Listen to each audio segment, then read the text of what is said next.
AI. You expected me to be in the chair, but sometimes you have to expect the unexpected. The only thing you can expect is when there's some AI dog shit going on. I can't resist the urge to make fun of it. I'm in my artsy era of video making right now. That was like an A24 level intro, getting experimental. I just figured since Quentin Tarantino's lost his marbles, lost his mind, and has gone on. Olympic silver medalist Miho Nonaka stunned everyone with her incredible power. The key challenge was to reach the top within 4 minutes, and climbers were allowed to take as many attempts as they liked. To start the climb, athletes had to swing right with a kick-out move and grab the next hold with the right hand. But because of the terrible holds, climbers couldn't hold on and kept slipping repeatedly. The only climber to reach the farthest and score 10 points on the zone was Annie Sanders of the USA. But just before reaching the top, she couldn't generate enough power to mantle up by pressing down with the left hand and peeled off the wall like everyone else. Then came Miho Nonaka of Japan. Instead of kicking out to the right, she staticked through the initial section and reached the zone in just 2 attempts. But if you think that's impressive, watch what she does next. Using just raw upper body strength, she hung her entire body weight on an extremely bad hold and somehow held on in an incredible display of power, becoming the only one to top this boulder. Got a mantle up, it's just above her head, she's eyeing it up, takes a deep breath, she's got to snap that right hand in, holds the barn door, and what a top for Miho Nonaka. Olympic silver medalist Miho Nonaka stunned everyone with her incredible power. The key challenge was to reach the top within 4 minutes, and climbers were allowed to take as many attempts as they liked. To start the climb, athletes had to swing right with a kick-out move and grab the next hold with the right hand. But because of the terrible holds, climbers couldn't hold on and kept slipping repeatedly. The only climber to reach the farthest and score 10 points on the zone was Annie Sanders. Oh boy, I can't wait to grab a towel out of this cupboard. A dramatic face-off. You put tire chains on. I showed you on this one. Now, I want you to put that side on. I'll get the ratchet straps for you. I know it's not proper to use ratchet straps, but that's what we're doing. Yeah, that side. Come on. Getting invaded by 100 black cats.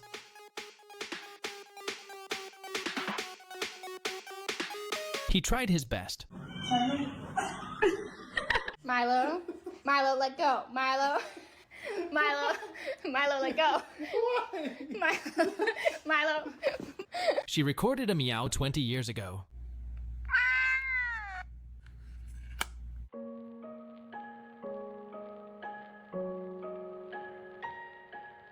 His cat loves to fetch.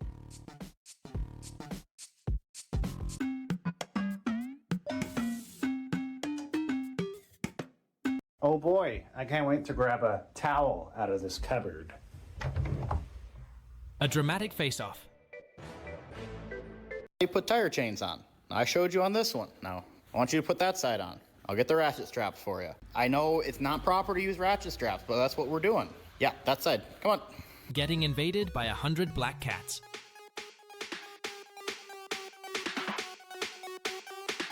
He tried his best. Milo, Milo, let go. Milo, Milo, Milo, let go.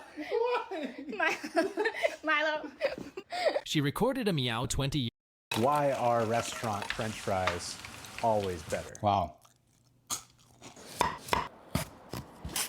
So I learned that my French fries are missing just one step from making them Michelin star French fries. For this particular method, I want them to be just us until they start to fall apart. We're breaking it apart more, so we create like little cracks and crevices, so when you fry it, you have more texture. So this is gonna be the sweet. Believe it or not, this is a real surgery. Picture this. In the rare case where someone gets cancer around the knee and it needs to be amputated, the foot can actually be put on backwards so the ankle acts as a knee joint. This allows the prosthetic to function much better.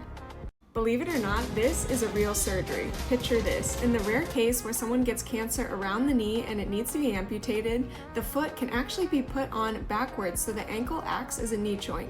This allows the prosthetic to function much better.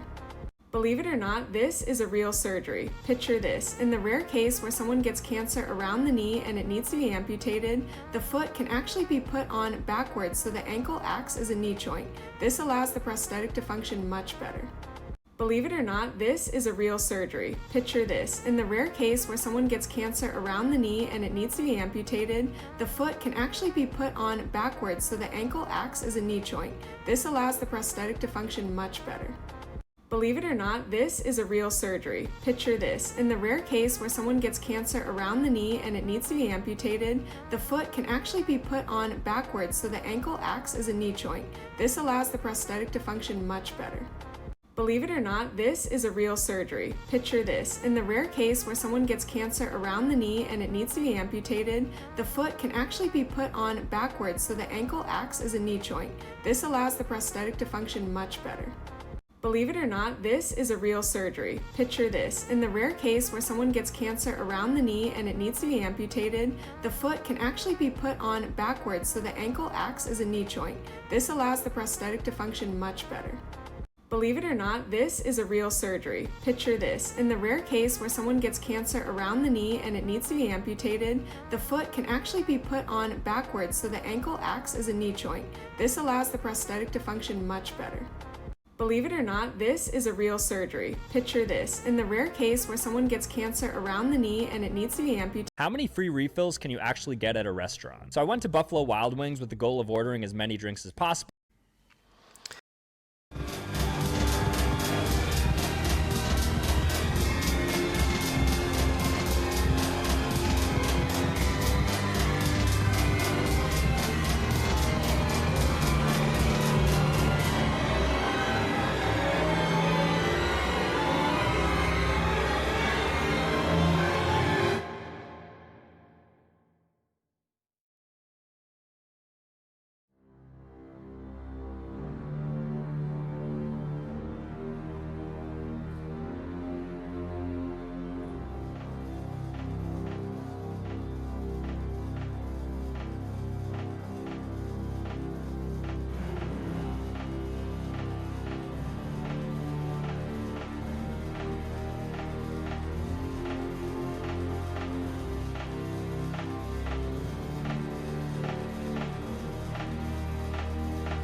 A few thoughts after the fluency activation session tonight.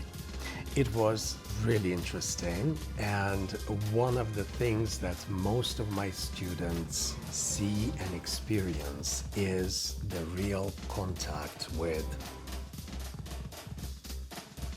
Why are restaurant French fries always better? Wow. So I learned that my French fries are missing just one step from making them Michelin star French fries. For this particular method, I want them to be just us until they start to fall apart. We're breaking it apart more, so we create like little cracks and crevices, so when you fry it, you have more texture. So this is gonna be the sweet spot. I'm then gonna rest these in the fridge. This can be ideally overnight. Take them until they're just sort of leathery outside skin looking. These are going in the fridge for one last time.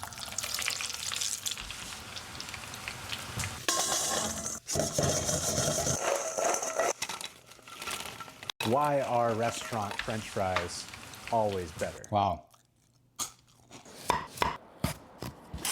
So I learned that. Oh, hell no. What is this? Okay.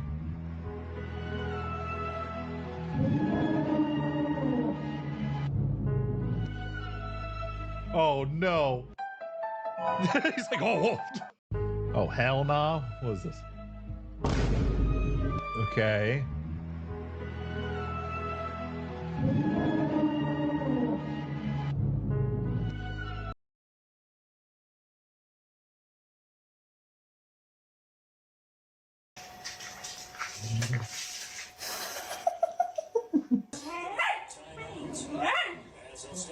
17 seconds to go in this first half of action.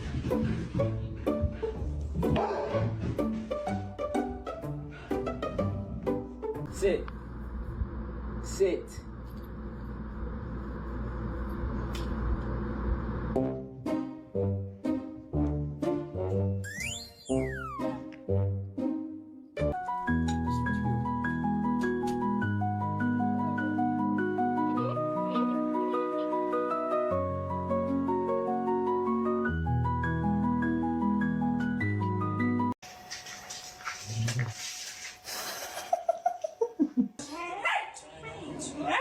As it stopped with 17 seconds to go in this first half of action. Or why can't you even use it for the hose I have at home? Like that one? Why'd you wait so long to show us that? Yeah, no kidding. Watch how this entrepreneur shocked the sharks with this amazing product. Have you tried to sell this? No, I haven't. The main reason why is because I've been focusing on the fire side. Wait, let's stop. There are 2 or 3 hose makers in the U.S. that supply all the big boxes. They're huge. Why wouldn't you go to them and say, I have a better way to attach your garden hose to every home in America, and you can pay me 20 cents? Don't listen to him. 20 cents is way too low. Jeff, do you have anything else in your pockets? No, sir. No, I don't. This is a big deal. On these unhinged rants attacking beloved actors like Paul Dano and Matthew Lillard over nothing, it's up to me to pick up the mantle.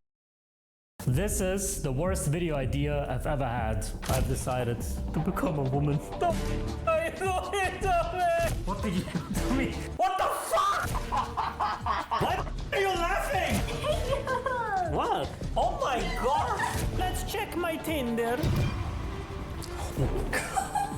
Oh my god. You're a woman now. This is some weird shit, bro. Human trafficking shit, bro. Imagine, bro, one of my friend's mom dies and I show up like this on the funeral. If my grandmother saw me, I would just hear a gunshot from the other room. Babushka. What the fuck? With skins and decals. Rachel! Welcome, Rachel. Hi. What's your gender? Do cis women. Maybe they're gonna ban me though if they, you know what I mean, not listed. Feedback. Rachel. What's your sexual orientation? Oh, I got many. Oh, bye. Bye. Who are you interested in? Everyone. Everyone. Your distance, bro. Full distance. Full distance. 161 kilometers immediately. Enter school name, past occurrence. School of Rachel. Okay. How often do you drink? Brother, if I wouldn't drink, this video wouldn't be possible. Most nights. How often do you smoke? I don't smoke. It ruins my lipstick. Do you work out? Every day. Every day. Do you have any pets? I got a bird. What is your communication style? I don't know. What is your zodiac sign? I think I'm a Sagittarius or some shit. What am I? What am I? Is that the guy with the bow and what is this guy called? Bowman?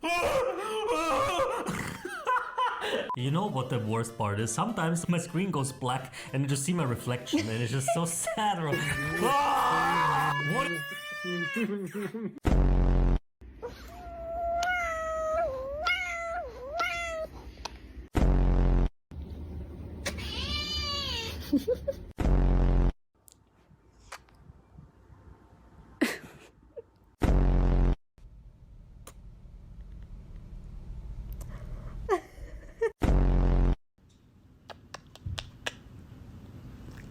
Oh.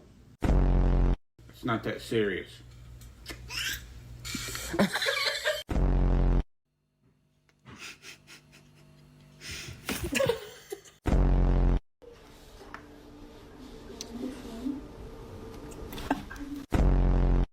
This is how you outsmart an entire defense. Guerrero runs over the ball, and the defenders are sure Royce is the one who's about to cross it or play it short. But Royce stays still, acting like he's not taking the kick at all. Then Guerrero makes a clear U-turn and casually walks back toward the ball as if they're resetting the free kick. That's when the defenders switch off. They relax for a moment. Guerrero suddenly accelerates again and whips a fast cross into the box, catching every defender completely asleep. This is how you outsmart an entire defense. Guerrero runs over the ball, and the defenders are sure Royce is the one who's about to cross it or play it short. But Royce stays still, acting like he's not taking the kick at all. Then Guerrero makes a clear U-turn and casually walks back toward the ball as if they're resetting the free kick. That's when the defenders switch off. They relax for a moment. Guerrero suddenly accelerates again and whips a fast cross into the box, catching every defender completely asleep. This is how you outsmart an entire defense. Guerrero runs over the ball, and the defenders are sure Royce is the one who's about to cross it or play it short. But Royce stays still, acting like he's not taking the kick at all. Then Guerrero makes a clear U-turn and casually walks back toward the ball as if they're resetting the free kick. That's when the defenders switch off. They relax for a moment. Guerrero suddenly accelerates again and whips a fast cross into the box, catching every defender completely asleep. This is how you outsmart an entire defense. This condition happens when a huge amount of foot fungus just... This condition happens when a huge amount of foot fungus just... This condition happens when a huge amount of foot fungus just... This condition happens when a huge amount of foot fungus...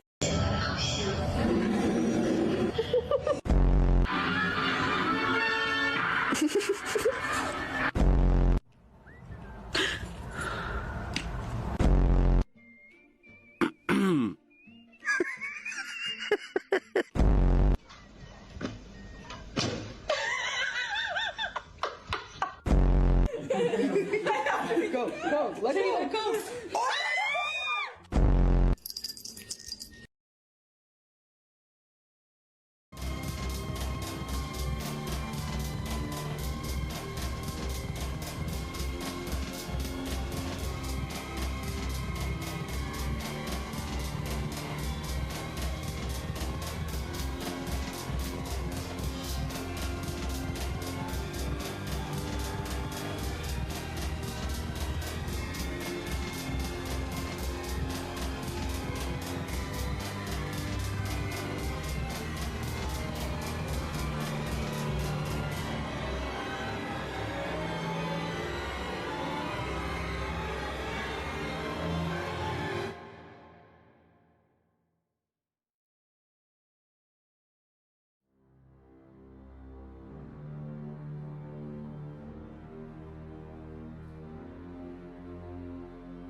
Yep.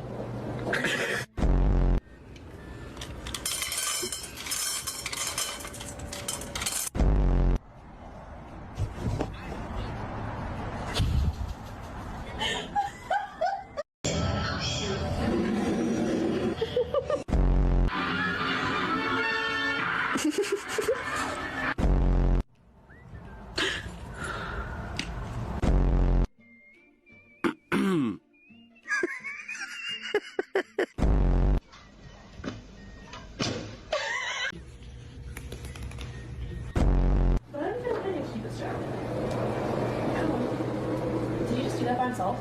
Yep.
of cinematography, so I'm dipping my toes in there. Toes that Quentin Tarantino I'm not allowing to suckle on. Anyway, speaking about sucking feet, the YouTube CEO just released a statement that sucked a lot of ass, where he's defending the AI usage across the board on the platform, and even goes as far as to say that it's going to be an invaluable tool for people that lacked the skills and equipment to create videos. It will give them the ability to do so.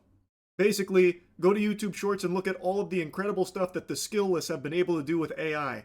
We've been blessed, thank God. It's a topic most people have been complaining about, especially when it comes to short form content, because all you get fed is AI gobbledygook, like actual nonsense trash, because it's the easiest thing to just fart out onto the platform. It's infinite content, and when you just scroll, most of the videos you get are AI these days. And the most viewed videos, like if you, instead of just anecdotal evidence about like most videos you get, provably some of the most viewed videos, if you go by views, are AI generated shorts. That is a bleak future, one that a lot of people have expressed their concern over, hoping that YouTube would step in and maybe do more to stop the platform just becoming a cesspool of just AI trash. Neil, on the other hand, the CEO, believes that that's actually a really good thing, because it's giving people that lacked the skills and equipment the ability to put that in front of you. Yeehaw, yippee. But even beyond that, one of the most complained about things on YouTube as a platform is how bad its moderation is, with so many people being falsely banned and shit. And also it's been revealed that AI is part of a big part of the moderation protocol for the platform, and it makes so many mistakes that's led to wrongful terminations that everyone with a functioning frontal lobe will tell you should never happen, because AI should never be able to be the judge, jury, and executioner. It should never have the ability to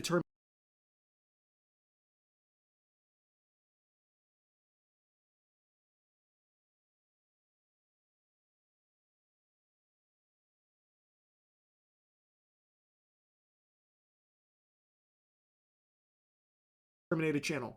There is no world where that makes sense for YouTube to just give the keys to the kingdom over to AI, where it will ban people. AI should never be able to do that. If it wants to use AI for moderation, it should only be able to flag channels internally and then put that up the food chain, up the ladder, for a human being to look at. But Neil seems to have a different vision in mind based on his statement here. Let's go ahead and take a peek at what he thinks. This article mentions that YouTube is expanding their AI moderation tools, even in the midst of so many people flagging just how bad they have been and how wrong they have been across the entire platform. The article then makes a mention of just how much money this platform is bringing in, which only makes sense that they can't afford to pay more money for better tools. Instead, they just need to just have AI do it poorly for them. Neil said, however, AI will open the door for a new class of creators who previously lacked technical skills or equipment, arguing the tech will revive YouTube's early era of enthusiastic amateurs while helping the platform surface stronger content overall. That's a very interesting perspective on it all, and I feel like that's one you could only achieve by huffing endless amounts of glue to deteriorate your brain to a level of delusion that I find almost enviable. You really think that by giving these AI tools to everyone out there, what you are getting in return is the old era of YouTube of enthusiastic amateurs producing content? In what universe? It's the antithesis of that. It is the antithesis of creativity. The old era of YouTube that people look back on so fondly, the golden age, that was people just filming something in their bedroom, talking at a camera, or doing something silly, or making a skit, something like that, for the fun of creation, for the fun of being creative and just putting it out there. There was no career in it back then. It was truly just for the love of the game, the love of the sport. And somehow, he believes that these AI tools will reignite that passion, that drive.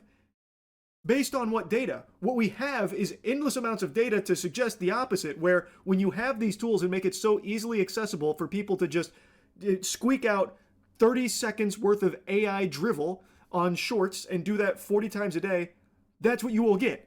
It's just AI slop. There's a reason that term exists, because when you go on shorts or even full-length videos now, people are doing like 8 to 10 minute, completely fabricated, phony baloney, false true crime stuff is one of the bigger culprits, where they just have an AI script from ChatGPT that tells a made-up story about a made-up person who did a made-up crime.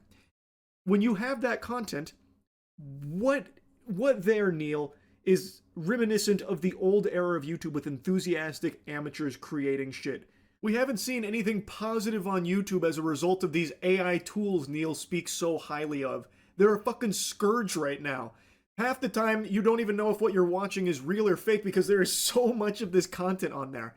I say half the time, that's an exaggeration. Point is, there is so much of this content on there, there are tons of people that are completely misled. Like with the P. Diddy trial, for example. There were entire channels dedicated to following the P. Diddy trial, and the channel, turns out, was all just AI garbage making up stories, like the whole Prince storyline and tapes that were revealed that brought down the whole P. Diddy case. All of it was fake. Yet, those channels made tons of money for the people that made the AI garbage.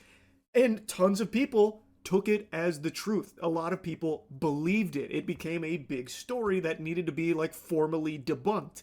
That's a bad thing, Neil. I don't know where you are seeing any positive usage of skillless creators using AI tools to bring good content to the platform. Like, I don't know where that's coming from. It is just truly an exploitative tool for people to make a ton of quick cash off of by just making infinite videos instantly. Like, that's what we are seeing, and it's not good. Most people are complaining about it, rightfully so, but Neil is defending it tooth and nail. And we haven't even begun to scratch the surface on YouTube's AI moderation tools yet. We're about to get into that. According to YouTube CEO, AI will be key in policing misinformation, IP theft, scams, and what many creators have dubbed AI slop. AI will make our ability to detect and enforce on violative content better, more precise, able to cope with scale, and adds that the system improves literally every week.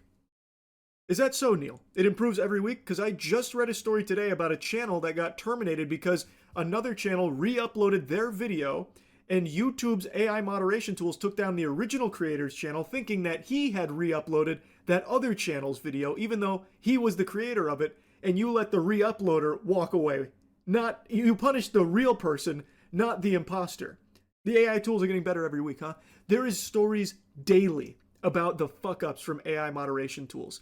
What I do agree with him, though, is that given the scale of this platform, it would be impossible for humans to be able to police all of it. And that's something I've said from the get-go. This could be an invaluable tool in accumulating a lot of, like, potential bad actors or internal flags. But under no circumstances should AI have the ability to make a judgment call on if a channel gets terminated. It should never have the ability to issue a strike. What it should do is alert a real flesh and blood human being, an employee, God forbid, doing their job to look at what has been flagged and analyze it to see, is this actually violative content?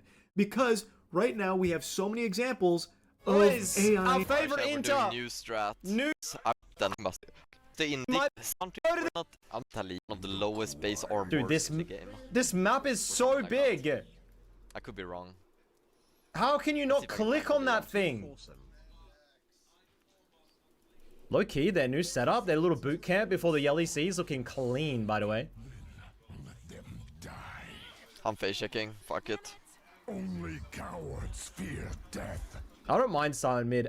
Tank Sion mid, Chovy used to spam. I genuinely... By the way, Chovy has a new haircut.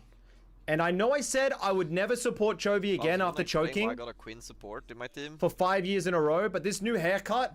Actually, I'm gonna put it up on the screen. 2 years. It might be changing my opinion to go one more year. Am I crazy? I'm getting a haircut today. Maybe I can go one more year of living. Oh, Shibal. Oh my god, I didn't think about them swapping. We're against a Vayne mid as a Sion. Hey, swap the swap. Swap the swap. You can't swap the swap, it's too late, buddy. Nice, cute. Oh, nice. That missed, like, it's fine. It's in fine. what world? Do I need new glasses or something? I think you would look so sexy. Sorry. I think you'd look so handsome with, like, the Korean glasses that Kajal and Baus wears. Kajal and Faker wears. Why did I say Baus for Faker? I mean, my bad. I mean, it's hard. Sion into Vayne top, that's chill, but mid lane is pain. It's hard to distinguish the two. Like, this is just pain. Yeah, like, I don't even want to play this out. Do you guys actually think making the minimap bigger will make your map awareness better? I have a feeling that it doesn't, bro. Like, it's actually distracting to the point where you're not even able to focus on your own gameplay. Korean professionals, I know this by the way because I've been in many gaming houses stalking them when they don't know. They play on their resolution, so their screen is not even full screen. It's like 720p. What are we doing? I think it's something to do with like getting zoomed out so you can see the peripherals, everything in one field of view. And apparently it gives them better... You should try the new Enchanter like sound awareness. build. What, the latest one on Mobile Fire or what?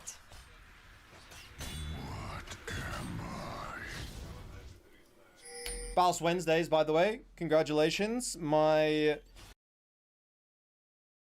Messing it up. It's been making big boo-boos, big whoops-a-daisies daily. And they are easily overturned once a human being is alerted to the mistake. AI shouldn't have the ability to do this in the first place. It should always come down to a person behind these calls. But Neil likes to let AI moderation run rampant. I imagine Neil would have no problem stepping down and letting AI run YouTube at some point. Am I right, Neil? It is a problem. In his interview where all of this stems from, it really highlights just how delusional this company is under the leadership of Neil. In September, YouTube unveiled more than 30 AI-powered programs designed to make it easier for anyone to shoot, edit, upload, and make money from videos. That's 3 times as many as it launched last year. Among the innovations were tools that allow a phrase to be turned into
translate a video and dub it. One bot can find the best parts of raw footage and edit them together, literally just stealing footage and making a video out of it for yourself to make money off of. Beautiful. Another can turn a long video into a short. All of this says YouTube is in service of helping more people become creators. Already the #1 choice of dream job for young teenagers and much hoped for among Gen Z. Neil, how does any of that remind you of the old era of YouTube with people enthusiastically creating content? How? By having AI do it all for you and you can just slap it on your channel to make money off of it? Gotta tell you, buddy, that doesn't really sound like the YouTube I remember on the front lines back in 2007. It just feels like it's very much a corporate decision from YouTube where you can make more money off of this trash. But maybe that's just a crackpot conspiracy theory. I don't know, Neil. Maybe I'm just way off the mark on this one. Maybe there is so much good content you're consuming that's AI generative on the platform right now. I have no doubt you're watching tons of it, right? I still remember when YouTube's slogan was broadcast yourself. Neil is arguing the opposite. It's not about broadcasting yourself, it's about letting AI broadcast shit for you. This Time interview really is just fucking laughable. Neil, who has always been known for his willingness to dig into the weeds of an issue and really understand it, proved to be a quick study about traditional media, according to those who have done business with him. I would say Neil is very well prepared, says NFL Commissioner Roger Goodell. What a fucking amazing vouch. That's who I want to put my trust in. Someone that Roger Goodell is saying really has a good handle on it. He's got this industry by the titties. Take my word for it. He understands what he's trying to build. He's got a deep understanding of the media landscape and where YouTube fits and where content can help him advance his strategies. He is right in that last part. Neil knows exactly what he wants. He wants YouTube to be very AI focused. I think that's pretty clear given the direction that he seems to be pushing it. I also can't help but giggle very hard at that first sentence about how he has always been known for his willingness to dig into the weeds of an issue and really understand it. Since when? When has that started? What did I miss that somewhere along the way? Because even with this issue with AI moderation, I haven't seen him call out anything with it or make any big, bold changes. It's still in the exact same state it was fucking at the very beginning. Like, I don't see Neil really getting into the weeds of any of it. Like, what are you talking about? He's a guy who's more than willing to plug his ears to it and just let it ride until there's enough of a hubbub about it on Twitter, then someone will step in and fix it for him. Now, just to give you a whole picture of what was said here in the interview, he's optimistic about the implications of AI for his company in the world, believes YouTube could see a return to the early villagey days when it was populated by a higher proportion of exuberant amateurs, which I've already completely dove into by this point, but just wanted you to see what was actually said in the article itself. AI will create an entirely new class of creators that today can't do it because they don't have the skills or they don't have the equipment. Again, they are not the ones doing it with these AI tools, Neil. It is the AI doing it for them based off of a couple of sentences. I wouldn't necessarily say that harkens back to the days of the early villagey days when YouTube was populated by a higher proportion of exuberant amateurs, Neil. It's so fucking silly. But the same rule will apply, which is there will be good content and bad content, and it will be up to YouTube and our investment in technology and algorithms to bring that to the fore. That's true, Neil. Now, can you point out some of the good AI content you're trying to describe here? Because I don't think that shit exists. It is very much the entire purpose of it to be cheap, easy, and infinite, and that is how it is being used on YouTube right now. Go on your own platform, Neil, and scroll TikToks for just 15 seconds. You're only going to be seeing a ton of trash, mostly AI. Like, come on, man. Like, snap back to reality. This is ridiculous. And at the very least, do the bare minimum of restricting AI moderation tools' ability to ban creators. That shouldn't be allowed. That should just straight up be illegal. Like, I really think that should be a fucking crime to have YouTube knowingly allowing AI, which has a very provable track record of being wrong and making mistakes, be the one to take away entire people's livelihoods like that without any human oversight. That should not be allowed under any fucking circumstances. That needs to be fixed right now, Neil. Maybe instead of doing Time Magazine interviews, that should be like on the top layer of your priorities, I would hope. Because it is just unacceptable and it is out of control. It's happening daily. It's not in this perfect state you seem to think it is, and it doesn't seem like it's improving literally every single week like you say it is. Anyway, This interview made me upset, and I wanted to yap about it. That's about it. See ya.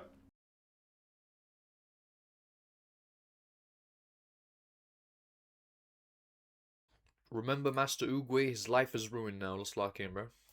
Although it's common and even sometimes lucrative for people to portray themselves as edgy on social media, as time goes on, more and more people are starting to realize it just isn't worth it. And in the massive year of 2025, Bro, mostly it's not worth it. Why?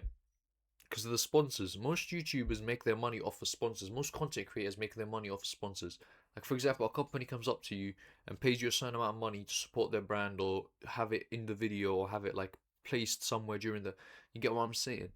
So, like, when you're not friendly, when you attract a certain type of audience, the brands, they pull away. But at the same time, it's much easier to build an audience. I know what you are. I know you apologized for legal liability. I don't think that you actually mean it. And as time goes on, I look forward to watching you continue to ruin your life. Too much anger? It's not anger. I saw, like, my cat, and it was mauling and killing a baby bird. I tried to pull my cat away. My cat was purring and happier than when I gave it catnip. And I realized that there's nothing wrong with enjoying a little bit of discord. That's the nature. That's the cat's true nature. And it's mine, too. I know what you are. I know you apologized for legal liability. I don't think that...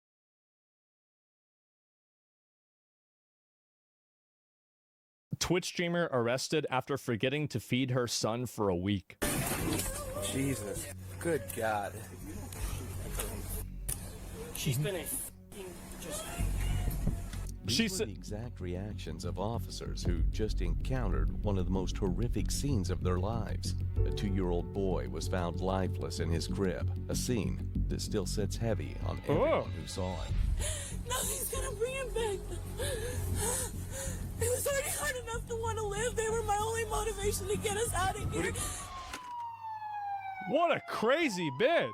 Can you On believe the this? 16th of March, 2023, officers responded to an emergency call at the home of 26-year-old Jonathan Matthew Cheek and 29-year-old Sierra Pearl Zaitona. When officers entered the home, the first thing that hit them was the smell, followed by a stillness that felt completely wrong. Wait, so there's a dead body in there? Oh my god. That's fucking sick. This is like a side quest in The Witcher 3. Eventually moved toward a small bedroom, but nothing could have prepared them for the horror they were about to encounter. Oh my god. Over here.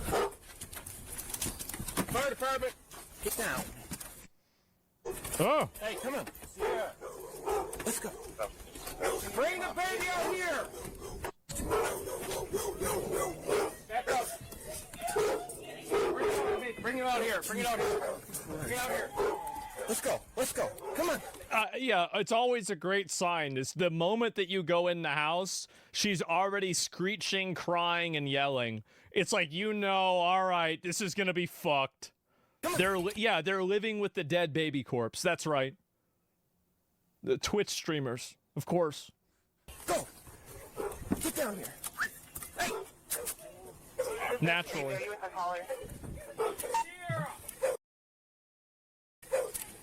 Hey, firm. Yes. She's crashing out. She is. Yeah, drag her ass out.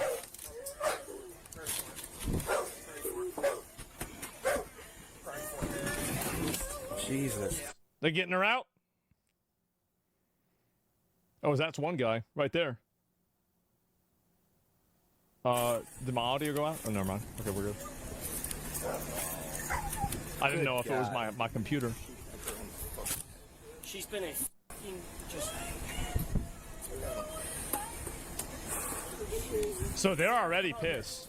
Come out here, that's right. Oh, there she is. David, dispatch, we're gonna need a boss out here ASAP. Jesus. Cover. Oh. Body cams have to mute sensitive info? Yeah, it makes sense.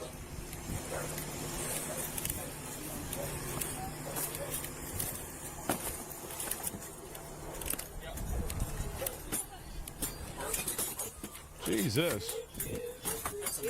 That's a month. Ma'am, Wait, you said a month? Stay back. Holy shit!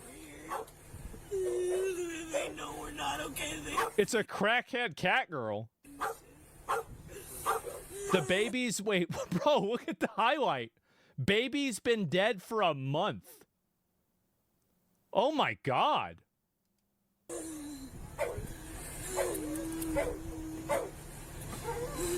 What happened? Jesus Christ. Hey, stay right there. Yeah. Sit down. Sit down. Sit down. Sit. Sit. Place. Who? John. Who's John? Why is she still wearing the cat ears? This is what the fuck? Dad, he's the man that lives in Xena. She's nice, I promise. Oh my god. Out of here. She was probably streaming. She was live. Out of here. I already said that to him. So I'll be right back, guys. They've got to get the dead baby out of my house. I've been trying to get away from his abuse and Yeah. save him, and half the time he's like, Oh, she's the victim. She's the victim. Did you see Sierra? Yes, Yeah. You did? No, look now. Look. Oh, they're making a look at it. Good. That's your fault. I know. Oh, yeah. Oh, man. He had control of my funds for law. I just got control of them Take back. them other two kids. I'll take I've them back to been- the fire truck. There's two more in there? There's two more in there. There's... Wait, so she had the other kids living in there with the dead baby. See, like, one thing that's crazy to me about this is that, like, I know what it's like to live with dead animals. That shit smells really fucking bad. Like, god damn. I don't know how you stand that. Ugh. Fucking disgusting. Baby's been dead for about a month, it looks like. Ugh. Yeah. Shut up, yeah. What the fuck? What the fuck? What the fuck?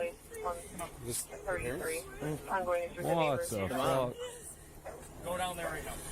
Anybody else inside? Yeah. There's two more kids in there. No, Jesus Watch her. Christ. Watch her? Yeah, I fucking bet. Oh my god. I'll get your shoes. I'll get your shoes. Yeah. Jesus. How old? I don't know. Uh-huh. I thought it came out as 2 years. Inside the house, the officers found an unresponsive 2-year-old boy, and by mere observation, the officers discovered the boy had clearly been gone for a long time. You can hear the shock in the officers' voices as they process the scene, and the fact that the first responders visited the resident often says a whole lot. Officers continue to process the scene as they report and make contact with the child's parents. Hold up, man. I'm trying. Hold on till the boss gets here. Let's just sit tight. Sit tight. Just to get him out of the way. He's yeah, that's far back. They're pretty far beats on him. Oh man. Just wait till the boss. If you guys are free. Yeah, just wait for the yeah. God damn. You good about put the dogs in the room? Yeah. As long as there's nobody in there. Jesus Christ. Let's go. Bring it up. Last time you saw this child was yesterday. He was really thin. Make sure there's nobody in there. So she's lying even to the officers right then. Get the dogs in there and then get her back out. He was really thin. Oh my god. What, and two? Can you find out where the kid was at and keep the dogs out of that area? Oh. Jesus. Bro, imagine having to be a fucking cop. Jesus Christ. So the dogs don't eat the dead baby. Oh, man. She's in the fucking house screaming, dude. It's like a fucking hoarder house. There's two other kids in there. This kid's It's a all horror house? emaciated. Looks like it's been dead for weeks. Oh. Yeah. Oh. Tiny little child. She's in there just fucking inconsolable. He's got her in the back of my car right now. The female? The female, yeah. She's got 2 other kids here. FD had them over here. But dude, you got to keep this in mind that like this is one of the reasons why I've always been like a pretty big supporter of the police.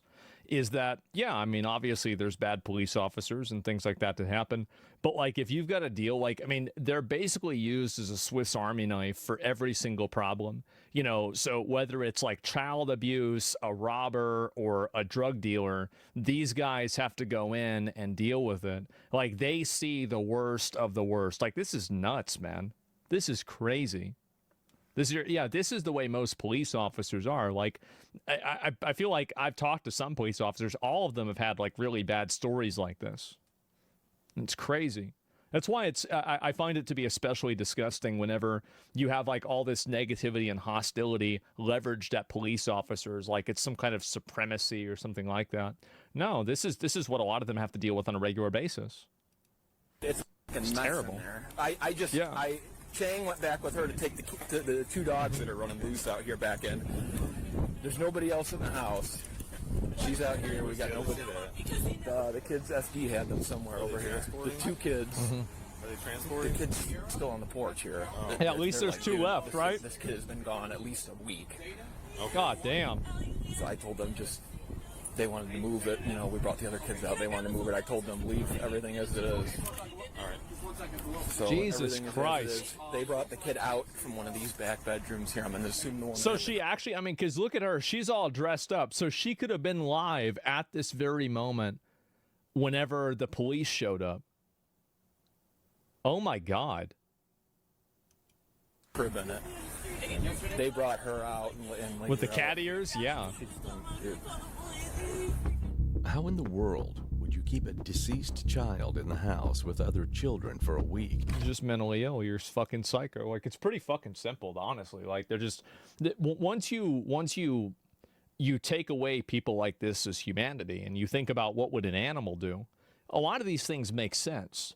But you can't look at people like this like people.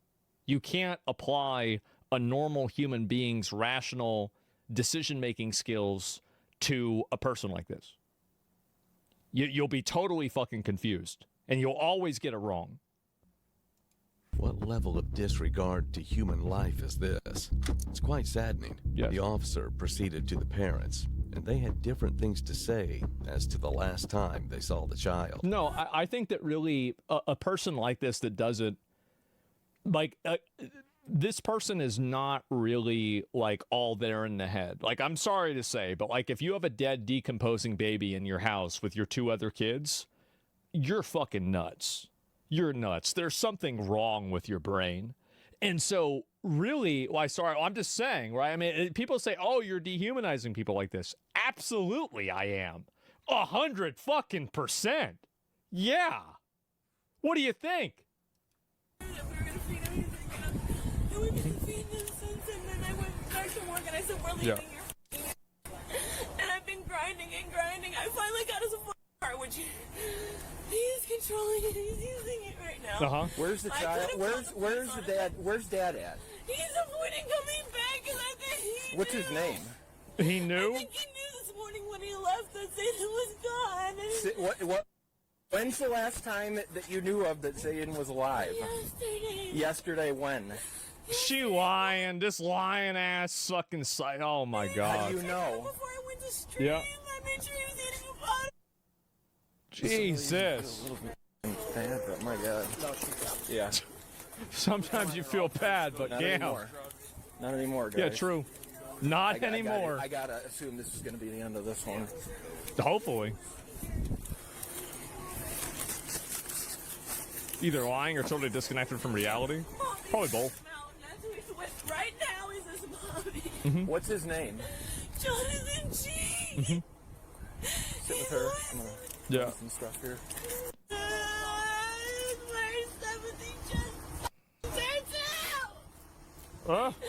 Jonathan G. Yep.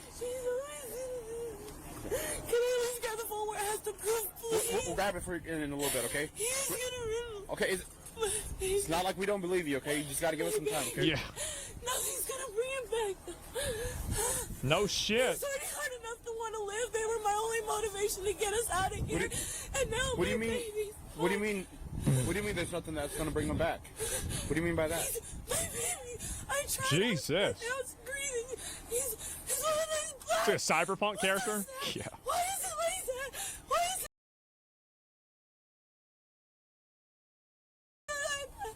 He looks like he choked it through. I'm thinking, Oh, because he's blue. Yeah, of course. Yeah, sure. He had to have known, even when I called him and I said he's f***ing cold. There's no way he didn't know. How'd they let it get that bad? That's what's crazy about it. It's nuts. His mom's driving. She's on drugs? Oh, I wonder. I wonder if she's on drugs, guys. Why can I not escape? Ooh. I'll never be able to give them the life I imagined. I wanted to get Seen this video they'll explain? Okay. Alright. away from thing one, which was also narcissistic and abusive, which is my oldest dad. The child's mother, Sierra Zaitona, starts to cry and blame everything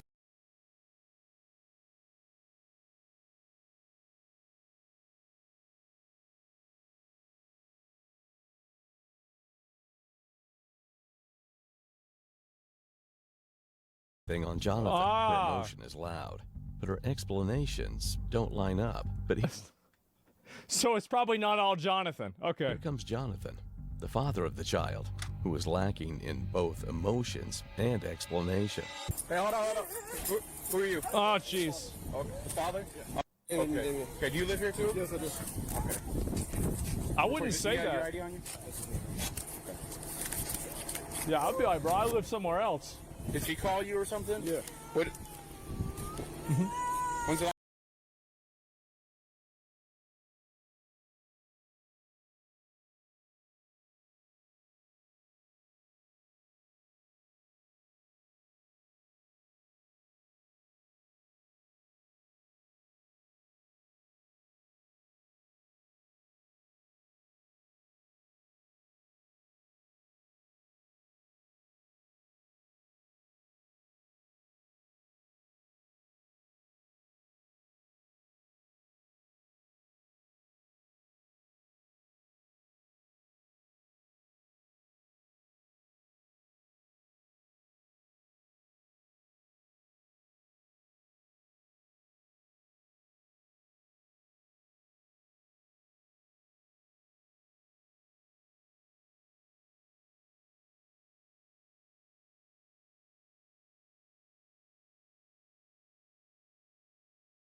Last time you seen, is that your son? Yeah.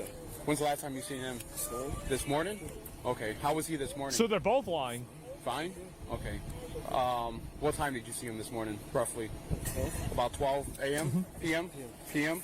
Okay. What was he doing at that time? Sleeping? And, well, where? Why would he ask him these questions? Like, they're just getting him to make up a bunch of bullshit.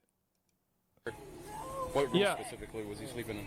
The first bedroom right here. This bedroom right here? Mm-hmm. Okay.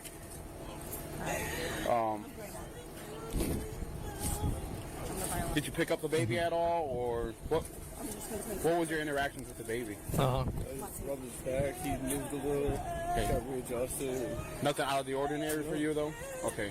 You remember what They he was wearing? 100% know. Just 100%. diapers? Okay. And about what time did you leave here? About 2:30. 2:30? 2:30 p.m.? No worries. See, I told y'all this is a 2% shit. I tell y'all this over and over and over. People don't want to admit it, but it is true. And if you watch enough of these videos, you're going to be in the same position that I am. And you know, this is the way these people are. Like there's a subset of people that are like this. That's it. Where'd you go from there? I went straight over to my dad's house because we were going to rental her car. Okay. We were going to do it before the snowstorm, but okay. didn't have enough time. Okay. Yep. And you live here? Okay. How long have you two been living here? About 3 years. About 3 years? Oh. Okay. Any medical history? Did the baby wake up at all or cry today while you were home? He cried this morning. Yeah. Cried this morning when you were here? Yeah. Okay. I was supposed to go to an orientation for work, but it sucked. Okay. Who else lives here with you? Just me, Sierra. That's Sierra right here? Yep. Damien, she's mine and her old. And she just going crazy. How many other kids do you guys have? Yeah, that's just the babysit her oldest. Babysit her oldest? Yeah. This is the oldest live here also? Just only a few times. Just maybe a few times. So it's just you, Sierra? He doesn't give a fuck? Yeah. How many kids do you have with her? Two. What's you told my partner what the name of the two were? And then we babysit her oldest. So it's very obvious, like, so it's his kid that's in there. Was everything okay with Zayden? Is everything okay? Jesus Christ. We'll still. Oh my God. Yeah. 95 both or? Yeah. Okay. Both our car. In one car? Yeah. No. Okay. Yours and mine. The kids out of your car? They're in 14. No, they're in 14. Okay. I'll take this. Again, the father claimed he saw the child that morning and he looked fine. He lying. That would have been believable, but the cause of the child's death totally nullifies this. What? The medical examiners eventually confirmed the cause of death. It's starvation. The They starved the kid. What the fuck? God damn.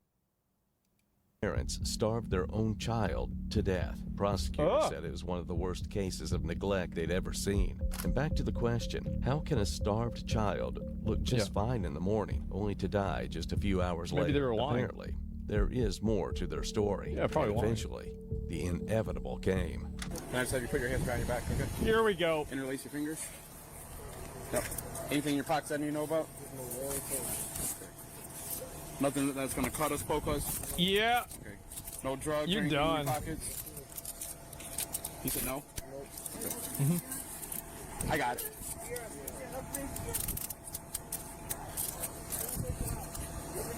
Uh-oh. What was the plan there? Just ignore it forever? One thing that you have to understand with people like this is that they don't ever think about, they don't have plans. People like this don't make plans. They just simply live about 5 to 10 minutes, maybe 15 minutes ahead of where they're currently at. That's the only level that they operate on. They never go above that, beyond that, past that, or anything like this. So they don't, there's not a plan because it doesn't exist. Do you think that he'll be jailed longer than her? Well, I don't know what happened, right? Where is it? The NPCs? Yeah, basically, right? Yeah, they don't make plans, bro. I'll give it to her. That's not how it works. Let's go this way.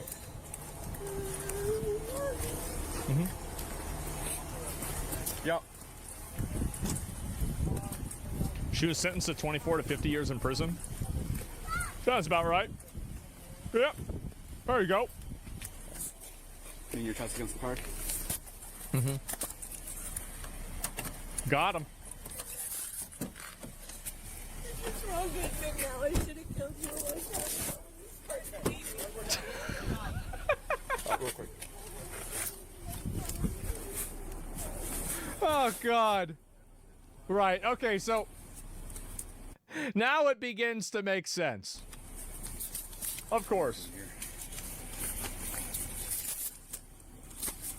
Did she get banned on Twitch? I wonder.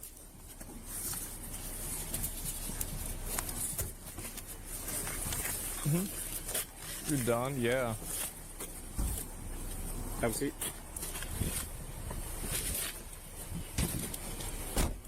Miss, what's your name again?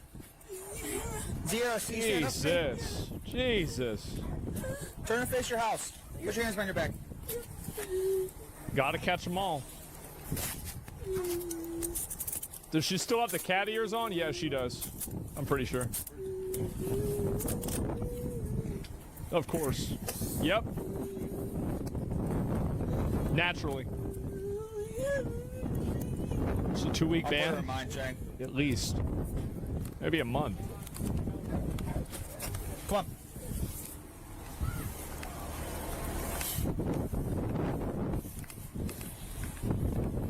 She crying so she's caught? Oh, 100%. 100%, bro. Like, the thing is that people like this are just, they're nutballs, bro. Like, whenever you get that, everything else makes sense. Yeah, was she actually a streamer? I mean, she said she was a streamer. She dressed up like a streamer. She said she was streaming. I would say that she was a streamer.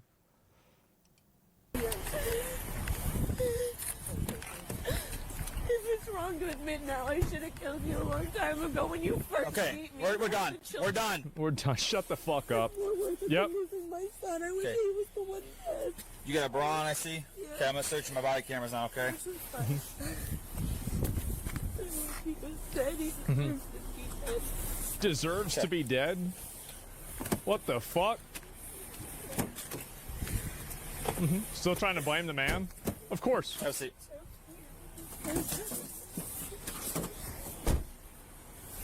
Just step out this way.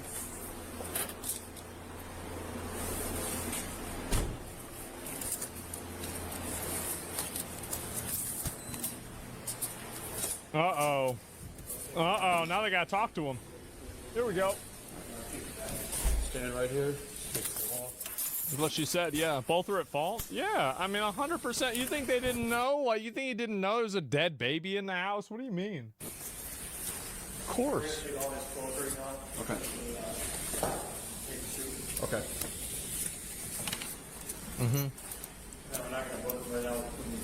Well, No, to see their interrogation rooms? Yeah. Warrants. You got 2 warrants out of us. Okay, well, we can book them later. Okay. Wait. Wait a minute. One second. No, we're not going to book them right now.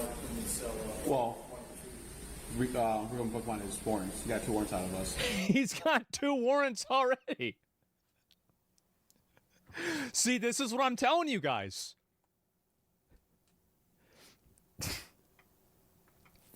I again and again and again and again. This is always the case. It's not always, okay? But it's just almost always the case. Okay, well, we can book them later. Okay. Repeat offenders, that's right. Okay. That works. Place your hands on the counter for me. They just called? Uh-huh. Okay. To be fair, those warrants aren't probably for killing your child. Yes, that's correct. But if he had been put in jail, like he probably should have already been in jail, then he wouldn't have been in the position to get the kid to let the kid die in the first place. That's the thing, is that if you let people like this run wild, they're going to create all kinds of negative effects all around them. So every moment, every day, week, hour, whatever you want to say, year they're out, they're going to cause even more negative effects. So the sooner that you figure out that somebody is a Nevron and you put them in the box, then the problems go away. They stop happening, right? Now, it doesn't undo existing problems, but it prevents the new ones from happening. You put them in the box. The kid was cooked with or without him? I mean, maybe the girl probably had warrants too. Was that like some? Maybe she wouldn't have done it with him not there. Who knows? Okay, that works. Yep. Do me a favor. Can I take off your piercings? You don't want the piercings, right? Just the clothing. So what we're gonna have you do? You're gonna take off all your clothing. We're gonna give you a little white jumpsuit. Oh. Oh. Okay. Can I take off your hoodie, please? Set it down right here. Jesus. Okay. What's the solution to this? You can't solve all of it. Take off your shoes. There's no way you can't solve everything. Need you to take off your belt as well. While Jonathan kept a straight face, no emotions, no remorse. Of course. Quite the opposite for the mother who wouldn't stop crying in the police lobby. Ugh. Ugh. Nasty. Let's not Crocodile do that, okay? tears? Yeah. A little bit, I would say. Just a little bit. I need my baby! I can't do this. He's really crying. She's acting? Oh, probably, yeah. I mean, I would, bro, if the moment that I walked in there, I would just be like, yeah, this bitch is crazy. She's gonna be saying whatever the fuck. Yep. Is that what she's saying? Doesn't even make sense. Mm-hmm.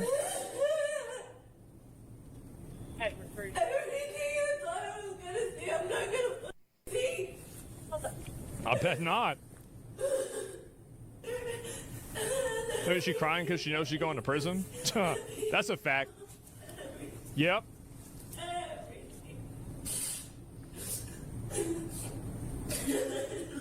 Acting crazy is crazy for real? I think it's probably a bit of both, right? That's what I would say. Maybe a little bit of both. In the end, Jonathan was sentenced to 24 to 50 years on a charge of second-degree murder. Got him. 86 months to 10 years on a second-degree child abuse Got charge. him. Sierra Zaitona was also sentenced to 24 to 50 years for second-degree murder and 43 months to 10 years for second-degree child abuse. Fucking got him.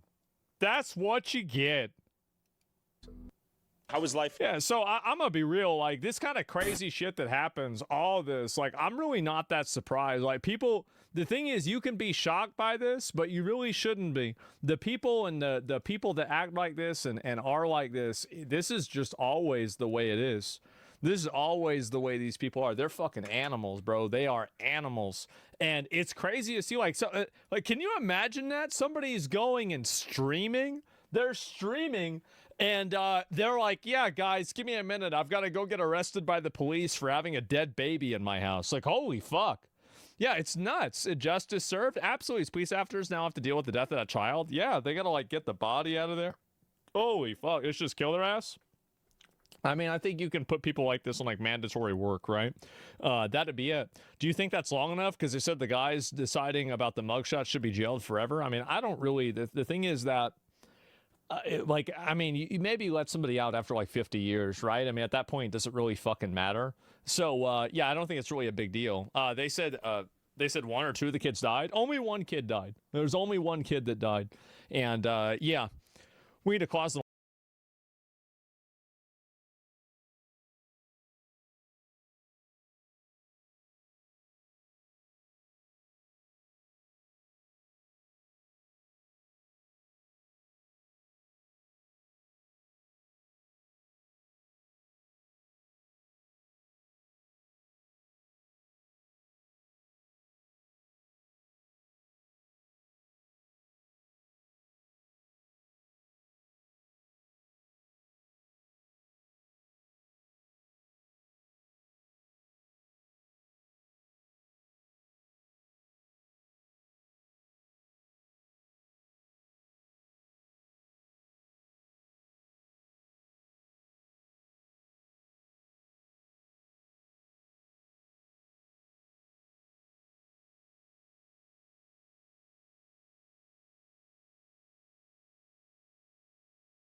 The law says you forfeit your right. I don't think it's really a big deal. They said one or two of the kids died. Only one kid died. There's only one kid that died. And yeah, we need a clause in the law says you forfeit your rights to human being when you abuse a child because only a monster could do that. I mean, again, like, I think that one of the biggest mistakes that people make is they misplace empathy on people that are just awful like this. They're awful and crazy too. And yeah, it's nuts. Let's see here. It should be a local vote as to whether types of criminals into the compost or farms or not. 95% yes passes the motion. If 95% of people do that. In fact, when the baby or toddler is hungry, they either cry or let out a no. The amount of crying the poor baby did and how much suffering you went through, I can't begin to fathom it. Well, the thing is that, yeah, I mean, obviously any of these people, like, that's why they got put in jail forever, right? I mean, mistakes happen and kids do and die. I mean, it happens. Like, and sometimes it's not the parent's fault or something like that. But in a lot of the cases, it fucking is. So this is one of those cases. That's what I would say. And yeah, it's absolutely crazy. I don't think masses will ever adapt to how society is. People don't talk about that. The reality is this is all really new in the grand scheme of the lifeline of humanity. Well, I don't know about that. I bet people did weird stuff like this probably 500 years ago. I bet they did weird stuff like this 5,000 years ago. It's not that something like this is like, there's not a lack of humanity with this. I think that the problem is that there's an abundance of it. I think the truth is that this is actually the way that a lot of people have acted for a long time. And I think that really, like, nowadays, like, you don't really ever have to see that kind of stuff or deal with it at all. And because of that, you think that it's not real. But it, in fact, is real. And there's a fucking example of it right there. So, yeah, if she was really distraught with what happened to her baby, she wouldn't be streaming. I mean, obviously, right? I mean, among, like, 50 other things, of course. So, yeah. And a good side of digital media is making people aware this happens. Yeah, this is why I love the body cam stuff. I do. I think it's great. And since this was a Twitch streamer, I figured I would show you guys what it was because I didn't know what was going on.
I'm not going to take any advice from chat. I'm going to play this game like I am playing it off stream. And you're going to see why I'm this rank. I'll explain why I do things. And I'll also give him magic resist. What does this give me? That's garbage. I could just take this off later. I'm going to put it on him for now. Okay.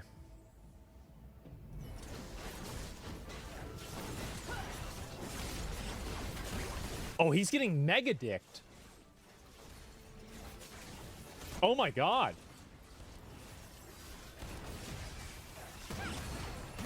Jesus Christ. Okay. This is good. Invoker. Do I want Invoker? I mean, a 2 Invoker would be really good. I don't even have 1. I don't really see myself... Poppy? Poppy can suck a fucking dick. I hate Poppy.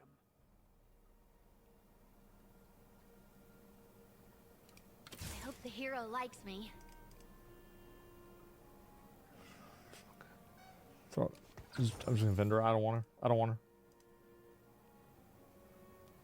I could roll again. I feel like I can probably win 2 more rounds, and then I have to like at least partial invest.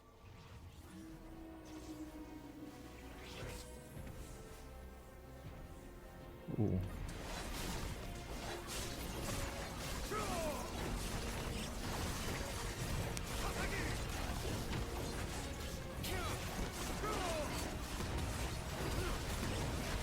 Yes, yes, yes, yes. No! Who is this guy?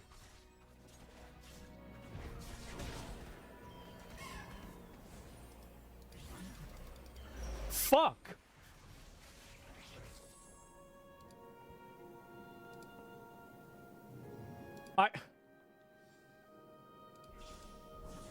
I'm not gonna get anything good. It doesn't matter.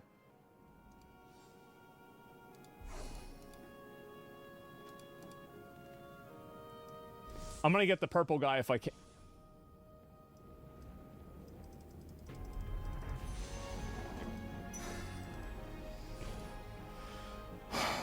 This is so fucking stupid, man.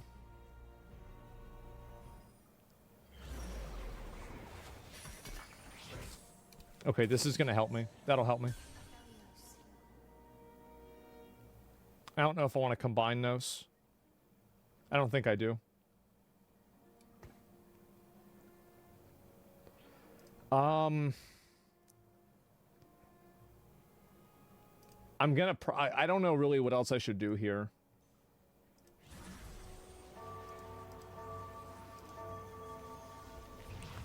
Slam it? Put items on Zoe? No, she's a stupid bitch. I don't want her.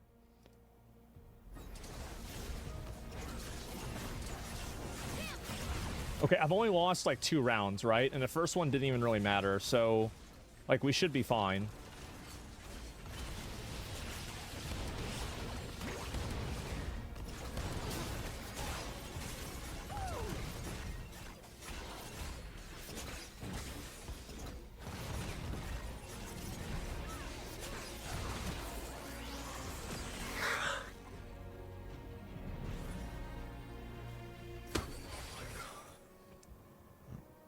I don't know how this is happening to me. Okay, I'm just gonna get rid of her. I think we need more tanks.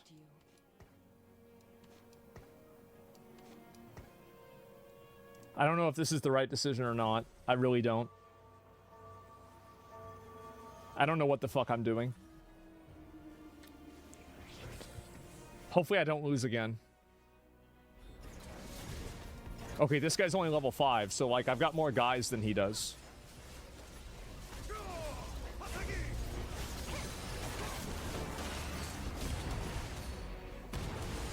Okay, good. Alright, that guy's fucking garbage. That guy's retarded. And now we're gonna level to fucking 7. Okay, I don't need either one of these guys. See, I just remember. You see how I stopped getting Ionia pieces? This is my life. This is what happens to me. That's why I hate this fucking game.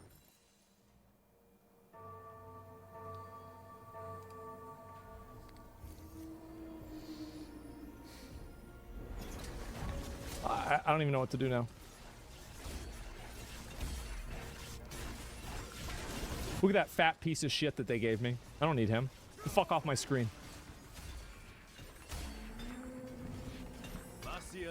Okay. I guess I'll buy that one guy. Wait, who did I buy? Oh, I accidentally bought Jinx. That's fine. Okay, so I didn't get a single Ionia as well. I'm gonna re-roll. Okay, I got this guy. We got Wukongo. Okay, I'm gonna get rid of her. Get a Hiri. I'm gonna replace him with a Hiri. I'm gonna replace him with that. And now we're gonna have Ionia. Wait, what? I thought it was 5. Oh, there we go. Okay, there. All right, perfect. Okay, good. And then we're gonna put both of these on her. And then we're gonna put this on. Put that on him. Then we'll put that on here. Okay. Get rid of. I'm gonna get rid of that fat shield guy. There's no way I lose. No way I lose now. I can't lose. See? Okay, good. So this is actually, this is very good. I'm gonna actually buy her because I think she's really good. And I'm gonna get rid of... Okay, good. I can't lose. See? Okay, good. So this is actually, this is very good. I'm gonna actually buy her because I think she's really good. And I'm gonna get rid of... who do I want to get rid of? I'm gonna get rid of Jen. Actually, no, I'm not. No, I'm not. Okay, 8 seconds of... Oh, this is really good. I'm gonna get this. Okay, so... we're gonna get this guy. Bilgewater Gunslinger. I don't give a fuck about that bitch. Alright, let's get rid of this. And... I need him. The most piece that I don't need is Leona right now. I'm gonna do... Maybe I'll do like 1 or 2 rolls. I carry the legacy of the Vasani.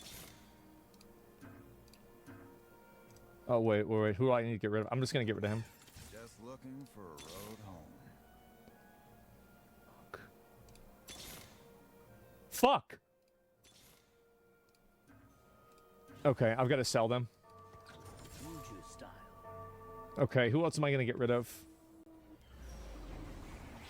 Yeah, so I think he's already level 2 anyway, so it should be fine. I don't know who I want to get rid of here. I think I'm gonna get rid of Jen, realistically. Yeah.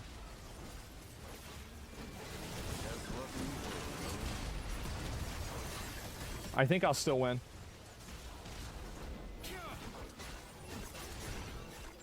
I think I should have spent more money. Okay. It's fine, doesn't matter. Okay, let's see what we'll do here. I don't know, really. I like, now I'm kind of like, I'm really kind of like, I don't know what to do at all.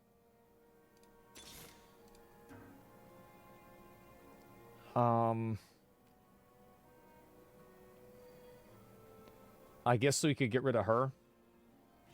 Yeah, let's get rid of these. And then we'll add in Shin. Might as well. I'm very bad at making decisions under pressure, and I don't know what to do anymore. Twitch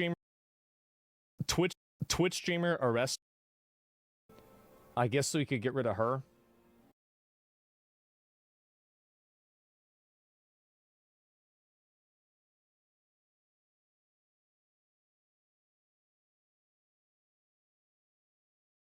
Uh, 10 TwitchCons down, and we're just getting started. Announcing TwitchCon 2026? No. Hi, everybody! 10 years of TwitchCon.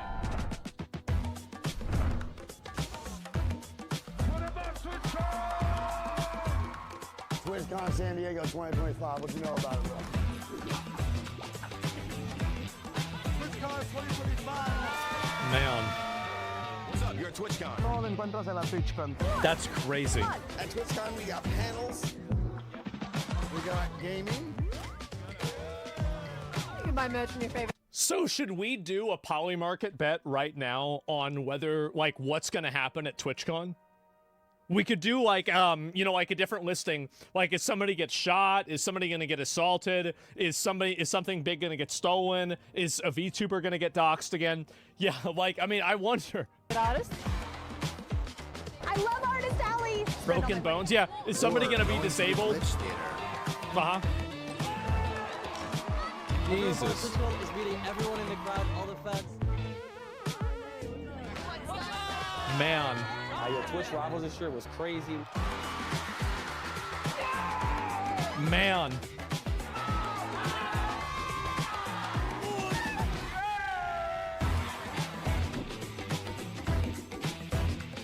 S found. That TwitchCon comes to a close. I don't think so. I've got a feeling that I think I'm gonna miss it. I do. I think I'm gonna. Yeah, I feel like I'm gonna miss it this time. Notice Emery wasn't in it. Yeah, she was. She was like, I don't know. She's in one of these, but like, yeah, she was there from like the cosplay competition. And what is this here? I'll read some of the comments. Okay. Keeping TwitchCon in the EU Rotterdam is a huge mistake. I don't know about that. Does it include sexual assault? Does getting assaulted come with a ticket, or is that a separate purchase? Actually, it's not. You get it for free. What would you guys do TwitchCon? Oh my fucking god. Like, I don't think I have like a picture for this, do I? Do I have a good picture for TwitchCon? I really don't, unfortunately. I'll have to come up with something that's funny for this. But yeah. Come to Gamescom though? I mean, maybe. I don't really like going to conventions just in general. It's not my thing. But yeah, what a bargain. Yeah, I guess so. But I don't think they should do TwitchCon anymore. I really don't. I don't think that they have the security, and I think that the entire event itself is just a it's an event that basically farms parasocial weirdos. Like, if I was this is my honest advice. I'm giving advice like this is to any girl. Do not go to TwitchCon. Don't go. Just don't. Whatever they say and whatever, and they're going to come out and they're going to say we care a lot about security and all this and everything. But the truth is that, and And there's another component to this as well, which is a lot of like sexual, like people have gotten roofied at TwitchCon. Like this is a very like, I mean, streamers, like it's kind of like an open secret, I guess, but now I guess it's totally open. I'm talking about it. I know other people have talked about it too. People have gotten roofied at TwitchCon parties multiple times. And the thing is that I don't think that they happened at TwitchCon. They didn't happen at the Twitch on the premises, but they happened at like another bar somewhere nearby. Going to these events is dangerous. And if you're a girl, it's 10 times more dangerous. I don't think that they are going to take the necessary precautions to actually stop people from being harassed, because I think in some cases they can't. They can't. They're basically just saying, hey, please come here, and effectively be like Chuck E. Cheese so people can come and take pictures with you.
You know, like act like a little mascot and then get people to buy tickets. It's outrageous. So that's what I think. And will Nina go? I don't think.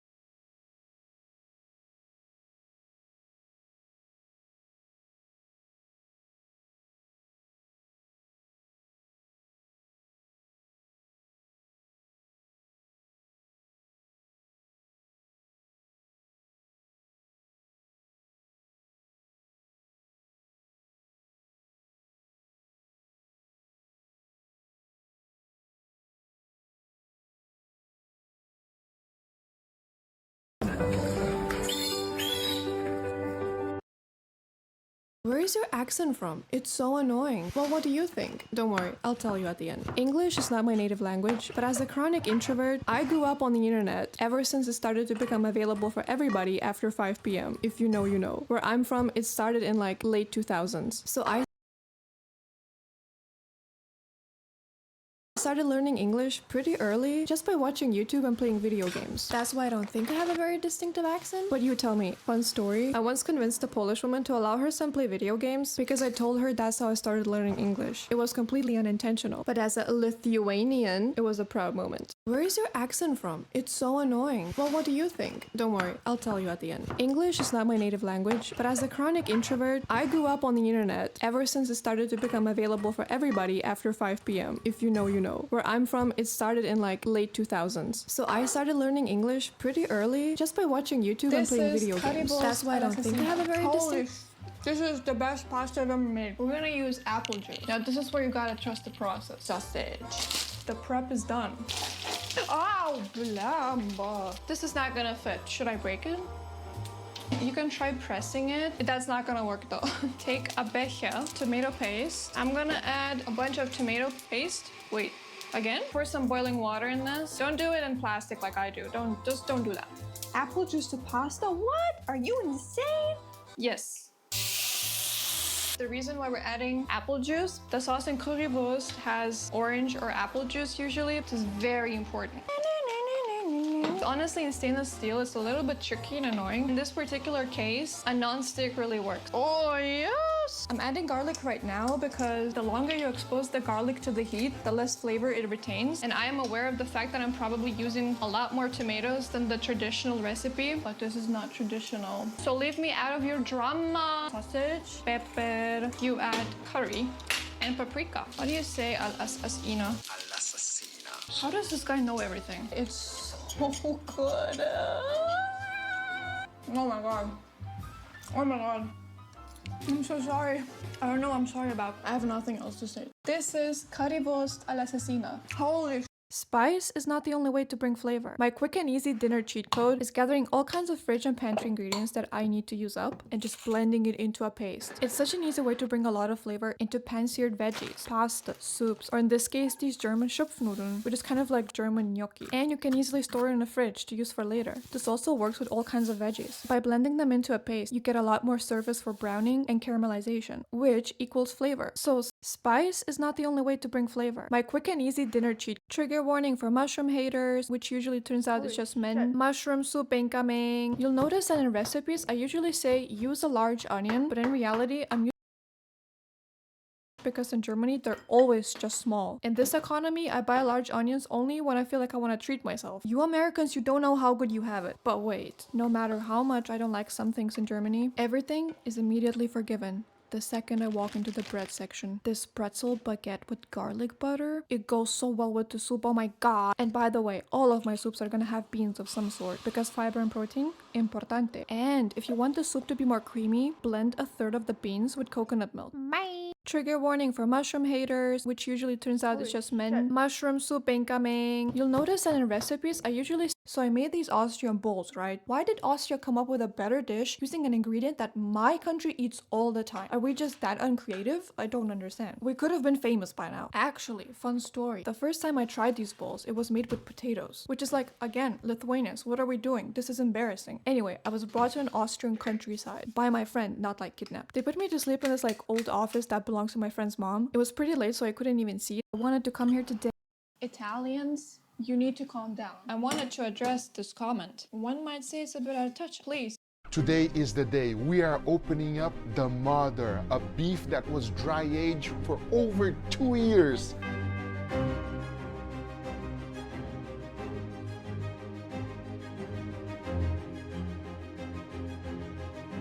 Mira, vete para allá, muchacho.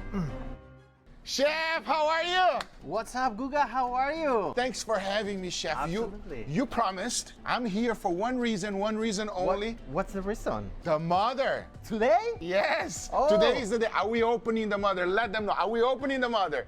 So today is the day. We're opening the Mother. Yeah!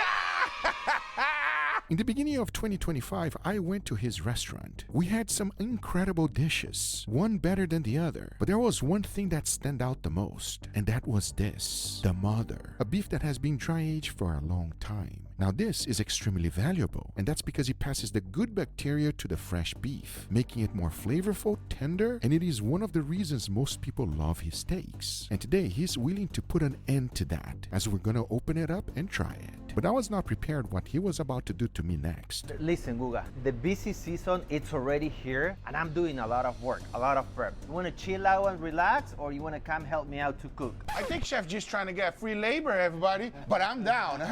What are you doing? So we are tasting new dishes, and I need your help, sir. Oh, taste testing? I can do that. Yes. All right, what are we doing first? Wood fire, lasagna, ossobuco. Oh, well, I'm down. All right, let's go. As you know, December is a high season for all restaurants, and they're always changing their menu. But to make sure that the dishes are gonna taste good, the chef always taste test and adjust before producing all of them. And his wood fire lasagna is very far away from traditional. If you love flavor on your food, you should be using this. And if you have no idea what it is, you're missing out. Because if you shave this on top of steaks, you are in for a real... I don't know, we could just like Netflix and... If you love flavor on your food, you should be using Treat. This is a cured egg yolk, and it's so easy to make. Get yourself some salt and sugar, 50-50 mix. Lay that down and place a bunch of egg yolks on top. Then cover the whole thing with the salt and sugar mix. Now into the refrigerator for 7 days. If you love spicy stuff, check this out. Grab yourself some egg yolks and use your favorite hot sauce that has vinegar on it. Fill the whole thing up and let it cure for 7 days in your refrigerator. Because after that, you're left with this. You can use it for many things, including just putting it on toast. It's better than butter. However, it is a lot better if you put it on top of steaks. The same goes with the previous one. After 7 days, you take it out, wash it in water, and you're left with gold. Then go ahead and cook yourself some beautiful steaks, shave them right on top, and get ready for some flavor.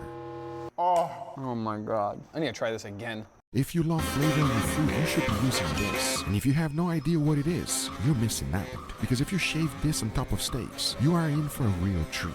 This is a cured egg yolk, and it's so easy to make. Get yourself some salt and sugar, 50-50 mix. Lay that down and place a bunch.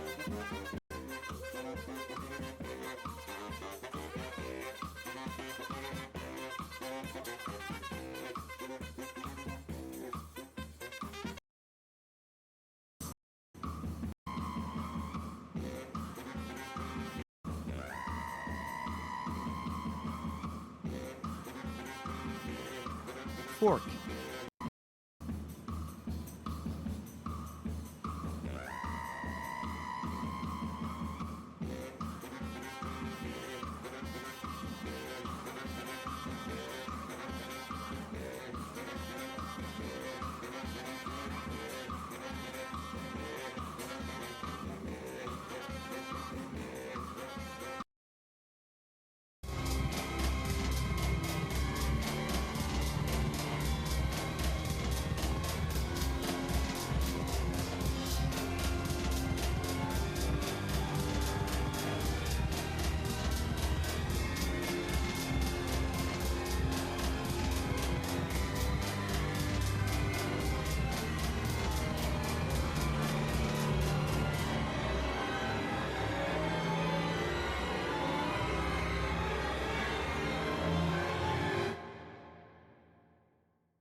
Robots are becoming more and more like humans. They can build cars, clean your house, and even do parkour. But in this video, I'm cooking against 3 levels of robots to find out who's the better chef, robots or humans. For level 1, Mark Rober will be the judge. We're gonna see if Nick can beat some of the most basic kitchen robots that money can buy. In level 1, we'll have 5 speed rounds: chopping, stirring, toasting, pizza making, and cleaning. And to win, it's a classic best 3 out of 5.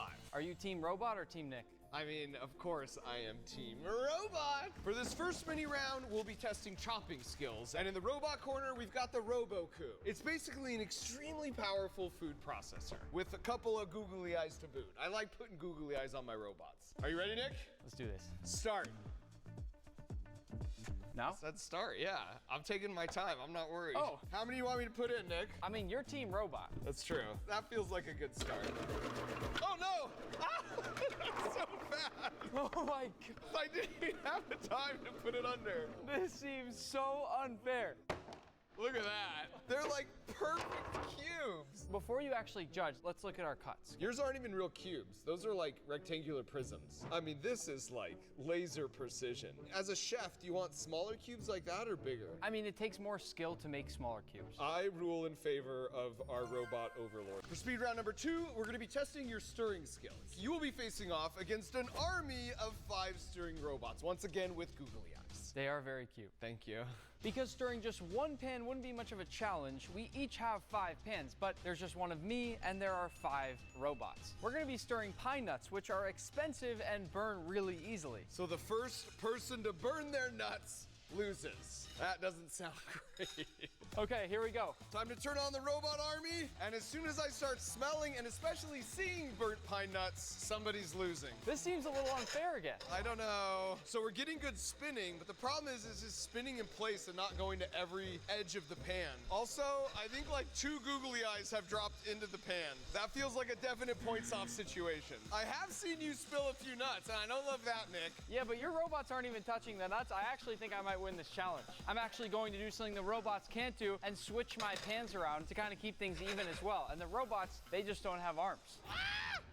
The robot feet are melting! He's melting! Stoves off, stoves off. What happened here? Disaster on the robot front. It completely charred these pine nuts, and on top of that, the plastic feet melted in the pan. Wow. This is a nice, even golden brown. Let me taste test. That's good. I don't have the courage to try any of these. Plastic's not necessarily my thing. This one's an easy call. Nick, winner of this round. We're all tied up, heading into speed round number 3. For round 3, we'll be testing your ability to make toast. It's very simple, but easy to screw up from personal experience. On the robot side, we have this extremely high-tech $500 toaster with a screen. So, where's your screen, Nick?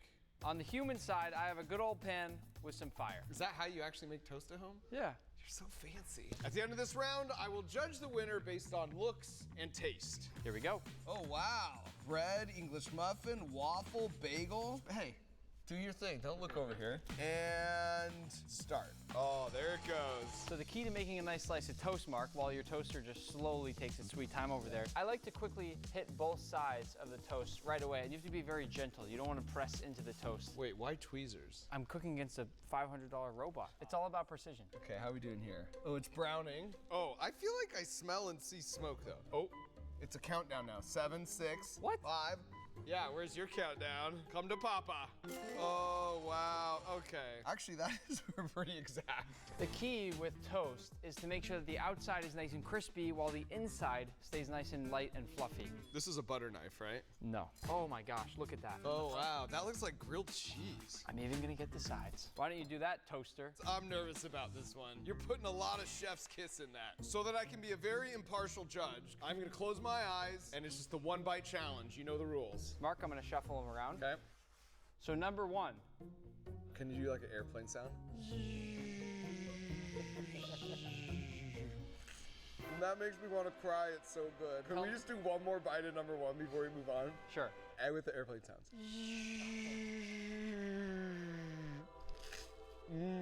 I didn't know toast could taste so good. Number 2. I'm not doing airplane. By comparison, this is just like a wet sock. Number 1 by a nautical mile. Number 1 was me. Wow, okay. Well, I finished eating this. The score is now humans 2, robots 1. For speed round number 4, we're gonna see who can make the best pizza. Man versus robot. And this is a doozy here. All I have to do is load in the sauce. Now I just gotta add in some cheese, put my dough right there. I haven't even started. All right, here we go. It's scanning the pizza. Look at that laser scan. Sauce goes on. Now right here is where it's putting the pepperonis on. Seems super unfair. Wow, put that in the Louvre.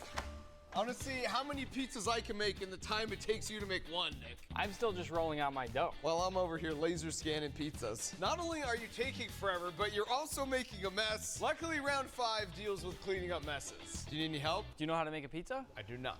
At this point, I'm just trying to finish my pizza before Mark makes... Number 4? Yeah. All right, well, you have exactly 40 seconds. I can do 40 seconds. Let's just do a little bit of olive oil. Oh, never mind. 0 seconds. It's done. It was done. I'm done too. Very, very different looking pizza. Very different looking. That looks like it's about to go into an easy bake oven. Whoa. These are masterpieces. Like, put these in a brick oven. Already, I feel like this is off to an unfair start, but it's not done yet. I think we should bake them. We need to bake them. Okay, time's up, and Nick's pizza looks interesting. Now, as for the robot, look at that. Aesthetically, the robot definitely has it at this point, but let's see how they taste. Human first. That's like a 4.8. Now for the robots. To be honest, the taste is pretty similar. The robot has a way better ratio of like dough to cheese to pepperoni. It's just a much more balanced bite. Robot takes it. And that means going into the 5th and final round, it's robots 2, Nick 2, we are tied. And speaking of the final round, it's an absolute mess back here thanks to Nick. Time for our cleanup challenge. All right, this is it. 5th and final round. Nick, you made quite a mess here. I'm adding a little extra.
think so. I bet not. It's a breeding ground for the ick. Twitch cares about the money and nothing else. Well, I'm just saying, like, did they invite you to these conventions? I got a clip of NMP saying basically all of you except S-Fan were blacklisted from Blizzard events. I don't know where I stand. Like, I don't. This is gonna sound like maybe like an ego thing, okay? I'm just gonna preface that. I'm at a position in my career where I'm doing so well and I'm so successful. I don't think about which companies blacklist me from events, because if I want to do my own event, I can just do that. It doesn't even register to me. Like, okay, I'm banned from the event. Okay, that's fine. Like, I understand why I would get banned from an event, right? I get it, because I'm very controversial. I say things that are really extreme, at least in the eyes of some people, and people might not like that I do that. It's totally okay. But yeah, I don't really give a shit, because I'm tremendously successful. I've been successful for many years, and so I don't need somebody to bestow that success on me. It's intrinsic to who I am. So I don't really give a shit. So yeah, I mean, maybe, right? And you could say that's a little bit of ego or something like that, but just that's genuinely the way that I feel. So they don't want to hire proper security. Well, there's nothing that they can really do to stop. The problem is that if you let people take photos next to somebody else, that person can do something weird. Unless you have, like, literal Secret Service fucking, you know, ready to shoot them, right? In, like, 1 second, then you're just not ready for that. Like even they're like, you see the Secret Service, like they've got their hand on their gun while people are taking photos with like Donald Trump, for example. Like the level of security that you need in order to like really prevent that stuff from happening is really, really, really high. And that's just at the meet and greet. Like a lot of times these girls are walking to and from different areas. People will take photos with them. All kinds of weird stuff happens. So yeah, if you're a girl, don't go to TwitchCon. Just don't go. Just don't go. Trust me. Like, and by the way, I hope I'm wrong. I really hope that I'm wrong. But I want you to keep in mind that whenever, and they're smart for doing this. Pokey and Ray and Cutie were smart for doing this. They didn't go to TwitchCon this year. And the only reason Emmy did is that she, you know, they forced her to basically do a meet and greet for her to do her cosplay competition, right? Which is fucking ridiculous. And, you know, being a team player, are you going? Am I going to go? No, I'm not going to go. I don't want to go to that shit. Absolutely not. And also, like, and this is the thing too, but they love the feeling of being wanted as well. I think that a lot of streamers like the idea of being able to go somewhere and be recognized. Unfortunately for me, that place is Walmart or the gas station or Wendy's. If I go somewhere, people will recognize me. This happens very regularly. And so I don't need to go somewhere to get an ego check, okay? It doesn't have to happen. So, yeah, I don't know what to say. Can ugly girls go? I don't know, because these people are equal opportunity creeps. They absolutely are. It's not like, oh, if you're not attractive, they won't do anything. Plenty of creepy, weird guys do shit to everybody. And yeah, I don't even like that line of thinking. The only bad thing about being a famous streamer, it's hard to go to public places without getting noticed. So for me, does it bother me getting noticed? No, it doesn't actually. Like, I don't really care. Like, I'll tell you the truth is that I've grown up in Austin. I live in Austin, Texas, and I've grown up in Austin, Texas. I went to school here, went to like high school here, went to college here, and so I've spent my whole life being recognized by people that know me in the city, right? Just because, you know, in high school, in middle school, I had a lot of friends. In high school, I had a lot of friends. In college, I actually didn't really have as many friends because I already had like my own kind of friend group to begin with. Putting together rage bait is easy, but putting out unironic cooking content and get hated on, that takes some skills. Today we're gonna try out some serious recipes that received a large amount of negativity because I'm just an angel, you know. I give a second chance to Cupid, so I'll give a second chance to these controversies. There's a fried rice coming up, but not just any fried rice. It is the start of the Uncle Roger IP on Hersha's BBC fried rice. British Broadcasting Corporation. Okay, that BBC is okay. Uncle Roger not into the other BBC. I was trying to find the recipe online, but I think BBC deleted the recipe and the video because of the backlash, which I don't think it was that bad. The lady in the video was such a good sport about it. Made multiple videos after that with Uncle Roger. Quite a lot of aromatics in this dish: onion, bell pepper, grated ginger, and garlic. For the rice, I'm not gonna boil in water and use a colander to drain it. I found a crazy hack. So you see this microwavable instant rice that you get from any grocery store? The rice inside is already cooked and like air dried. So technically, and actually, like, people went to college to learn. That was so gay.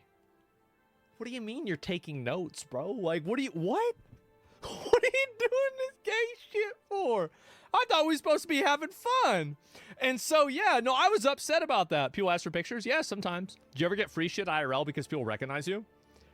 Yeah, I do. They try to I never let people give me free stuff. I'm like, if you know me, then you know I don't need this. Give it to the next guy.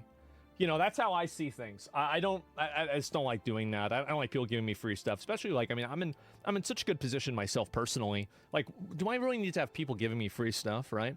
That's it. So, double it? I don't know. But even a Dr. Pepper? Oh, no, if somebody gives me, like, a drink or they say, like, hey, your meal's free, it's like, okay, yeah, sure, right? But, like, somebody tries to give me something in, like, a big way, that's it. Do you ever get annoyed by the pictures? No, not really. I mean, it's fine. And it's not, like, I don't really go out a lot, so it's hard for me, really, to be that annoyed.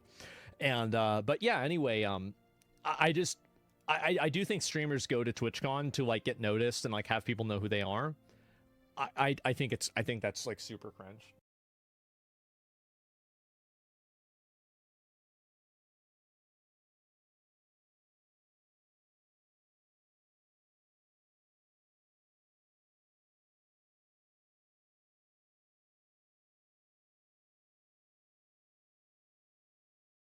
In front of us, we have the grossest foods in the world, ranging all the way from Vegemite to fermented shark meat soaked in their own pee. But before we get into that, we're going to be starting off with the grossest food of them all, prime. No, I'm just kidding. We're gonna actually start with the least gross and then work our way all the way up to the grossest. So we won't be starting with this. Instead, we will be starting with number 20, and it is chocolate-covered bacon, which I think is gonna be pretty good. Yeah, no, I actually have high hopes about this one. I mean, things are gonna get pretty bad, so we should enjoy this while we have it. Yeah, exactly. Be grateful. So it's literally chocolate covered bacon. There's nothing more to this. I don't know why people think this is gross. All right, cheers. Cheers.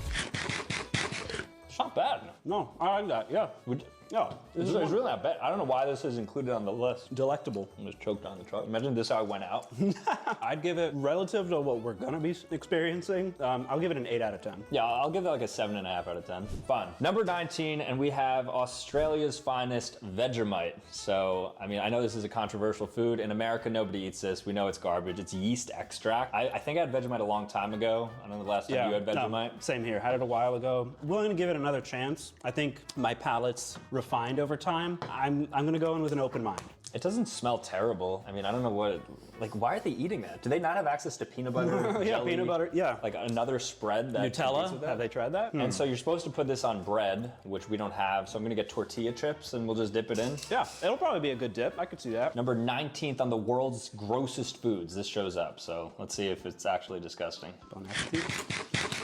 It's not enjoyable. It's not good. I'll tell you that. Yeah, no, it's not good. I don't like it. The chip probably made it. You okay? The chip, I think, made it better. Is it salty? What is that? Oh, well, the chip was really salty already, but then actually, I think this just like brought it to a whole nother level. Oh, dude, that's worse than I remembered. 3 out of 10, and that's on the gross food scale. Yeah, so we just got started, and we're already giving 3s. You know what? I'll agree with you there, but I'm worried. Then what? Are we gonna start going negative in a bit? All right, next up is Austria's finest. Vienna sausage, which is the 18th grossest food in the world. It is what it sounds like. It's just canned Vienna sausage. It's made, interestingly, with chicken, beef, and pork. So this is like a fusion of everything, which I don't know if actually helpful for It's a Frankenstein Frank. Just to get a close-up of what this looks like in water, hot dog water, just marinating. Doesn't expire. So this is what Austrians eat. Yeah, they made it at least.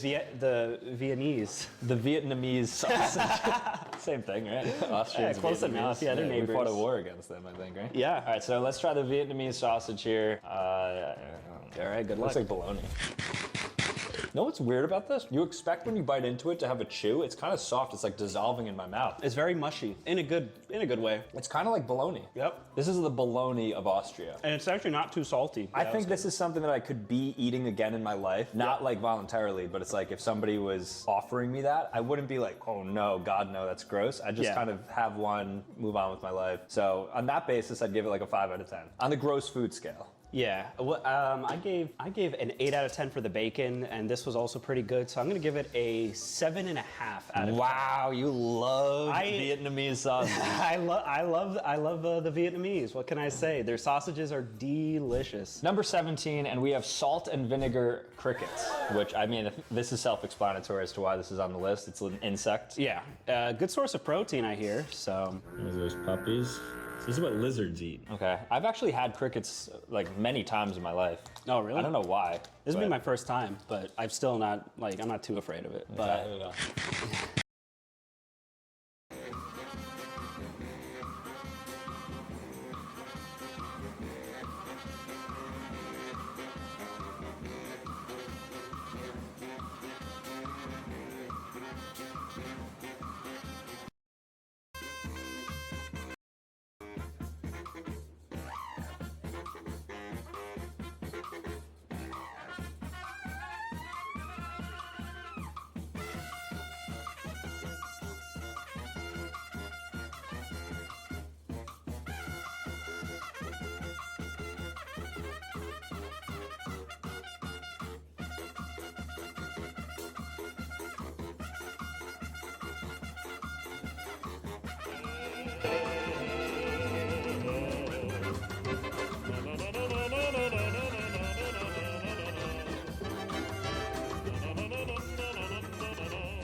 Well, anyway, well, the problem is that they think that it's like against some sort of international code or some other stuff. We kill the criminal. Yeah, fuck them. And so anyway, we're so cucked into protecting criminals. That's right, guys. China's wreaking havoc on international waters, by the way. They don't give a fuck about international laws. That's because international laws aren't real. They're not real because nobody can enforce them. So unless like the enforcement countries are China and Russia and America, and like maybe the EU to a lesser extent. They never were. They never will be. There's a law of gravity. There's not a like every of these like war crimes and everything like that. If it's a crime, who's going to put you in jail? What if you just tell them, no, we're not going to listen to you or respect your authority? That's it. That's the end of the conversation. So yes, anyway, the boats can't travel that far, so they can't be drugs on them. Just dumb bullshit. Well, I don't know if they can or not. And either way, you know, I think that they're probably bombing drug boats. I mean, I think that really, and this is one great example of this, is that you know, you don't really see a lot of fishing equipment on these boats.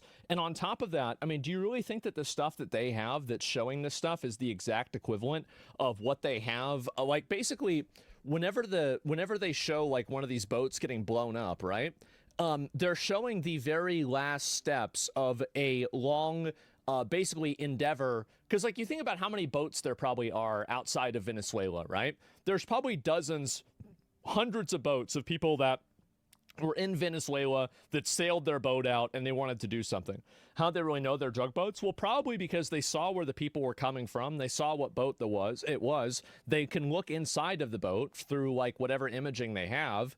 And then they can be like, oh, okay, well, this looks like fucking drugs and there's no fishing stuff on there. This is a drug boat. We're going to blow it up, right? It's military intelligence. I think that really think about it like this, right? Is that Israel was able to find out which apartment building senior Iranian government officials were living in, right? So like you think about the level of security that a drug boat has, a random drug boat has, and then you assume that an Iranian official has like security that's 10x that, right? And even then, Israel could find out the exact apartment building they were in at the exact time that they were in it and blow up that apartment building, specifically their room, right?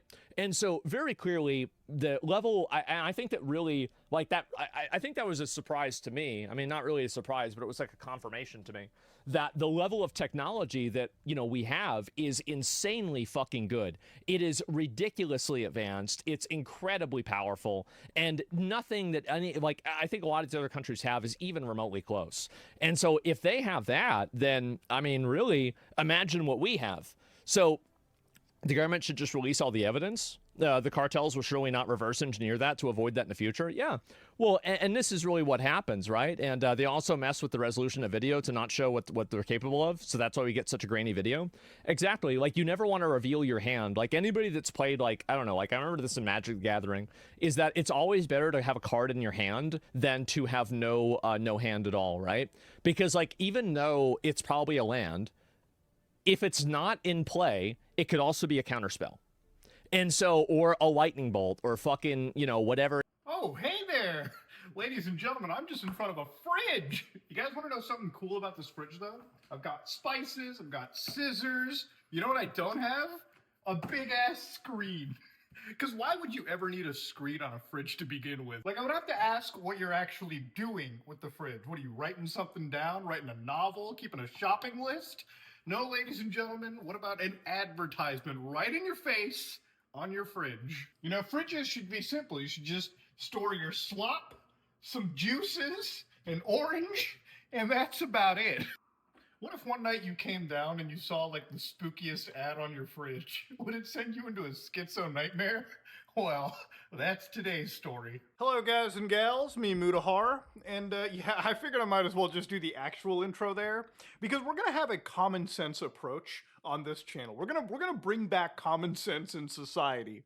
Now, ladies and gentlemen, this is a fridge, okay? This is a $4,200 Canadian Doland fridge. Now, I might be like, whoa, that's... Why would a fridge need to be that expensive? Well, young Padawan, okay, this fridge has a screen on it, okay? It has Family Hub, probably some AI features, so on and so forth. Now, you might be wondering, okay, but like really, what is the reason for a screen on a fridge? You know, it's one of the things that I hate about technology in a fair bit too. Like being somebody that loves technology, I don't think I've ever met a person with reasonable intelligence that unironically thinks this shit is fucking cool, okay? Like, yeah, I really needed a tablet connected into my fridge. You know, Muda, sometimes I'm a complete moron. And I don't understand. I don't understand that there is a notes app on my phone that I can put a grocery list on. No, some people just need a fridge thing, okay? Maybe you want to doom scroll while you're like making pancakes. Gotta have a big ass 30-inch tablet connected to your fucking fridge instead of, I don't know, having a cell phone like a normal person. You know, it's one of the reasons why I don't buy Amazon Alexas and crap like that in my house. Because I think it's stupid. I think having a speaker that is most definitely always listening into everything that you want is annoying, okay? It's redundant technology. It's like going to it's like you have a cell phone, okay? It always listens to you. Might as well just use that instead. But anyways, ladies and gentlemen, why are we talking about the fridges again, okay? Well,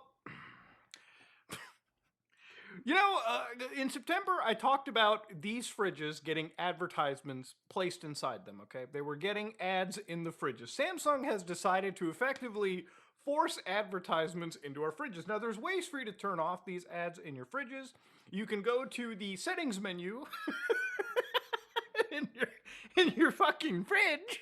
You can go to the advertisements tab and turn off cover screen ads. That's about it.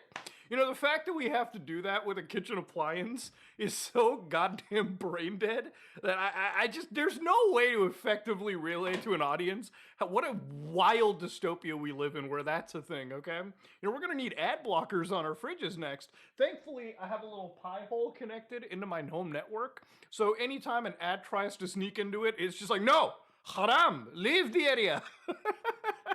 So, of course, why are we talking about this again, ladies and gentlemen? Well, there was an advertisement that showed up on this fridge. Yes, this is what an ad looks like. So, this is an ad for a TV show on Apple TV+. And the ad is in big, you know, it's like, we're sorry we upset you, Carol. Now, if you don't know what it is, it's a show called Pluribus, which is sort of the new Vince Gilligan show. Actually, a pretty good sci-fi show. Just to give you a quick summary of it, there's a chick named Carol in the show who is the only one not infected with a virus that has glued humanity's brains together, effectively turning us into a Borg. And the Borg is super nice, they don't want to hurt anybody, and Carol is scared because human beings lose their individuality and all that other shit. So yeah, this is an ad for a TV show, okay? Basically, the human Borg addresses Carol by calling her up and saying, hey Carol, we can do anything. You want us to deliver a package? Hey Carol, you want us to give you a nuclear weapon? And they will give it to you, okay? It's like Amazon Prime edition. It's crazy shit. So anyways, why is this ad so important? Well, it turns out an actual schizophrenic Carol came down and self-admitted herself to the hospital because she was scared shitless of this showing up on her goddamn fridge with no context, okay? Remember, the word pluribus in new series are very tiny. The "we're sorry we upset you, Carol," that's an insane thing to read in the middle of the night when you've got the munchies. So inside over here, 4 days ago, Fun Blueberry 2147, love these random names, my schizo sister hospitalized herself because she thought she was having a psychotic episode where someone was attempting to communicate with her through her fridge. Turns out it was an advert on the LED screen. Need some advice. She's not really capable of organizing most of her own affairs. So again, you know, I know that I've been joking here, but mental illness is a very serious thing and it comes in various ranges. So, you know, people who are schizophrenic even, right? Like remember, schizophrenia, there's really no way to describe it, you know, unless you have it. It's not as simple as, oh, somebody just hears wild things. Schizophrenia comes in many ranges. There's a lot of people that are schizophrenic that have found ways to cope with this, and there's a lot of people that are so severely schizophrenic that it absolutely impacts their day-to-day life. It's like autism, right? Autism is a spectrum. There are people that have autism that can easily function, and then there are people that have autism where they are unable to function without any form of assistance. So she spent 2 days under monitoring, and this isn't the first time she's been kept in, as she's had previous psychotic episodes once every 2 years or so. During this time, her medications were adjusted. She also rang me during this time to tell me that someone was trying to communicate with her through her fridge. So she booked a taxi to A&E and was driven there. So I finally got her back home a few days ago. However, when I was scrolling on Facebook today, I saw an advert on the smart fridge which stated the words, "We're sorry we upset you, Carol." It was set against a creepy yellow background. For gamers, that's just the apology shit, and was very ominous. Upon closer inspection, it was an advert for some TV show. That's my sister's name, Carol. I sent her the photo and asked if this is what she saw. She confirmed it. Some creepy advert in a place where an advert shouldn't usually go has sent her to the bloody hospital and triggered a review of the efficacy of her antipsychotics.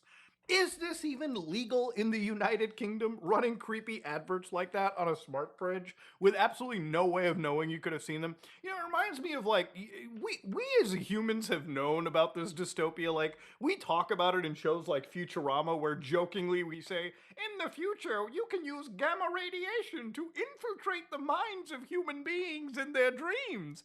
That's supposed to be a joke. That's supposed to be the dystopia we do not aim for, okay? Gamma radiation gives you super cancer too, from what I heard. It's bad. You know, it's like playing Black Ops 2 and you get to that like one level where all the rich people hang out and you walk up to like the billboard and it's like it changes like the billboard to match you and like the characters are visibly like, whoa, that is some like next level of satanic shit. You know, it's crazy. Like when I was in high school, there was this like Korean chick that was like, she was very religious and she started talking to me about the whole Mark of the Beast. And, you know, at the time, I didn't really, like, think about it too much. But we were talking about, like, phones and stuff. And now it's all starting to, like, come back. I'm like, you know what? She was actually kind of right about it. You know, we live in a world where data surveillance and, like, shit is so paramount. But the advertisements are, like, the worst thing imaginable. Now, here's the thing. This is a expensive fridge, okay? You have to pay money to get this fridge, okay? You know, back in the day, I remember when, like, ads were being like, fucking butt-fucked into everything that we used. A lot of the big corporate guys were like, nah, dude, listen. Actually, why am I trying to do that? Actually, listen. Hold on. You gotta do the perfect corporate thing, okay? You gotta put a line of the old pineapple, like, fucking gamer subs out here. You gotta... Okay, all right, listen. We had a great idea about gamer subs out here. You gotta... Okay, all right, listen. We had a great idea about advertisements, boys. I think ads are the best thing possible. We should absolutely think, oh my God, the blood is coming out pretty hard. I think we should put them into all the paid products, okay? But we should tell the fucking cattle out there, we'll put it into entirely free stuff. It'll lower the prices, but it won't. That's the reality, okay? We live in a world where, like, Samsung, without asking for consent, okay? Remember, consent is a myth when it comes to big tech companies and you. Samsung stuffed ads into a fridge.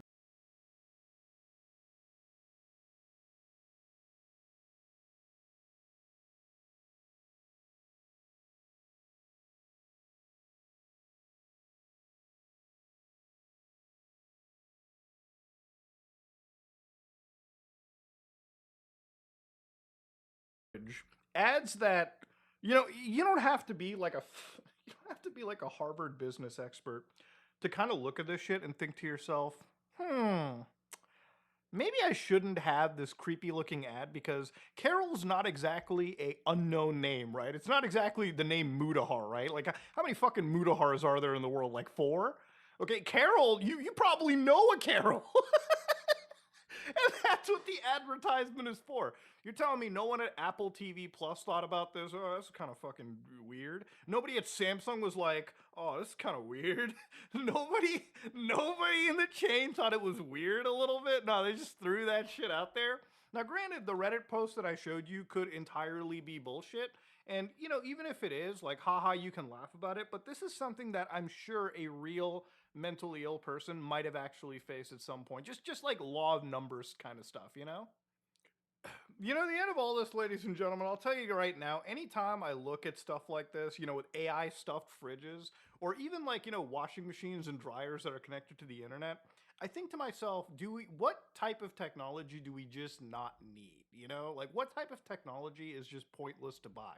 I feel like the crux of this video should be that, not that this is a creepy fridge ad, but really we should be auditing like why we're buying certain pieces of it. Do you honestly really need that like smart speaker that's just going to give you advertisements? You know, you look at things like ChatGPT, apparently they've already got like little code calls inside there that are talking about like stuffing advertisements inside the actual ChatGPT responses, which we're getting to a point where even ad blockers won't be able to block ads that are caked into actual responses that we've gotten back from LLMs, maybe even in videos at this point, dude. It's a crazy fucking world we live in. You know, we're probably going to get to a point where, you know, I shit you not, I really do think that major video platforms might just start like unwillingly using influencers to like stealth stuff the entire video with advertisements. Like, could you imagine watching a video of mine and then like all of a sudden you wouldn't be able to identify it, but like an AI generated version of me was like, hey guys, anyways, this video is brought to you by insert sponsor here. Like, bro, we're getting to a point where like dystopia, it's not the fact that dystopia isn't here. It's just that maybe we should just stop using this kind of stuff. Maybe instead of buying the super expensive dog shit fridge that has like, you know, a screen on it, maybe just go back to a regular fridge, you know? One that just stuffs your food in for you. I mean, ultimately, that's what it's needed for. You know, I never really looked at a washing machine and thought, you know what would make this washing machine just so much better? Having it fucking AI connected so I can get analytics sent to my phone, as if I needed another phone application that would actually show me this dog shit. This is the dystopia we live in, ladies and gentlemen, and it's best to fight back before it is too late. If you like what you saw, please like, comment, and subscribe. Dislike if you dislike it, I am out.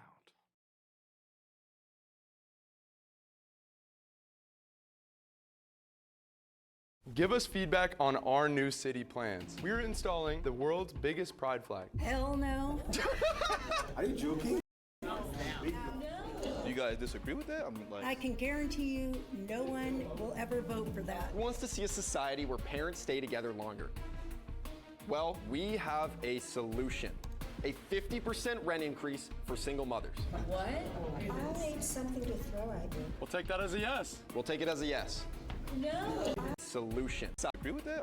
I can guarantee you no one will ever vote for that. Who wants to see a society where parents stay together longer? Well, we have a solution. A 50% rent increase for single mothers. What? I'll need something to throw at you. We'll take that as a yes. We'll take it as a yes. No. Are you trying to goad us? You said no. Are you trying to goad us? You said no.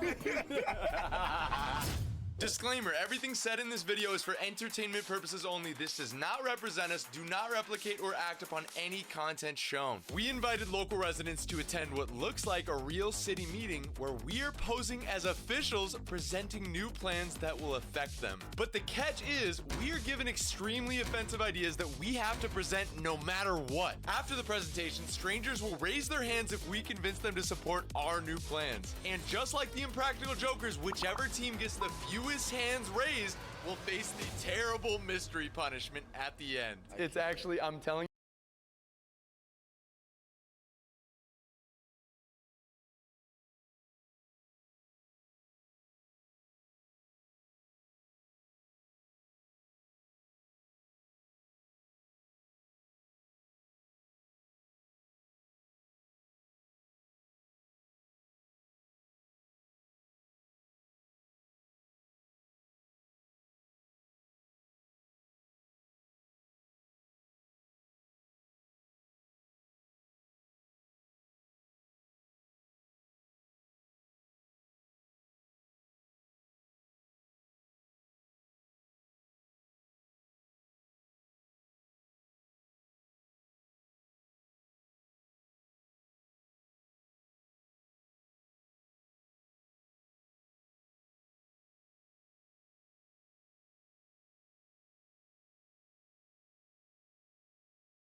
Rendered graphics.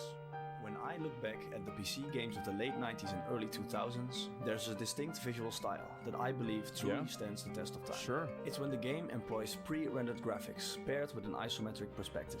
Curious about what that looks like? Here, let me show you. King's Quest. Yeah. Yep, and you walk around on it. Yep. These are the old days. Real old. Long time ago. Oh. Oh, Sim City. Wow. Damn. Damn. Commandos. Look at this. Wow. Halls of Torment? Yeah, Halls of Torment was like this. You're right. The Settlers. Oh, I think I had this one. Yeah, I think I did. Diablo 2 had this? Damn, I didn't even know that. Wow. Robin Hood. So this is up until like the early 2000s.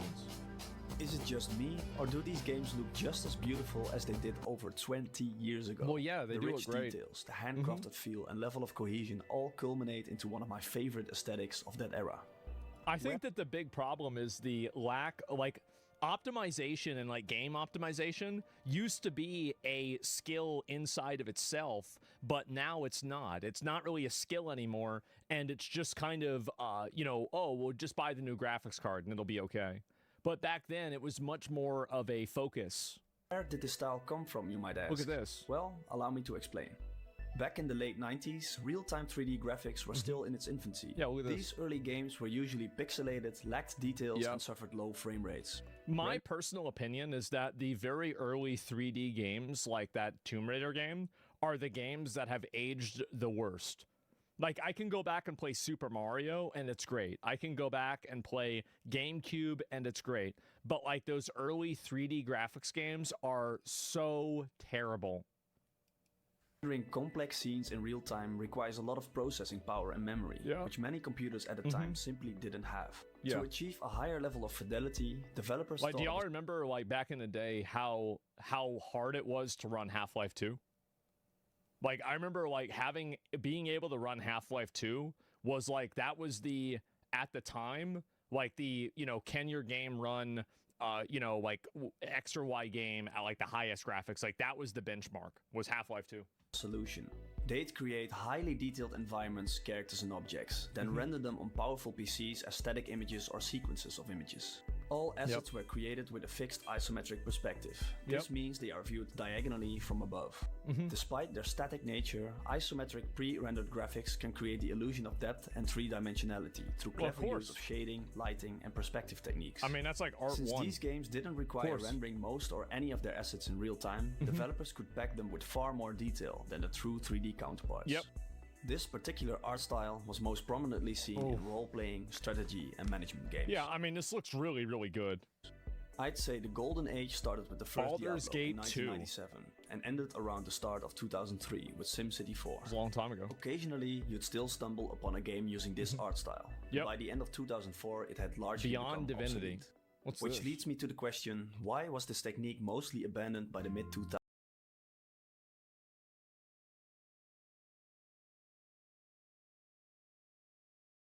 I don't know. The whole reason this technique was used in the first place was due to hardware limitations. However, as we entered the mid-2000s, rapid advancements in new graphics hardware.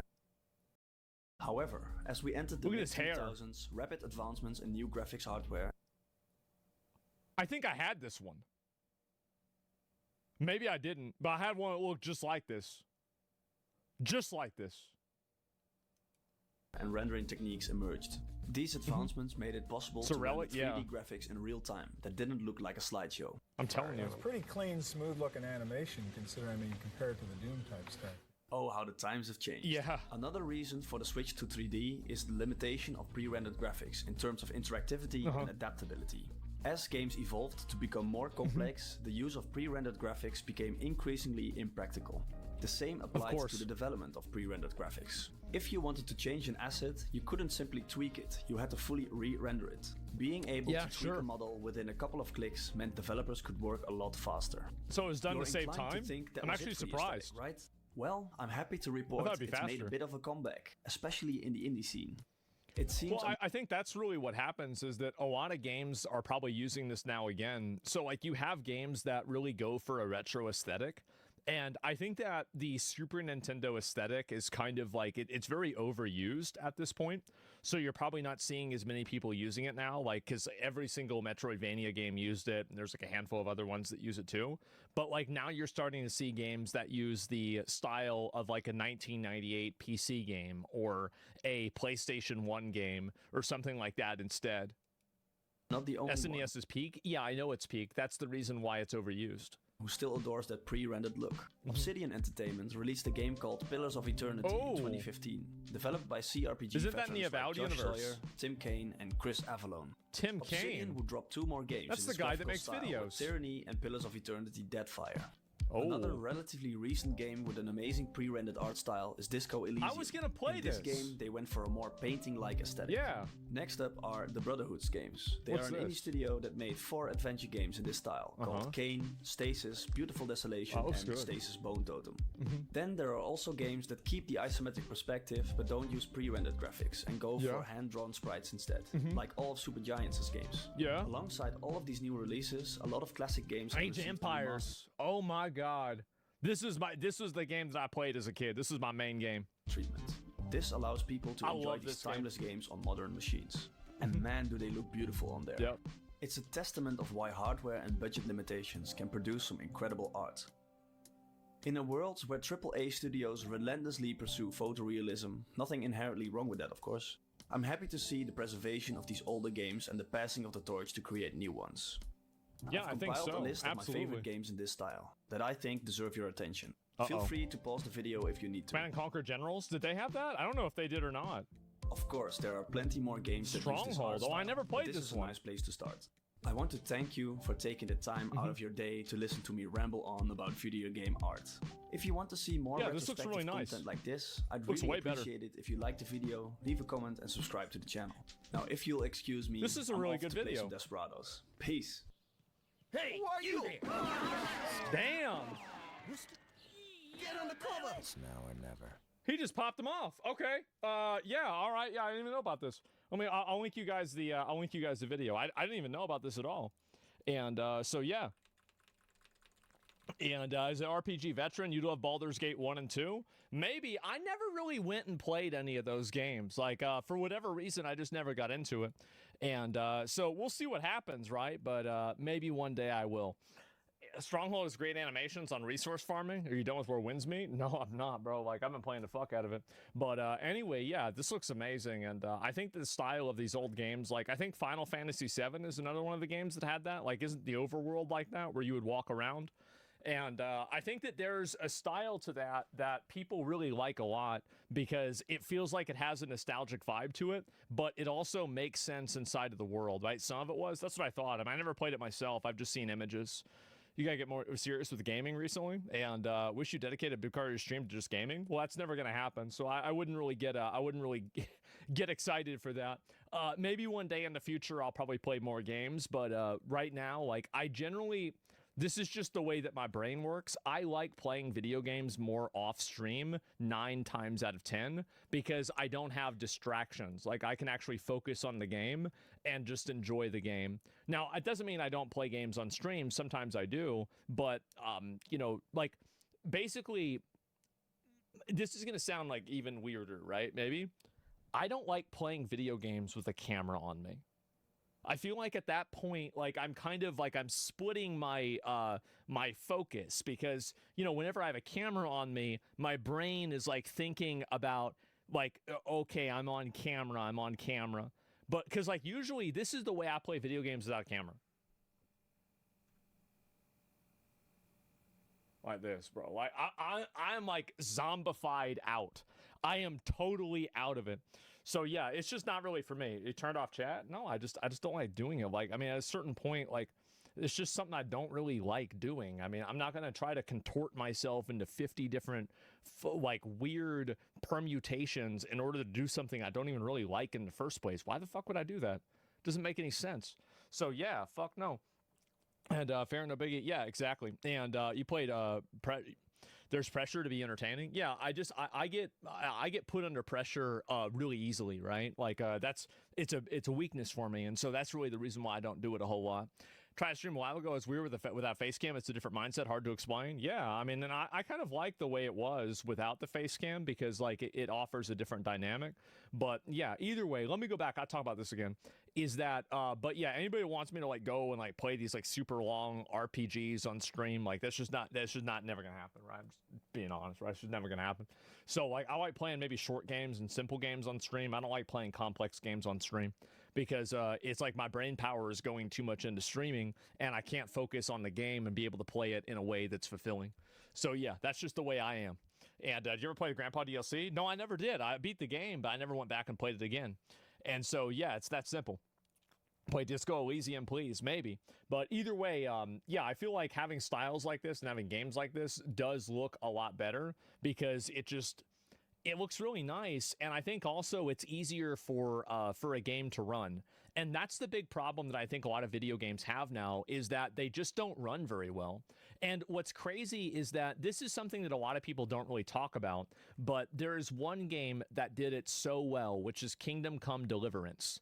Kingdom Come Deliverance, and also more recently Where Winds Meet, both of these video games are incredibly detailed in terms of, like, the scope and the size of what they're showing, but at the same time they're able to effectively just be very, very well running games. And you compare that to the monstrosity that is Monster Hunter Wilds, and this game, oh my fucking god, like, this game doesn't run for shit.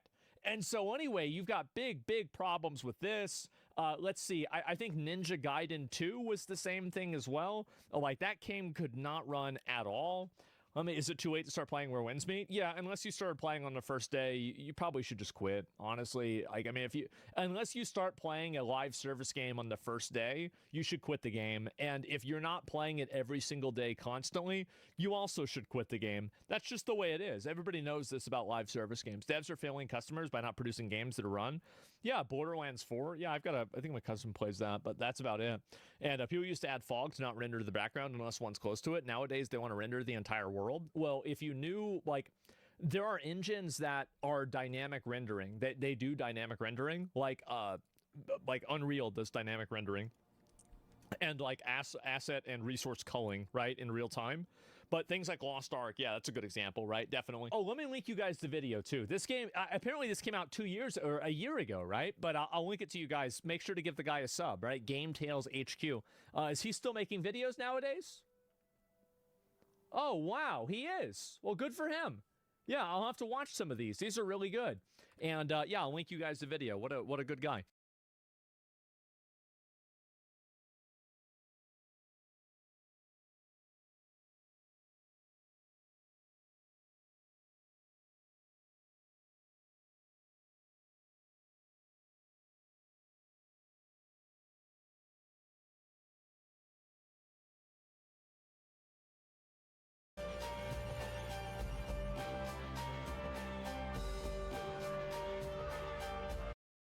Gen Z is aging like milk? Nah, bro, who says she's 22? What, she said that? She could say she's 14 or 40. You say anything. Gen Z is aging like milk. Okay, there's a trend going around where Gen Z is freaking out because they realize they look really old. Starting with this clip from Jordan the Stallion. I remember seeing this. Gen Z is like aging really rapidly. It is mainly because of the stress. I remember, yeah. We live in a time nowadays where millennials look way younger for their age, while Gen Z looks way older for their age. If you don't believe let's find out. We're gonna save this image right here, and we're gonna go over. All right. I was 31. This is becoming a little bit upsetting. I mean, it's not very accurate. It's all right. Let's see if we can do anything else. All right. So this is a photo of me. I was 20 years old in this photo.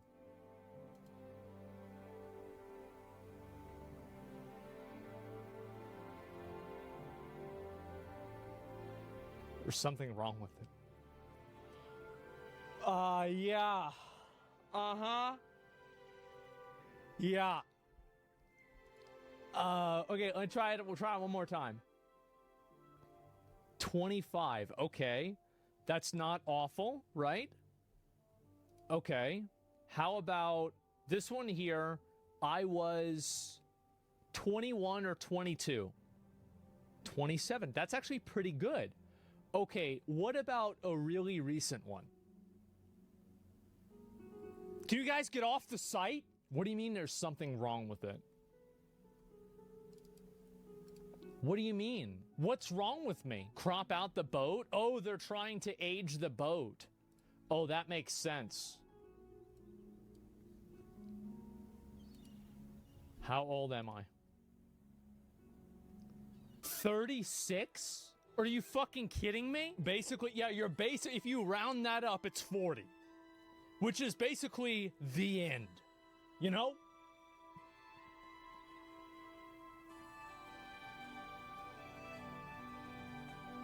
This photo is almost 15 years old.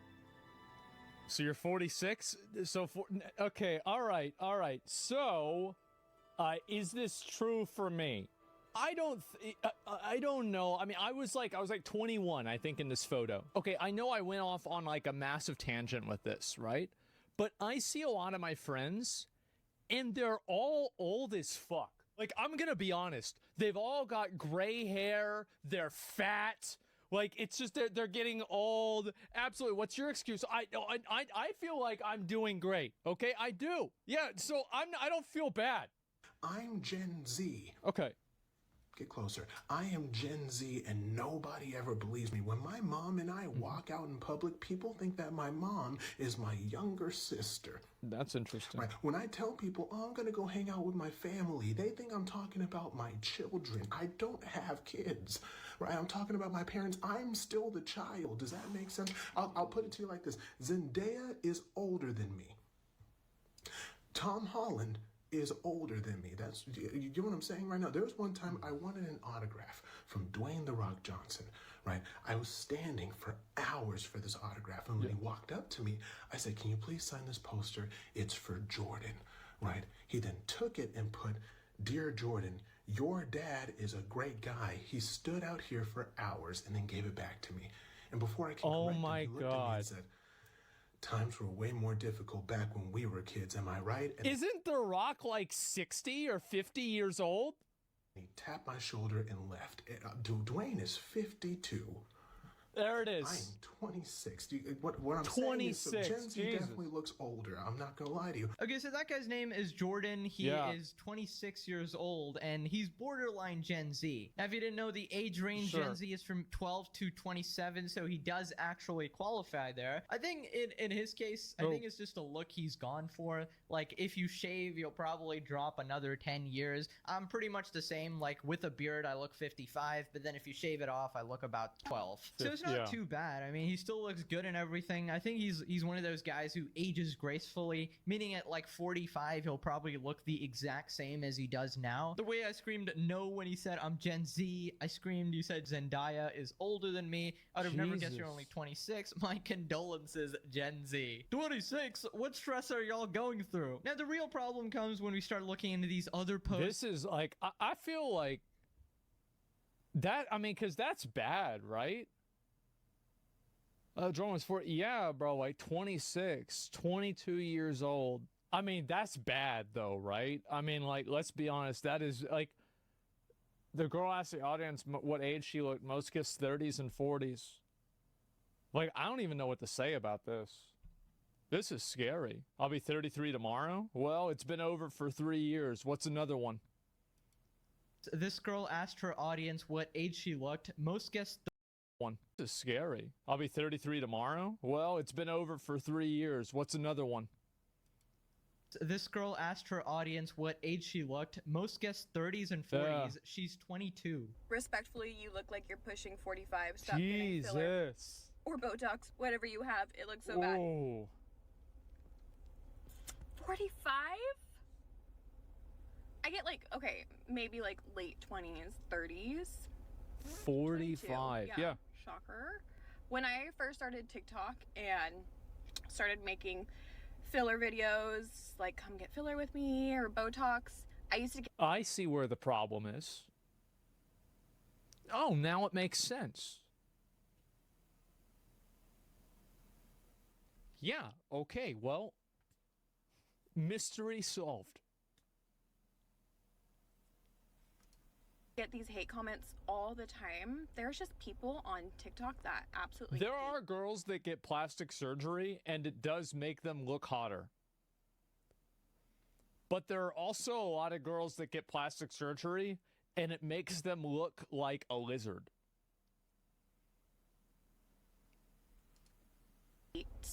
Cosmetic procedures and a dehydrated lizard. On like the like a rock in the Grand Canyon and everything around it is red. And it's a red lizard.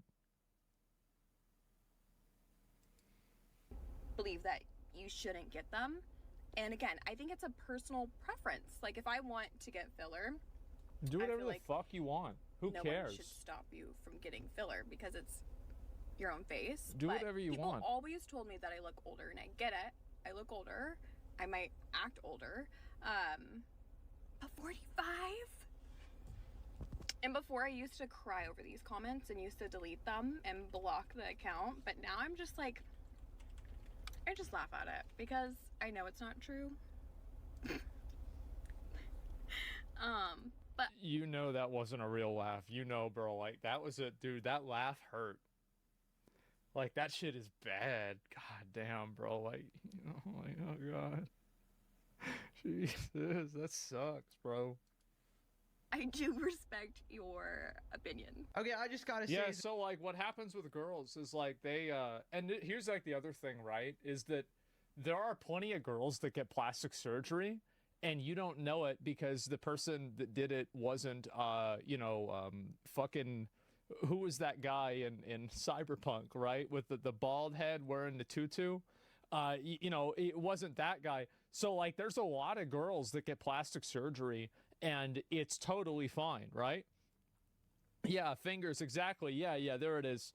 And like, for example, I remember Izzy got like a nose surgery and I couldn't fucking tell. Like, it looked fine to me. I mean, what the hell? Like, I wasn't really paying attention to her nose anyway, but if you draw attention to it, I don't fucking know. So yeah, of course it works.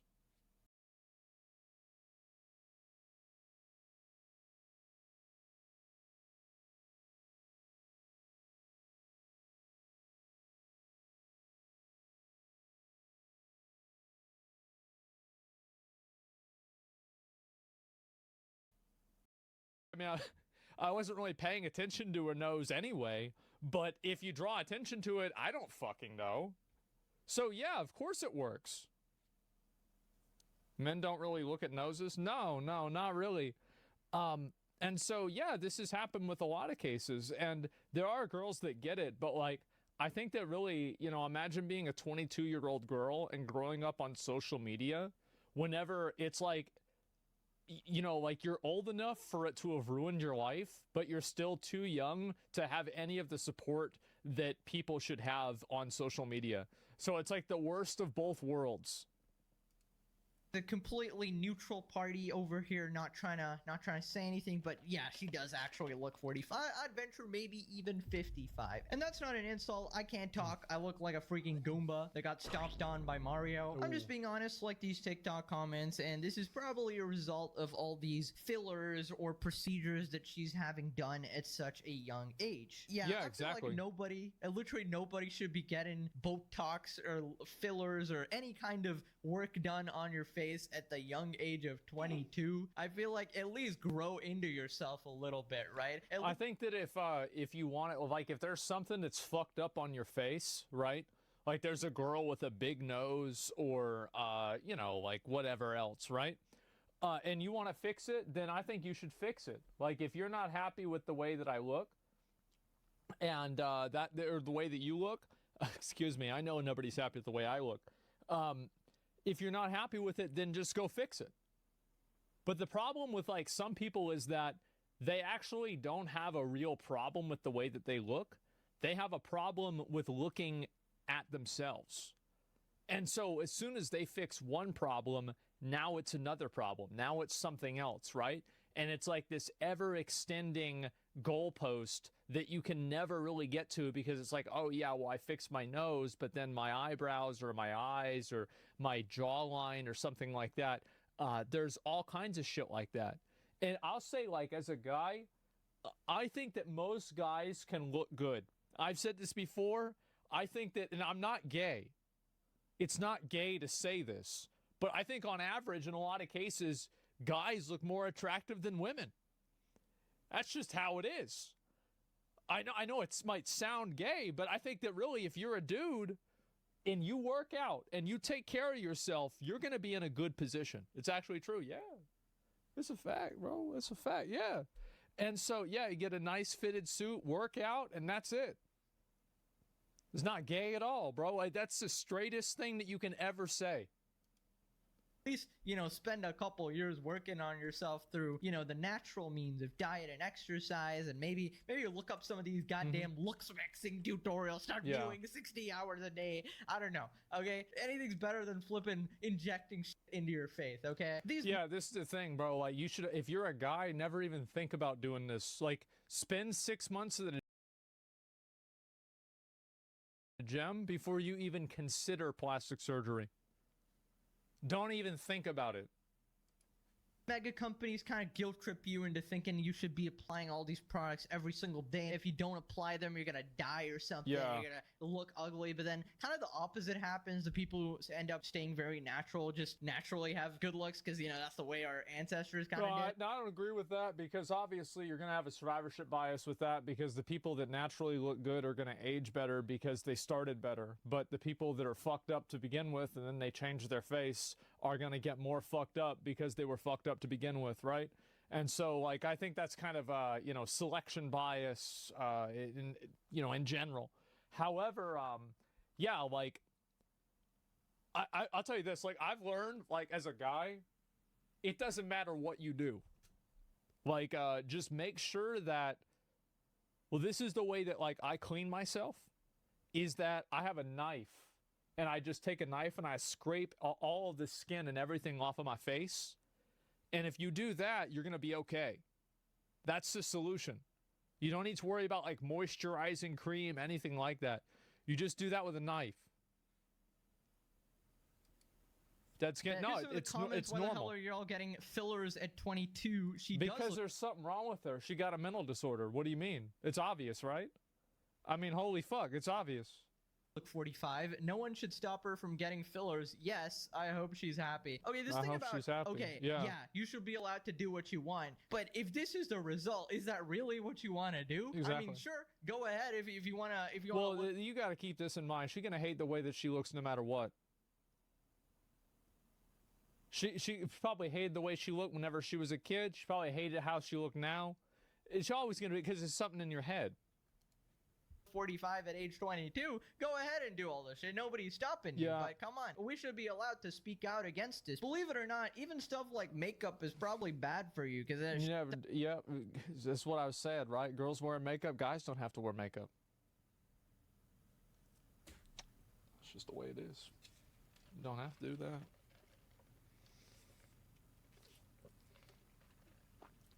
It's not gay, guys. There's nothing gay about it.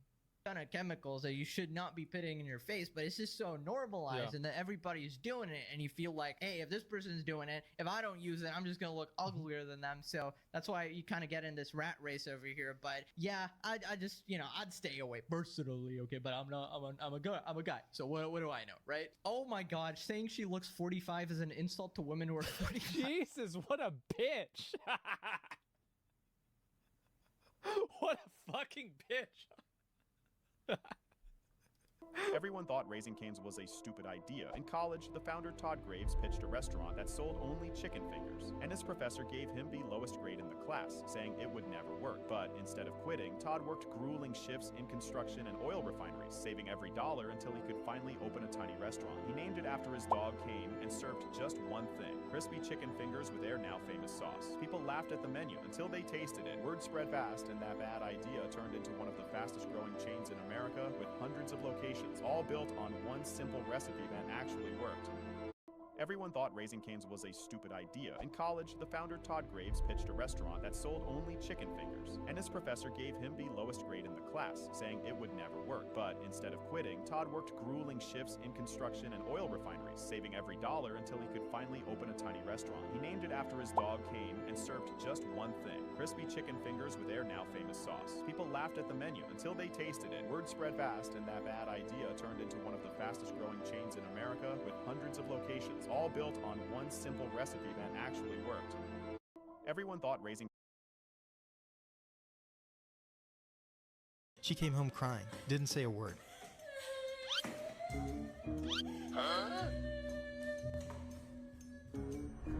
She started packing her bags like she's relocating to another universe. Her husband's, "Babe, what happened?" She came home. She was making trouble with him, loud, petty, nonstop. She came home crying, didn't say a word. She keeps packing.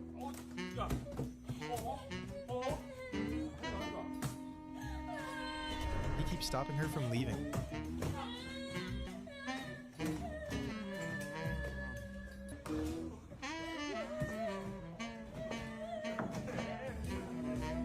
She showed him the reason why she's leaving. She fully rearranged the shape of his car.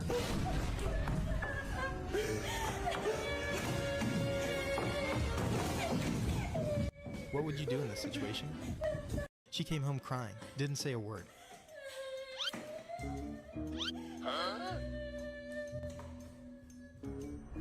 She started packing her bags like she's relocating to another universe. Her husband's, babe, what happened? Who hurt you? She keeps packing. She was slapping her customer. The manager quickly rushed in and asked why. Then she showed him what the customer wanted. It's a reference photo of a handsome guy with a phone in hand. She showed him why it's not possible.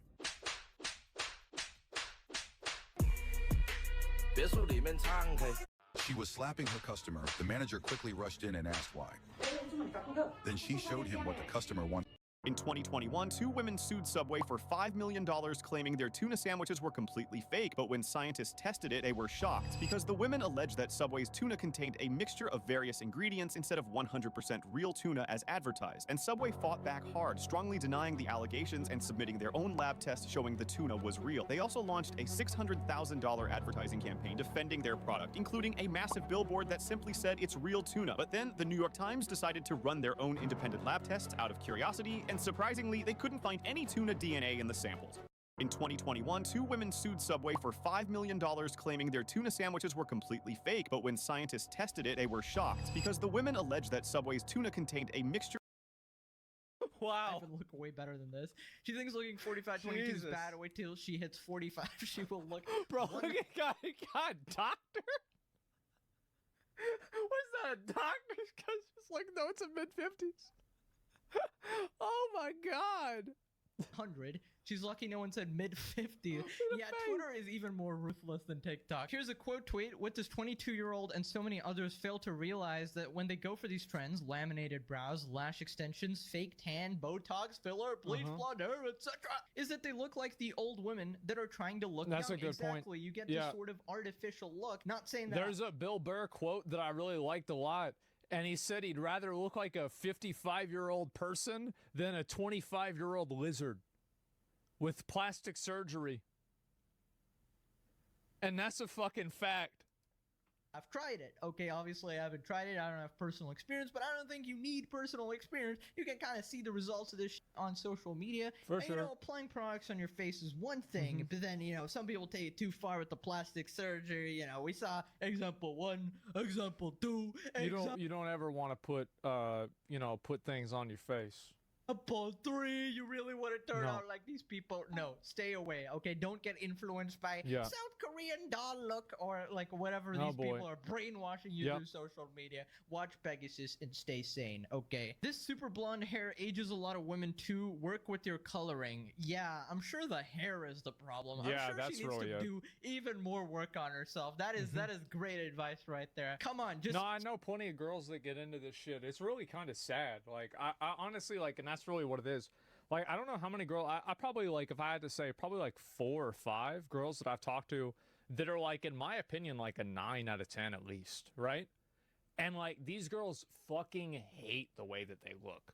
They're always thinking about how fat they are, that they're ugly, shit like that. Oh my God, what are y'all doing? What are you doing? Like, the fuck? stay away from the artificial shit. Eat normal single ingredient Eat a healthy potato. foods. Exercise, and maybe you can somehow wash this away. I don't know if exercise can fix this, honestly. It's not gonna because the fix damage it. seems to be done, but you know. Yeah. And here we got yet another one of these videos where people are just complaining about getting called old. I was humbled so quick tonight. I was on live with my boyfriend and someone was like, "How old's your girlfriend?" And John jokingly responds 47, and the girl comments, "Oh, I thought she was early 30s." I am 23. That's probably the most. Eesh.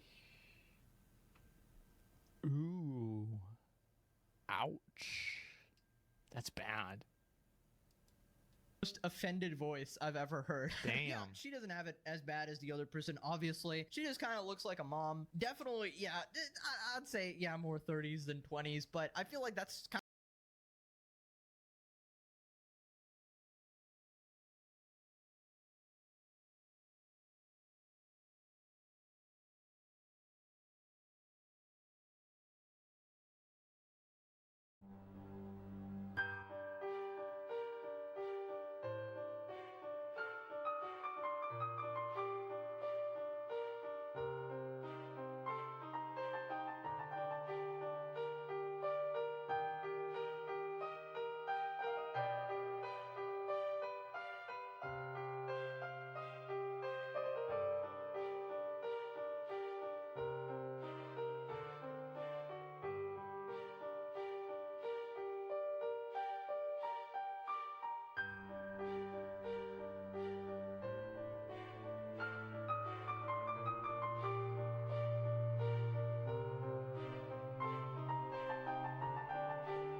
I'm an independent man. I don't need a woman. Said by no guy ever. Got the glizzy straight on there. Okay, I see you. Oh my god. Their Greek mythology name must be Diabolicles. Good lord. Get the fire extinguisher there, John. They should have. So you're telling me the glizzies aren't going to be ready anytime soon? No, Rebecca and Lauren burned them. Kind of the aesthetic she went for, like just the clothes, the dressing, the style. It just gives off more mom vibes, you know. This lady is my age, by the way, which is weird. In my head, I'm still 15. I'm still a kid. Okay, I don't know. The fact that these people are my age, that's crazy, bro. I think that I in my head, I still think that I'm 15 too. Until I talk to a 15-year-old and I think to myself, holy fuck, never mind, I'm actually 30. Like, that's what will happen. Like, I talk to a kid and I'm like, whoa. What's this? Maybe I'm going through a crisis right now. It's gotta be the microplastics, dog. It's definitely. Don't touch the receipt at your cashier. It's estrogenic, actually. People are just brutal. 23. I was thinking 33. I thought 35. I was thinking mid to late 30s. I'm thinking 35. Jesus, you don't need to be so 35. honest. There's a fine line when it comes to baby Botox. Injections, fillers, and vapes are among the sneaky culprits making. Yeah, this is what you. If you want to avoid aging, this is what you do. Number one, don't ever because I think that once you have a skincare routine, you just basically are gonna ruin your face, because like you have to think that your face has evolved. By the way, this isn't medical advice. You have to think that like your face has evolved and your skin has evolved for millions of years without aloe vera skin cream, without like a detox, without some sort of mud lift or anything like this. Like you didn't have this back in the day, bro. You didn't have this 100 fucking years ago, 200 years ago. So you don't do any of this. So what you want to do is you never drink alcohol, never do any drugs, never smoke anything. Don't be fat. If you're fat, that's bad. And never put weird shit on your face. That's all you have to do. And everything will be fine. And drink water. Probably, don't go in the sun. Never go outside. You never, ever, ever want to go outside. I have skin, bro. Like, my skin is white. Never go outside. Look older than millennials. If you need to a bit for vitamin D. I mean, like 5 minutes, but that's it. Then go back inside and stay there. I was about to say things that cannot be said on YouTube, but you get my message. If you vape, all right. If you vape, okay. Experts warn as cosmetic procedures soar among the younger generation. It is not uncommon to see 18-year-olds with lip filler. Oh, they do this shit in Korea all the time. I mean, yeah, you think it's bad over here. They do it way more. Apparently, it's the same thing in China, too, I hear. Yeah, so, like... Heaven forbid my daughter gets 18-year-old lip filler. Ay. Lord have mercy upon my soul. Korean surgeons look better? Be participating in society when I grow up. Ay. He added the 20-year-olds are getting Botox and fillers, semi-permanent makeup in the form of eyebrows and lips. These procedures combined can make you appear I remember there were some girls in my school that used to, I went to kind of a ratchet-ass high school. There were plenty of girls in my school that drew their eyebrows on with Sharpies. Like, I would say... there was at least 30 of them that went to my school like that. Perry said, and actually once you start going down this route, it's very hard to go back to being entirely natural, especially when the affirmations start on social media. That's right, get all your self-esteem from losers on social media. This is the guy that this girl is worried about impressing. Like TikTokers, Redditors. Yeah, there's another one right there. This is the guy right here, bro. Like he's the one who's telling you that that like your nose is too long. TikTokers. I said that twice. Okay, I have brain damage. Number one, guys, stop obsessing over your appearance. It just never ends well. Number two, stop putting... I think that you should care about the way you look if you're not happy with it. Just fix it, though. Like, you don't want to think about it. Just, like, actually, here's the reality. People like doing things like plastic surgery because it's fucking easy. It's fucking easy to just go pay money and then have a person, you know, and just transmog you to look the way that you want to look. Now, it's a lot harder for you to actually go to the gym and change the way that you eat and then put in work to change your appearance. So it's like, if you want to obsess about the way you look all the time, actually obsess over it and fix it. Now, don't just look for like a quick fix. I remember there were some girls trash in your body in the form of chemicals, processed foods, McDonald's, 6 billion ingredients, frozen food products. They're all poisoning you. They're all killing you. Number 3, social media is going to roast you regardless of how you look. So don't take it too seriously. Don't take it to heart. Yeah, although there might be a little bit of truth to it, okay? Number 4, never get plastic surgery unless your face is literally burnt off and it hurts for people to look at you. Well, you want to get plastic surgery, there's something wrong with it, that's fine. But like, that's how anorexia starts? Oh, because you don't want to be fat, so you just starve yourself? Yeah, well, I mean, like, everybody's, I mean, somebody like, what do you, I mean, what is it? It's either, so you either have people be anorexic or you have them be fat. Nope, you should lose weight, you shouldn't be fat, that's all there is to it. You can't figure out the difference between the two, that's not my problem. Like, what are we gonna do? We're gonna have to talk around this? We're gonna have to be like, oh, we're not gonna get it. We can't talk about the fact that it's bad to do this because some people that have a mental disorder might hear it and go crazy? Fuck them, man. Okay, most people, just 99.9% of people do not need it. Okay, it'll just make you feel worse. Love yourself, be happy, be healthy, and subscribe for maximum intellectuals. I'll see you guys in the next video. Click this video or I explode. That's a good video, bro. Like, that's a good way to look at it. I mean, like, here's the thing. Like, I agree with what he's saying, by the way. I definitely do. I'll give him a sub. I never seen this guy's channel before. This is funny. Yeah, it's just like, where am I gay for liking women? There's nothing more gay than that, man. It's so true.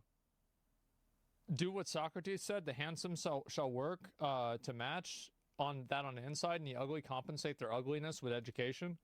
Yep. I just like was a fat kid, I'm skinny now, you can do it, random chatter. Well, here's the thing, right? Is like, I go and I think about the way that social media fucks with people's heads all the time. But like, I've met a lot of the, like, I'm gonna just tell you, like, I've met a lot of these girls on like streams on Instagram. I've met them in real life. They don't look like the way they do on the fucking computer. I'll tell you that. They don't. Like, so even the ones that you think are hot on social media don't really look the same. Now, some of them do. Some of them do. But a lot of them don't. So keep that in mind. I think that with a lot of girls, especially, this really fucks with their head because they see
It is.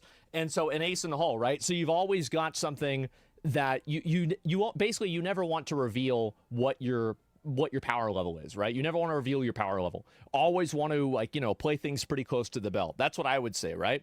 And so yeah, I don't understand the disconnect here. You carry out a mission like this to leave survivors. Yeah, I don't get it either. I mean, obviously you'd want to kill everybody, right? I mean, if they're drug dealers trying to, like, I mean, again, this is what I've said, right? Is like whatever party ticket is their goal is to literally kill anybody who's trying to bring drugs into the country. That's the person I want to vote for. That's my guy. And so if you want to be a limp dick and you want to go around and, oh, well, let's go ahead and put them on trial for 5 years and waste millions of dollars and then micromanage these drug dealers. Brother. Nope. We kill them. We blow their ass up. Never think about that shit again. So, yeah, they're going to die anyway. Absolutely. Yeah. And so people cannot comprehend the CIA's job, and people are always locking and listening in. Yeah, absolutely. And so that's it. We heading into a war with Venezuela. I mean, I think that really, if they're able to do that, I bet probably not. So yeah, Trump ordered closing the entirety of Venezuelan airspace. All civilian flights are being diverted. Oh my God. So yeah. Anyway, so this was the statement, right? Kill them all. And obviously, Pete Hegseth on his official account says, oh, well, this isn't true. Like, this is it's inflammatory, fabricated reporting. Then, literally, this is at 5:42. And then 3 minutes later, he logs on to his personal account, and he just tweets out, we have only just begun to kill narco-terrorists. He said, this shit's just starting. So that's it. Yeah, I'm glad, bro. This is like, I say thank God. Thank God we have something like that. It's not the worst we could have done. Nah, it could have been way worse. And so that's it.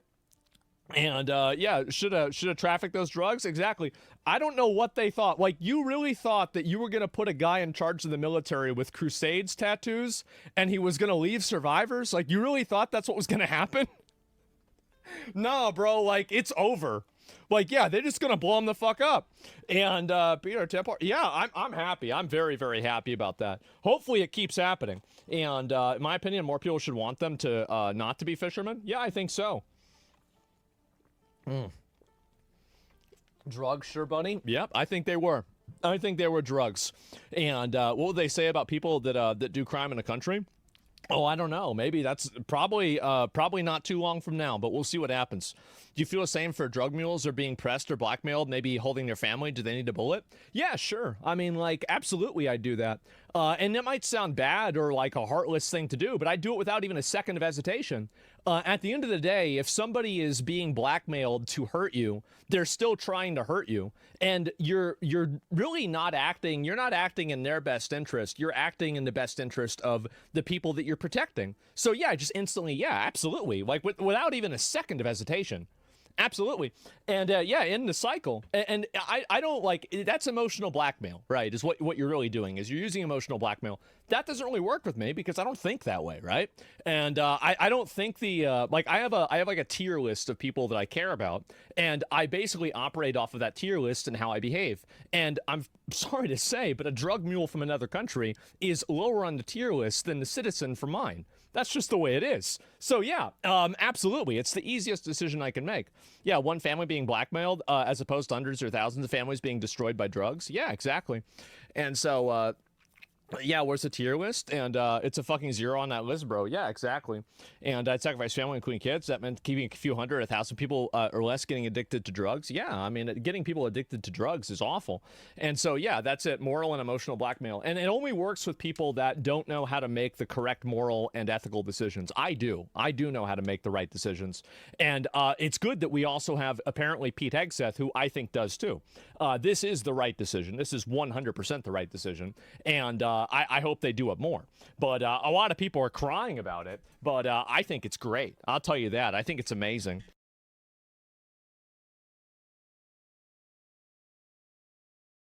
Hey guys, this is Bud Uppy Chow Yao. So I'm gonna react to this video of A1 Solution. Apparently in this video, it's like extremely fucked up weird.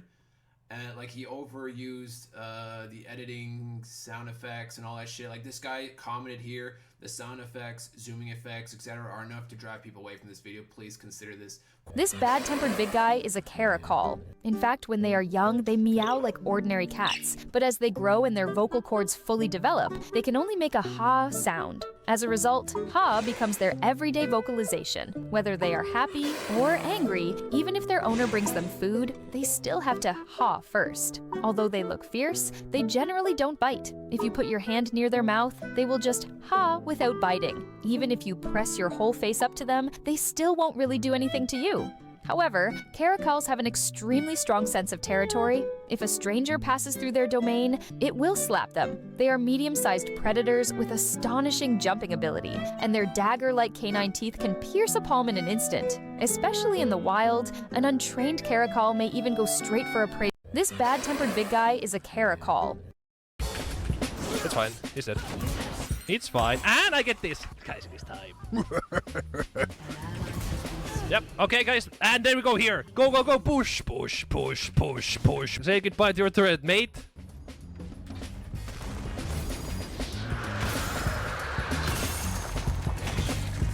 Yeah, that's 2 blades. That all did unnervingly less damage. Wait, if this guy dies again, his whole turret is gone, by the way. Shh, shh, shh, shh, shh. And his turret is gone. Say goodbye to your turret, bro. Bye-bye, turret. Oh my god. You died twice in lane, your turret is gone. This has dealt 1,600. Yep. I got a kill. We need to push a lane. We need to push a lane. This turret right here.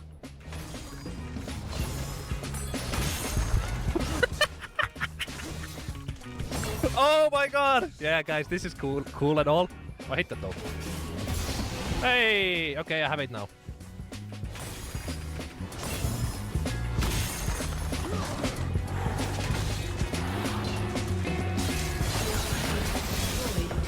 And I'm out. See ya, bitches. Yeah, I don't think that's fair. It's fine. He's dead.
Does anyone know what would happen if a fire alarm goes off during a critical surgery? Do they just leave a patient to burn? Huh? For one, nobody is evacuating unless absolutely necessary. The fire alarm does not even ring in the operating room. That's by design. OR doors are fireproof, so unless the fire is inside, the operation would continue. We either finish the surgery or stabilize the patient ASAP. If evacuation is inevitable, there's two things to consider: anesthesia and the surgery itself. For the anesthesia, the patient is paralyzed and not able to breathe on their own. They are completely dependent on the anesthesia machine. If a patient has to be evacuated, we can use this bag to breathe for them. It needs to be manually squeezed by hand. From the surgical side, open wounds would be packed with gauze and sterile towels, and covered with sterile dressings or plastic sheeting to minimize contamination. That can usually be done in just a few minutes. And now we put the patient on the evacuation mattress and then muscles to the road. Does anyone know what would happen if a fire alarm goes off during a critical surgery? Do they just leave a patient to burn? Huh? For one, nobody is evacuating unless absolutely necessary. The fire alarm does not even...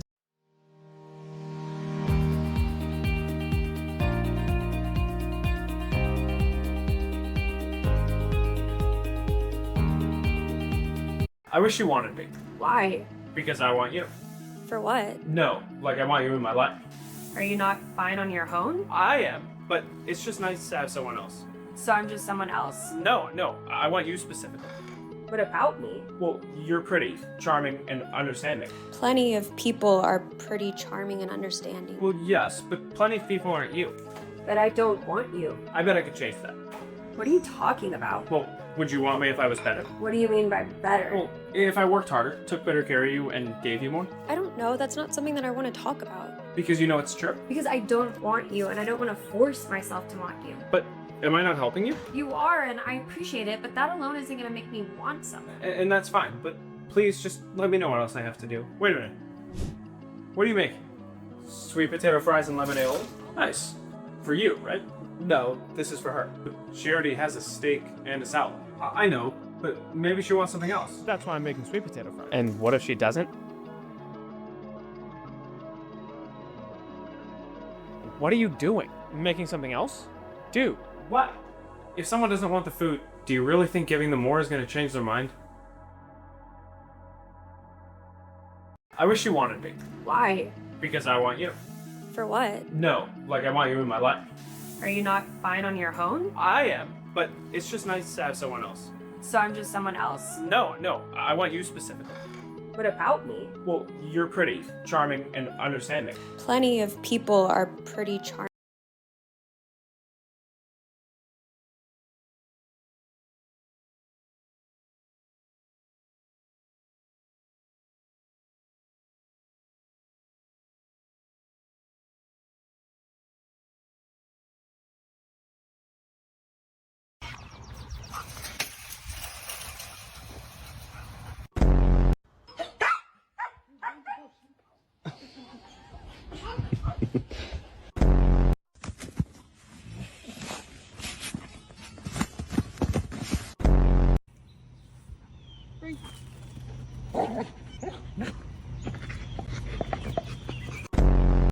Speak. Speak.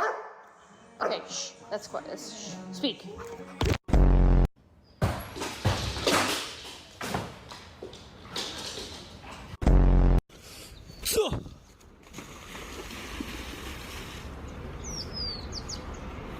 What?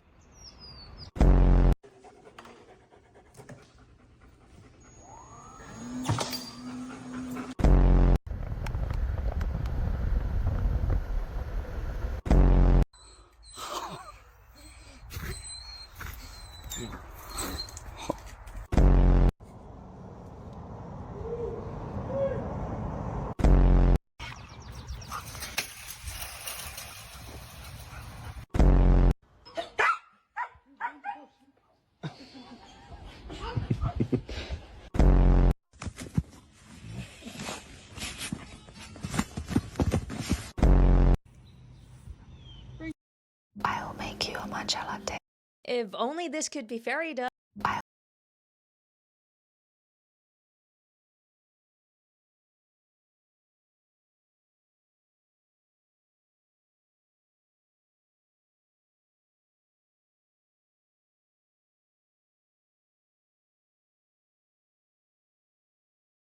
If only this could be fairy dust, but it's not.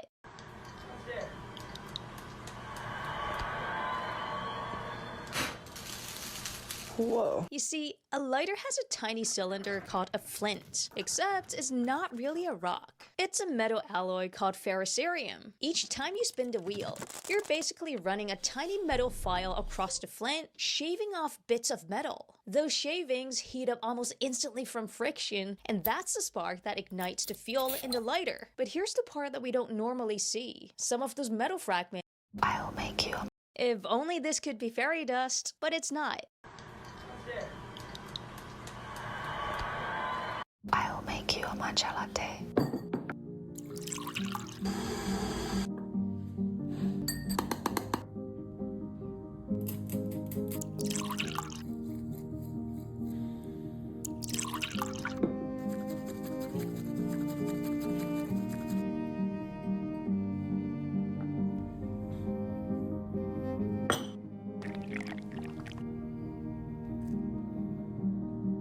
I'll make you a matcha. If only this could be fairy dust, but it's not.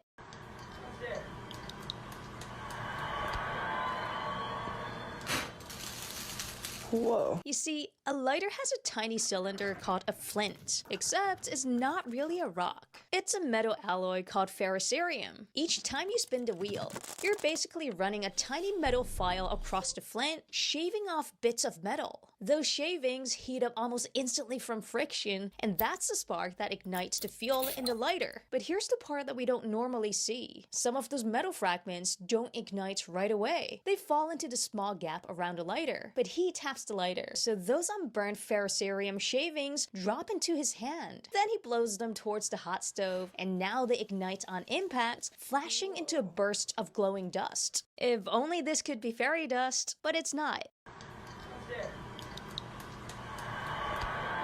3 things in Japan that make you feel poor instantly. First, in Japan, there is a cup noodle museum where you first see a wall showing the whole history of noodles. A vending machine sells an empty cup for 1 person, about 500 yen. You sit at a table and design your cup. Color it and draw any design you want. Then, you give the cup to a staff who adds the flavors you choose: onion, egg, meat, and more. They seal your custom cup noodles and you pack it yourself. Next, many people hate spreading butter or garlic cream by hand. So Japan made this garlic butter spreader. You just press it and the cream spreads evenly on the bread without a knife. Then, put it in the air fryer, and in minutes, you get perfectly crispy bread. Last, in Japanese supermarkets, there's a shopping tablet you can attach to your trolley. As you pick items, you just scan them in front of the tablet instead of using a barcode scanner. When you're done shopping, go near the counter and scan your tablet at the gate. The system automatically assigns you a counter and scans your trolley's total. You don't need to unload anything, just pay. 3 things in Japan that make you feel poor instantly. First, in Japan, there is a cup noodle museum where you first see a wall showing the whole history of noodles. A vending machine sells an empty cup for 1 person, about 500 yen. You sit at a table and design your cup.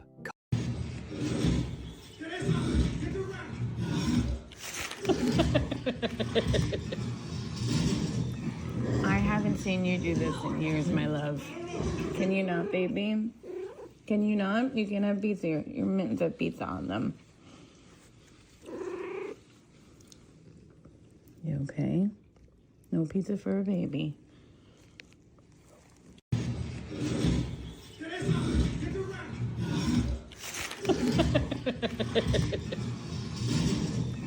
I haven't seen you do this in years, my love. Can you not, baby? Can you not? You can have pizza. Your mittens have pizza on them. You okay? No pizza for a baby.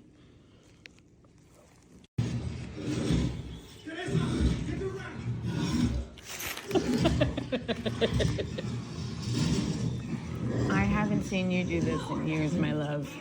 Can you not, baby? Can you not? You can have pizza. Your mittens have pizza on them. You okay? No pizza for a baby.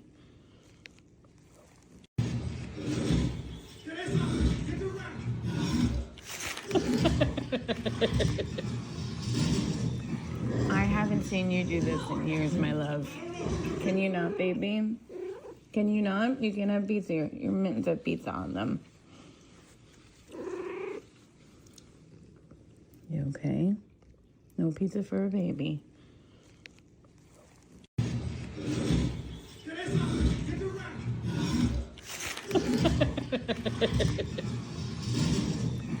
I haven't seen you do this in years, my love. Can you not, baby? Can you not? You can have pizza. Your mittens have pizza on them. You okay? No pizza for a baby.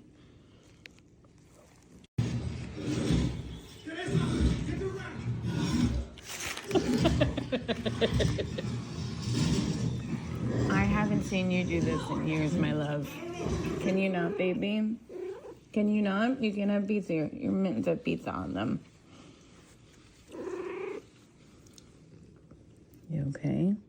What happens if you screenshot a screenshot 1,000 times? So apparently there's very little quality loss when screenshotting an image, but surely eventually the quality would degrade, right? Well, to test this, I took this picture of me and started screenshotting. Now I have to say, after the first 100, there wasn't really a noticeable difference in quality, and it really wasn't until the 200th when the quality and color grading became somewhat diminished and grayed out. I continued screenshotting though, and at 400 I started noticing the framing was oddly shifting more and more to the right, alongside a further darkening of the photo that looked like the brightness was being lowered. And this trend continued for the next couple hundred, and it wasn't until 700 when I finally stopped clearly seeing my facial features. It continued moving further and further to the right with a few random adjustments at times, but screenshot 900 looked like this, which meant that I had just 100 left. And these were definitely the worst because by the time I got to the 1000th screenshot, it looked like this, only showing about half of my picture from fading to the right.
Other girls on social media that have like perfect lighting, you know, they're taking pictures at just the right angle. There are girls that are good at taking photos. They're photoshopping their photos. They're wearing like 3 different levels of makeup. So like some dumb girl sees that and she's like, oh, I'm never going to look that way. I guess I either get plastic surgery or I kill myself. And so, you know, there's the 2 options for life. And guys, it's fucking sad, man. It really is.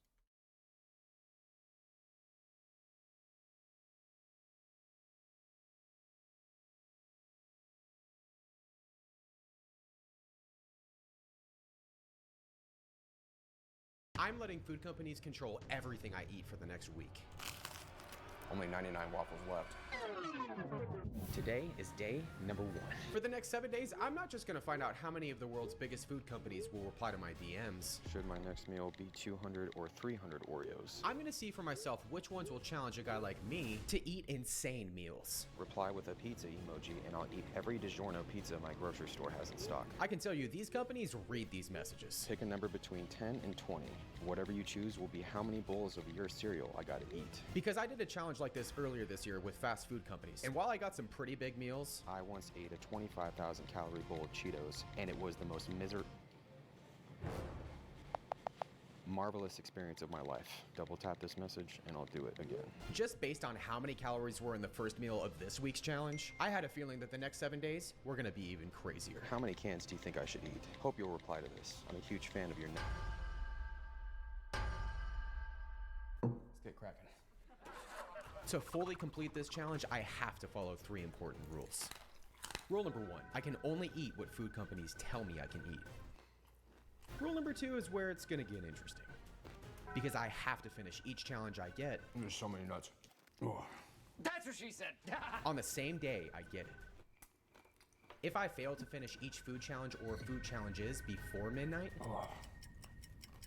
then I have to double the next challenge I get. Most amount of nuts eaten in one sitting. Okay, I'm just gonna pretend like I didn't see that. The final rule is the most important one. This bowl of nuts is never ending. Because this challenge is only complete if every challenge I get is finished before the 7 days are up. Just based on how I felt only 20 minutes into the first challenge, I could tell this week was gonna get crazy. I gotta admit, I underestimated this challenge, but fortunately the day is still young. Had I known how much sodium I was about to get bombarded with over the next few days, I would have at least tried to enjoy this cold, sweet chocolate milk way more than I actually did. We're back in business. With a little less than 4 hours left until midnight, my strategy was to use the sweetness of the chocolate milk to get down the rest of the nuts. There is 60 grams of protein in one of these cans. And even though I felt like I just put my jaw through the workout of a lifetime, I was finally starting to see some progress. The last thing I thought I'd be eating at the start of this week was 17,000 calories of nuts. And only a few minutes later, I saw the light at the end of the tunnel. I finally see the bottom. Before this challenge, I was a lover of all nuts. Peanuts, cashews, almonds, you name it. But after the last few hours, let's just say I had a change of heart. There's gonna be a long time before I'm gonna be able to look at another handful of nuts the same. Other than my own, of course. Say I had a change of heart. There's gonna be a long time before I'm gonna be able to look at another handful of nuts the same. Other than my own, of course. I just want to let you guys know something very important. Do not attempt anything you're about to witness me do yourselves. I am a trained professional. Today is going to be a very long day. Red Baron. What did I even send to them? Domino's challenged me to eat 10 of their pizzas a few months ago. Think I can eat 11 of yours? Today is gonna get pretty cheesy. As soon as I got home, I realized that the hardest part of this challenge wasn't just how much pizza I was gonna have to eat, it was the time I was gonna have to eat it in. Cooking 15 frozen pizzas was gonna take a long time. But after getting halfway through, I got a completely unexpected surprise in my inbox. Why would they want my address? Is it weird to give a company your address? I wasn't really sure what Red Baron was gonna send me, so I sent them my P.O. Box address. At least I'm burning some calories.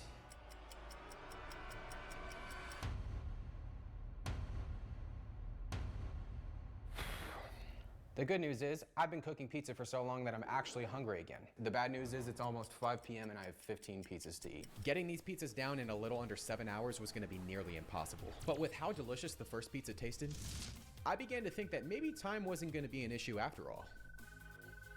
Pizza number 1 is down. I started on the classic pepperoni pizza next. Red Baron. And after getting through half, I was even more confident, until I looked up and mentally processed how much pizza was actually on my table. Comment below what your favorite pizza topping is. I'm asking that even though we all know pineapple is the worst. I got into the Mexican style pizza next, which was my new favorite.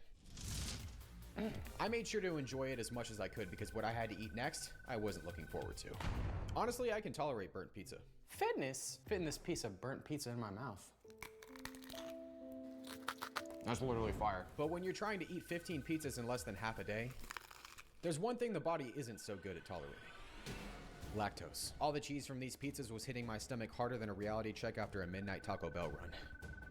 I've lost count how many pizzas I've eaten already. That is not good. And with only a few hours left in the day, I knew getting another DM and having another challenge to finish would mean an instant fail. What's also not good is it feels like World War VII is going on in my stomach right now. Just forget I just said that. My number one priority was to get these pizzas down as quickly as possible. But the only way I was going to be able to do that was to fix whatever was going on in my stomach before it was too late.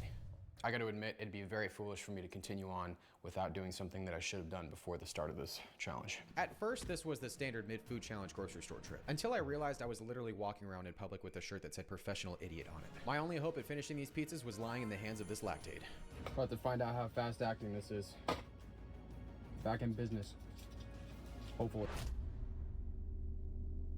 I might need some extra help. With only a few hours left and my stomach fighting back in this battle between me and Red Baron, it was pretty clear that I was losing big time. So much so that I decided to bring some additional exasperation to the party to avoid flavor fatigue as much as possible. I choose you. This stick also came in quite handy too. Pizza number 6 was the deep dish pepperoni flavor. I was actually a big fan of the taste, but the one I had next, I was the least excited about for obvious reasons. I have burned some pizzas in my life, but that, my friends and family, is absolutely hideous. My only hope at saving this pathetic excuse for a pizza was to use some garlic ranch. Okay, it's been saved. As I got into pizza number 7, I was finally picking up momentum again. Starting to see a lot more comments lately about people wanting to know how I stay in shape, and I'm gonna give you all my secret right now. Are you ready for it? This is how I cut carbs. But unfortunately, that momentum was short-lived. Well, everyone, I've made it halfway through. That's about the only thing I have going for me because right now I feel like I'm swimming through an ocean of pizza. Oh my goodness, this is so much pizza, man. Once I finished pizza number 8, come on, pizza, get over here. I knew that if I had any chance at finishing these before midnight, my stomach was gonna need a timeout. I have a little bit less than 4.5 hours until midnight, so I'm gonna take a little break and go lay on the couch like a beach wet. Oh, there's a lot of pizza in here. Get something. All right. I had a 38-inch stomach before I started this challenge. Let's see where I'm gonna be at now.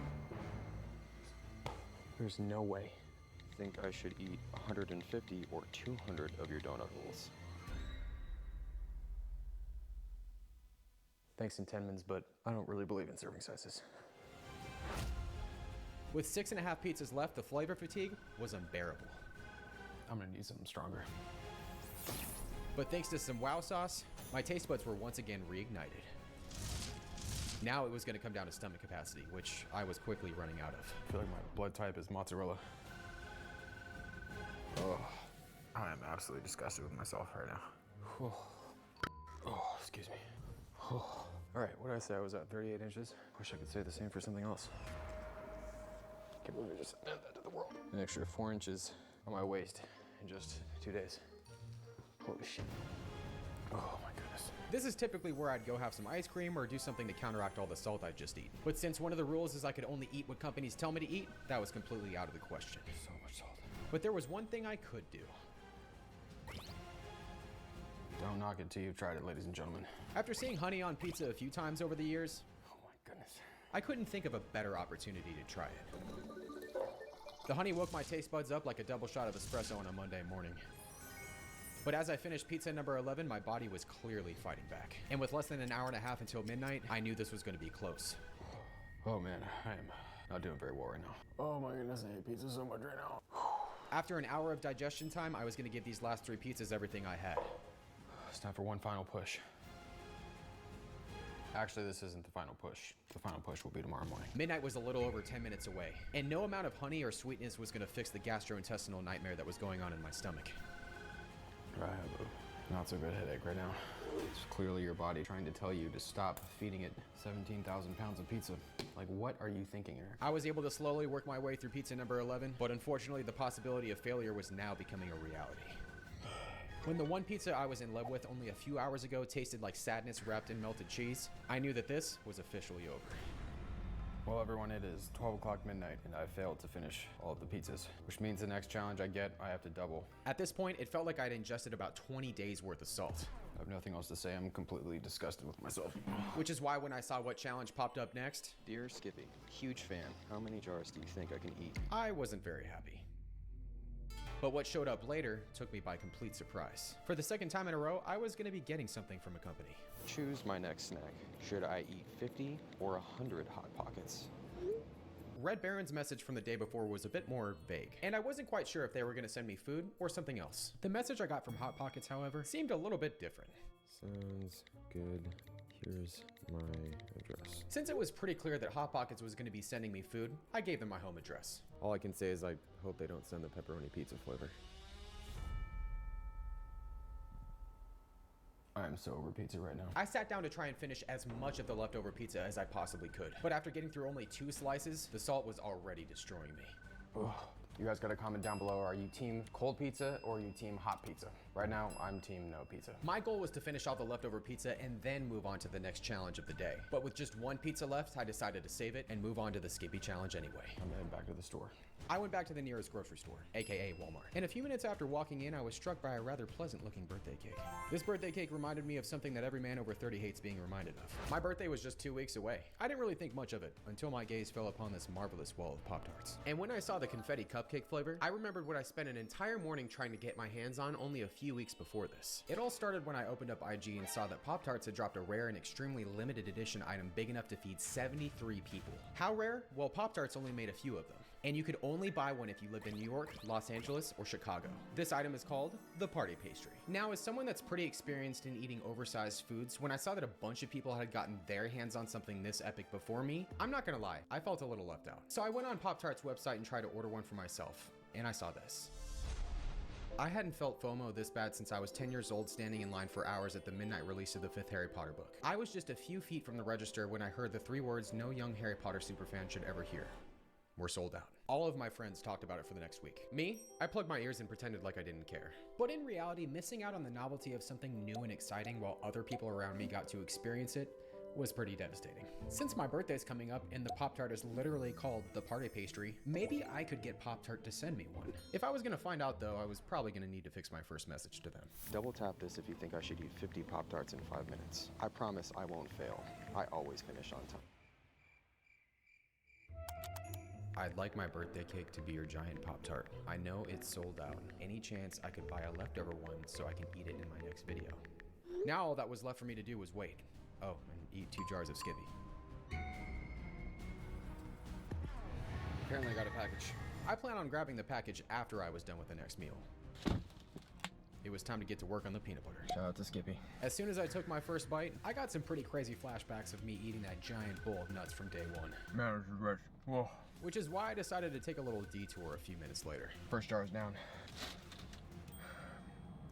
That detour was to grab my package at the UPS store, which I figured could only be from Red Baron. After I did that, I decided it was time for a sugary beverage. This has nothing to do with the video, everybody, but I just want to say I love that. Okay, I need to eat there sometime. All right, I just want to clarify that one of the most important rules of this challenge is that I can only eat what food companies tell me to eat. I can drink whatever I want to drink. Can I just get the sugariest drink you guys have on the menu? After seeing this really cool license plate, I want one of those. Oh, thank you very much. I got this really cool looking beverage called the Summer Skies drink. This tasted like it had every kind of berry mixed inside of it. Woo! Oh man, life is back. Which honestly made me a little less disgusted with myself. That is until I started shoving down spoonfuls of peanut butter once again, only a few minutes later. But thankfully though, I was able to finish off the second jar of Skippy. Second jar is down. I actually kind of lucked out there. Could have been a lot worse. All right, this was completely unexpected. Dear Spam, how many cans would you recommend for a first-time Spam trier with my kind of appetite?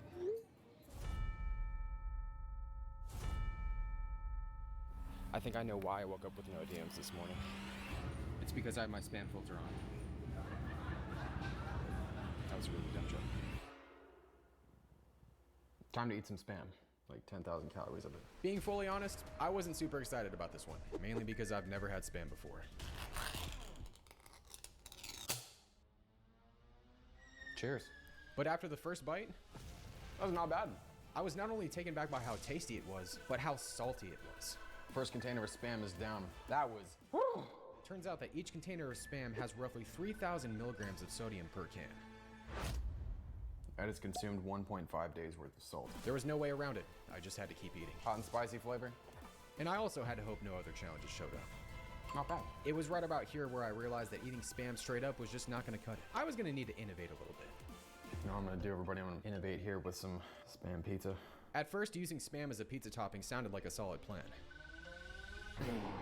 All right, this is not going very well. Until I remembered that frozen pizzas have equally as much sodium as a can of Spam. Oh, the good news is our pizza's down. I feel like I just dumped a bottle of soy sauce on my tongue.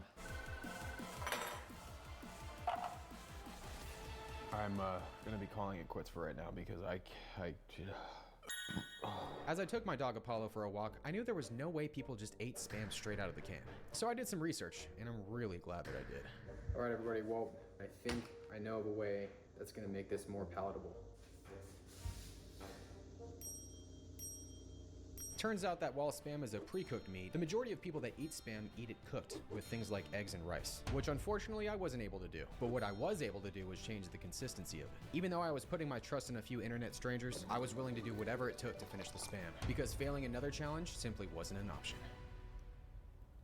The chocolate milk got me through all those salty nuts on day one, so I decided to use it as my beverage for this meal. We all know I could use the sugar. And don't worry, all right, it's 1%, it's low fat. Just trying to watch my figure. To my complete and utter surprise, this fried Spam completely blew me away. That completely just changed the game. Wow. Wow. I'm a big texture guy, so those crispy edges made a world of difference. 8 out of 10. Even though the hickory smoked Spam was incredible, hey, this is gluten-free. The sodium was starting to become an issue again. 7 out of 10. Getting to the flavor I'm most excited about. We have the teriyaki Spam.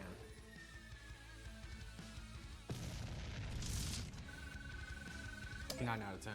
That was sensational. Side note, I really wish I could try this. This looks really, really good. Spam and eggs. If you've had it before, let me know down below in the comments. 7 out of 10 on that one.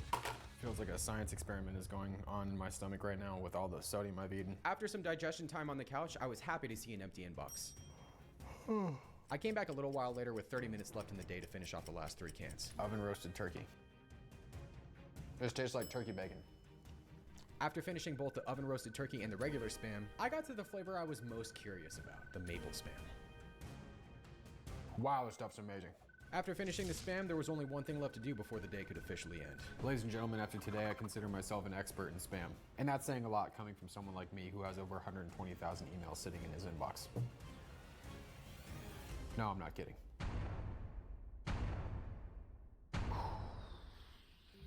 Now, I saved this moment specifically for right now because I wanted to have something to look forward to.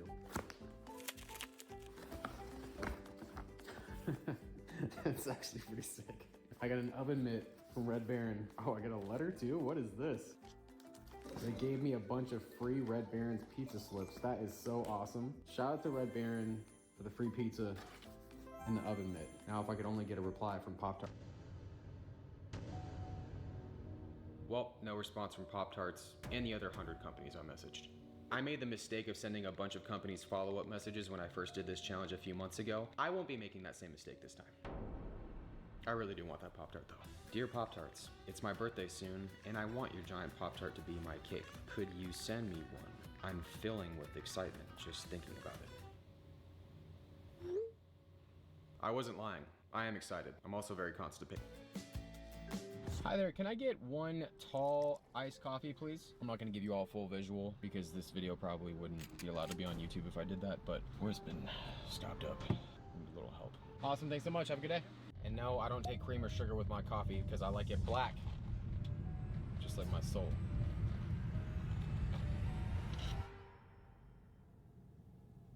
Holy shit, should my breakfast be 50 or 75 Eggo waffles? Hopefully they reply. I really want some more. Only 99 waffles left. I ate 100 Eggos back in 2018, but trying to eat 100 again while in the middle of a 7-day eating challenge was without a doubt gonna be much harder for me. Syrup was my best friend. I don't want anybody to panic, all right? Don't worry, the syrup is sugar-free. Come on, you didn't think I would actually use sugar-free syrup for the entire 100 waffles, did you? I dedicate this to all the beautiful people in Canada. As far as I was concerned, this challenge was going much better than I expected. And I swear, nothing goes better together than waffles and coffee. It's even more delicious when you're drinking it out of the world's best coffee mug. Be sure to grab an I Heart Carbs mug along with all the other I Heart Carbs merchandise. Link in bio. Before I knew it, I was already 1/3 of the way through the massive pile of waffles. But if I was gonna make it through all 100, I was gonna need more than just maple syrup. Speaking of syrup, I knew I was gonna have to bring some back up to the party. One of the biggest mistakes I made when I did this challenge a few years ago was not coming prepared with enough syrup, so I got some strawberry syrup. There's nothing like strawberry syrup on an Eggo waffle. Or in my case, 15 Eggo waffles. But that was just the first combination. I had a few more tricks up my sleeve. I also got some blueberry syrup. Honestly, I'm more of a strawberry syrup kind of guy, but this was a nice change for my taste buds. The last combo was the sole reason I grew up 50 pounds overweight. Oh, and I also got some Hershey syrup. While this did taste legendary and I only had about 36 waffles left, I remembered that I could get another challenge at any time. And while it was still noon, I knew that if I got another Red Baron sized challenge and failed it, I most likely wouldn't get lucky like I did with the Skippy challenge. But after all the salt I'd eaten over the last few days, the sugar from these waffles was everything my taste buds wanted. I have what looks like 10 waffles left. I could wait on this, but I'm not gonna take any chances. No more waffling around. But little did I know, the sweetness was just beginning. That was a lot of sugar. Because the DM that showed up next took me by complete surprise. Like this message and I'll eat every Pillsbury cookie flavor in my grocery store. Bet you won't. Well, Pillsbury liked my DM. Now it's time for me to find out how much I'm gonna dislike myself after today is over. The good news is that Walmart didn't have a crazy amount of Pillsbury cookie flavors in stock. The bad news is that Pillsbury doesn't just sell cookies in the refrigerated section anymore. A challenge is a challenge, and I had 3 more boxes of cookies to eat. But first I had to make the refrigerated ones. And while they didn't turn out like the pizzas from a few days ago, they did come out looking rather interesting. Even though I was still sugared out from the last meal, I always get excited when I see new products from companies. So I decided that for this meal, I was gonna try something new. I've decided to do something I've never done before in a video. I'm gonna be doing my first tier list. To put it simply, a tier list is a ranking system. S being the highest, and F being the lowest. Good old sugar cookies. We all know sugar cookies are a classic. They've never been an absolute favorite of mine. So for that reason, I put those in B tier. I moved on to the Oreo cookies next, which I was very excited about. These rang all my bells.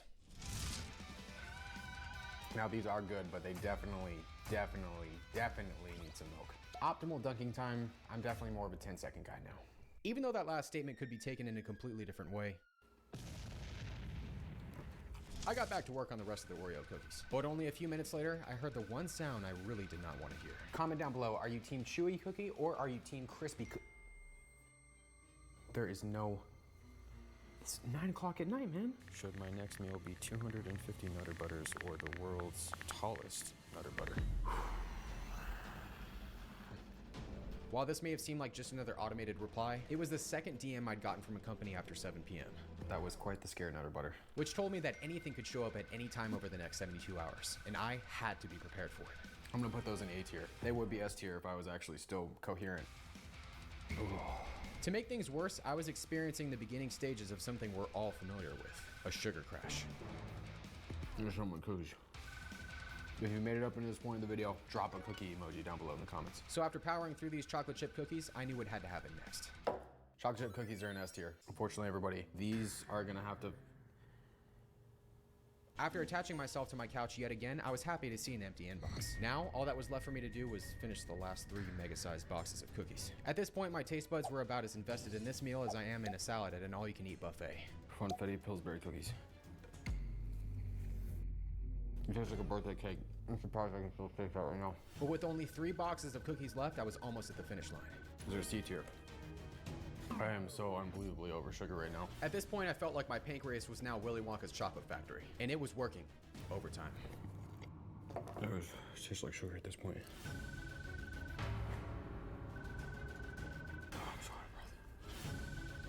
I literally feel like I'm him right now. Pillsbury, if you'd like me to be your next spokesperson, you know where to find me. I have 1 package left, and there's no way I can continue right now. Oh my goodness. With how full I was at this point, I knew that failing another challenge and having to double up on another meal would make finishing this 7-day challenge impossible. After over an hour of recovery time, all that was standing in my way between victory and defeat was 1 final box of cookies. My taste buds are so confused right now. I gotta say, if I would have eaten these without having 100 Eggo waffles and 5,000 calories of cookies sitting in my stomach, they probably would have been my favorite. I usually love the taste of Cinnamon Toast Crunch, but right now, it's the last thing I want in my life. I don't even want to know how much sugar I have. 67,840 grams of sugar. Just kidding. I haven't eaten that much sugar, but it definitely feels like it. Ladies and gentlemen, I've made it past the halfway point. I only have 3 days left. The next morning, I checked to see if Pop-Tarts had messaged back. When I saw no response, I was ready to give up. Until I realized I was gonna get a second chance to get the Mega Pop-Tart. Holy sh**, they're doing another one? Of all the days, it was not only today, but it was being released in less than 5 minutes. The footage you're about to see, I'm not proud of. But this is me spending the next 20 minutes trying to order the giant Pop-Tart on Pop-Tarts' website, which was about as functional as a sloth playing speed chess. After trying for another 10 minutes, I saw the one thing I was hoping I wouldn't see. God. Why is this so difficult? I've looked everywhere. I've gone on eBay, I've gone on Facebook Marketplace, I've gone on every possible site to try to find this Pop-Tart so I can have an epic birthday cake this year. What you're about to see me do is pathetic, but I want a legendary birthday cake and I'm willing to do anything to get it. Just tried for 20 minutes to order one for my birthday, but the site crashed on me. Any chance I could get one left over? It'd be the best birthday present ever. Now that that's out of the way and I have no challenges in my inbox, I should probably do something productive today. Leaving me on red? Come on, Snickers, really? I thought we were friends. I expected a DM to show up in my inbox within the next few hours. But when the late afternoon rolled around, I was surprised to see an empty inbox. A few hours later, I checked again, and was even more surprised to see I still had nothing. But as nighttime approached, that was about to change. I'd like to eat a ridiculous amount of your candy. How many bags should it be?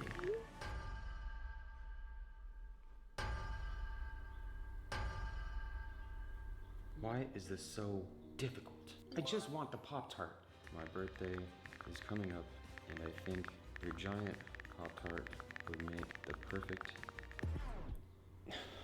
Forget it. At this point, I officially gave up my quest for the party pastry. I assumed I'd have another day of no challenges, but I was very mistaken. I'm kind of freaking out right now, everybody. Pop-Tarts didn't reply, but a company equally as big and equally as cool just did. I just can't remember what I said to them. I ate 10,540 calories of Cinnamon Toast Crunch back in the day. Double tap this and I'll do it again. I promise, I won't flake out. Life is like a bowl of cereal. It's great at first. Until you realize you're drowning in it and there's no way out. And that was pretty sad. To eat exactly 10,540 calories of Cinnamon Toast Crunch, I had to be as precise as possible, which is why I brought out the food scale.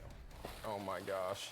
I was genuinely worried that this bowl, which was actually an upside down plastic container meant for a massive cake, wasn't gonna be big enough. Come on, baby, come on, come on, come on, come on. All right. There we go, everybody. 2,638 grams is just around 10,540 calories worth of Cinnamon Toast Crunch. Whoa, God. And since it'd been almost 2 days since my last meal, I decided it was time to make things just a bit more interesting. If I can beat my old record and get this down in under 37 minutes, then you gotta subscribe if you're not subscribed already. If I can't finish this in under 37 minutes, then I'll automatically have to double the next challenge I get. Once it hits 203, I'm gonna start. I'm a big believer in breakfast being a hands-on experience. But in all seriousness, there was a reason why I was eating this cereal dry. Every single time I do giant cereal challenges, milk always tends to get everywhere. I probably could have made this way less complicated by just eating this in separate bowls, but it definitely wouldn't have looked as cool. After getting through the first few handfuls, it was finally time for the milk. I always enjoyed reading the back of the cereal box as a kid, but as an adult, it's a bit different. There's 12 grams of sugar in one serving of this. The wildest part is that this was just the beginning. 16 grams of whole grain per serving. Because the next day and a half was going to be the craziest part of the week. 11 minutes in. All my taste buds wanted was something bitter or savory. Man, I really wish I would have remembered to buy coffee at the store. No, excuse me. And then I heard the sound I really didn't want to hear. Should I eat 50 or 60 PB&Js for lunch? Thanks, Sarah Lee. I'll keep that in mind. The sugar was wrecking my taste. J's for lunch. Thanks. necessarily. I'll keep that in mind. The sugar was wrecking my taste buds. I knew I needed salt ASAP, and that's when it finally hit me. I feel like I just dumped a bottle of soy sauce on my tongue. This is gonna look weird, everybody, but you know what? I gotta get some salt in. I know it probably seems really weird to eat a spoonful of soy sauce, but the salt kicked my taste buds back into gear like getting hit with cold water when you thought it was warm. All right, well, the good news is I can actually see the bottom now. The bad news is I feel like I'm no longer on planet Earth anymore. With 2,000 calories of cereal and less than 15 minutes left, I used spoonfuls of soy sauce to get me through each sugary bite, but that was taking up valuable time. 40 minutes left. At this point, it was less about the sugar and more about me trying to forget about how painfully soggy this giant bowl of cereal had become. But only a few minutes later, I finally saw a light at the end of the tunnel. I made sure to get every crumb I could see back in the bowl, and as soon as I saw that I only had a few minutes left, I knew that all I needed to do to finish this challenge was to pace myself.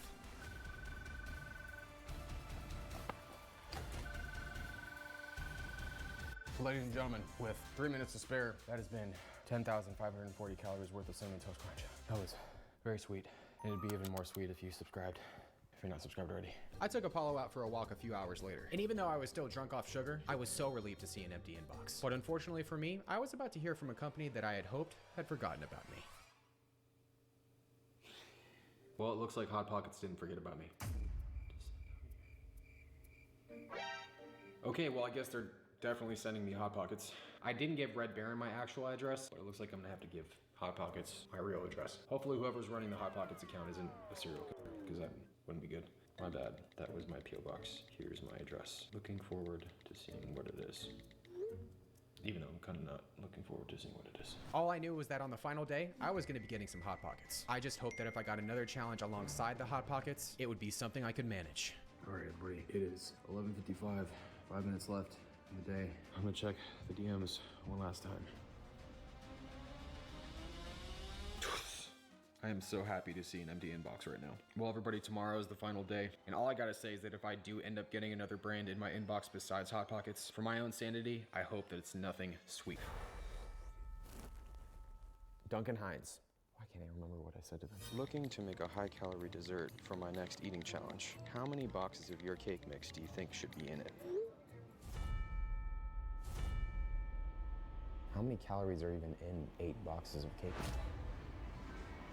20,000 calories, or something like that. Having to finish 20,000 plus calories of cake mix, along with whatever Hot Pockets was sending me, was going to be close to impossible. And if another DM showed up, this entire week-long challenge was as good as over. But all I could do at this point was focus on the challenge in front of me. And that's when I try to remember why I used the words high-calorie dessert instead of just saying looking to make a high-calorie cake when DMing Duncan Hines, until it finally hit me. This is the standard size for grocery store cupcakes now. Could these get any smaller?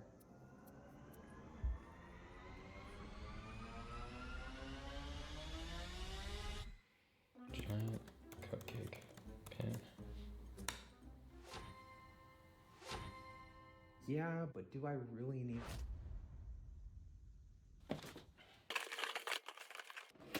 These will probably never get used, but they are cool as.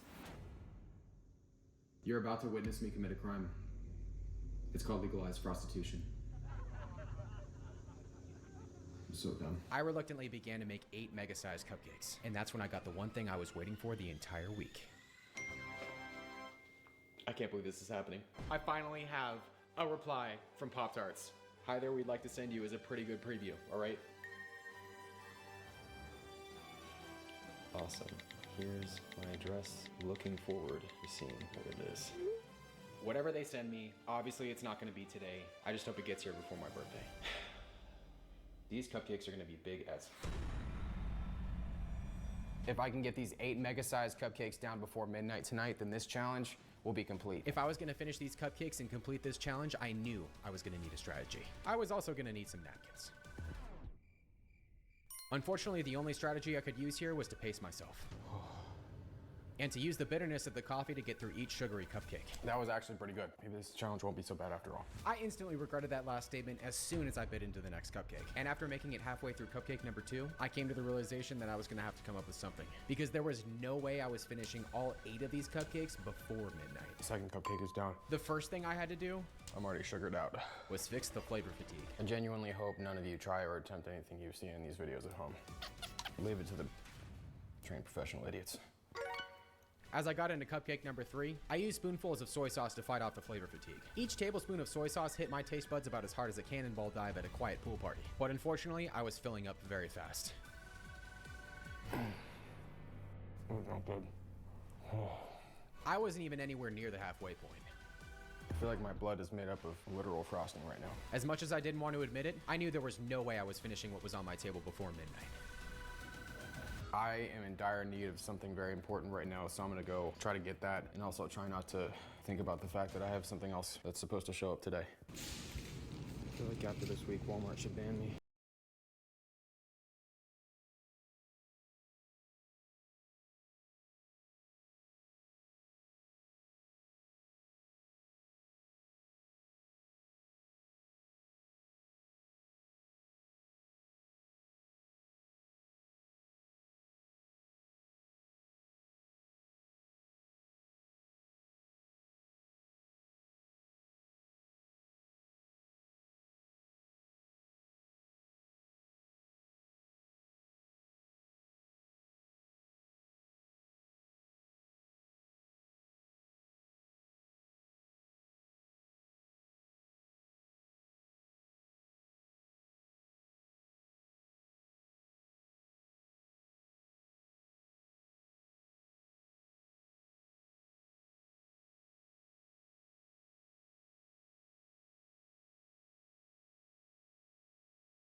I thought getting out of the house to grab today. I feel like after this week, Walmart should ban me.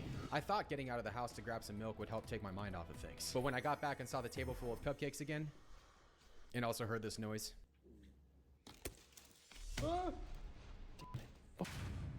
I remember there was just one thing I hadn't tried yet. I'm about to do something downright diabolical, but desperate times call for desperate measures.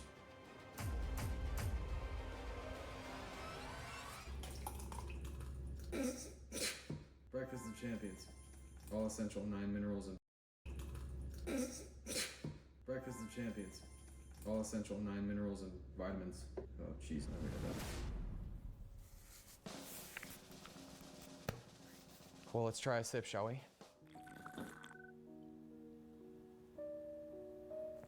Yum. The next cupcake on my list was the red velvet flavor, which typically I really like when I have normally functioning taste buds. At this point, the sugar was clearly affecting more than just my digestion. Halfway through our 5th cupcake. 4th? And to make things worse, the cupcakes sitting for as long as they had been made them really dry. But just as I was starting to get momentum back again, I feel like it's taking me 6,000 years to eat this cupcake. I heard the second sound that I really didn't want to hear. It's like hard for me to swallow. That's what she said. This sugar is so sugary.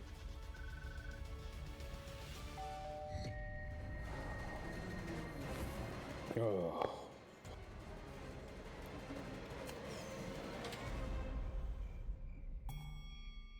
Here I was expecting a Hot Pockets delivery man, but what was actually on my doorstep was a Walmart bag with Hot Pockets in it. I decided to set the Hot Pockets aside and shift my focus back to the gigantic cupcakes, which were only getting harder and harder to eat. I feel like that's my life right now. And to think that I actually thought this week would be a piece of cake. I was only able to make it halfway through the next cupcake before I decided that enough was enough. I can barely even sit at this table and look at these cupcakes anymore. It's... Goodness, it's huge. I think my stomach has a vein because I have so much food in it. I laid on my couch for about another hour before trying to sit down again for round 3, which was just a bit too soon. I hate cupcakes so much right now. The only thing I wanted was salt. I'd do anything for something savory, a burger, some potato chips, or some... And that's when it hit me. Oh, I completely forgot about that.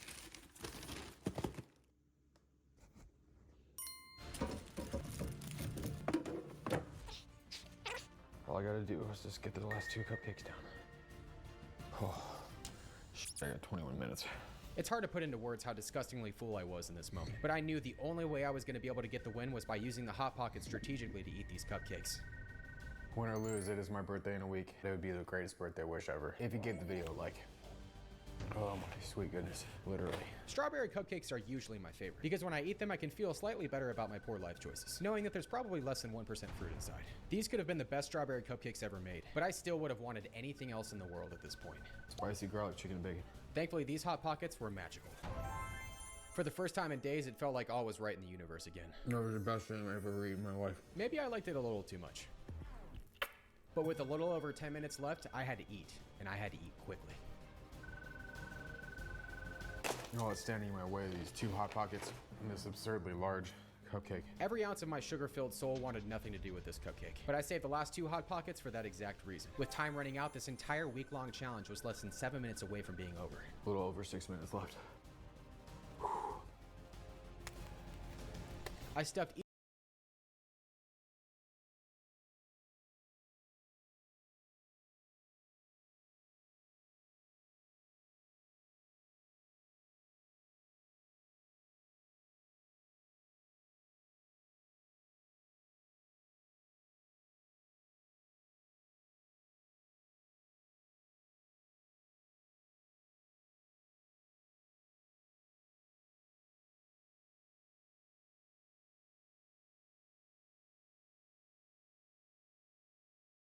each bite of cupcake back like I was trying to win a gold medal in questionable life choices, until all that was left was just 1 cupcake quarter and 1 Hot Pocket.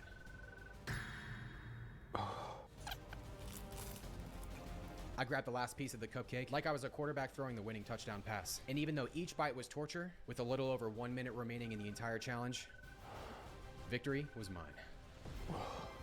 But this challenge wasn't fully complete until it was midnight.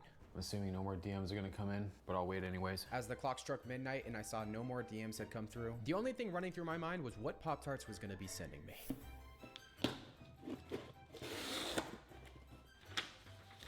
Happy birthday, Eric. Sorry we couldn't save you a party pastry. We hope you enjoy these instead.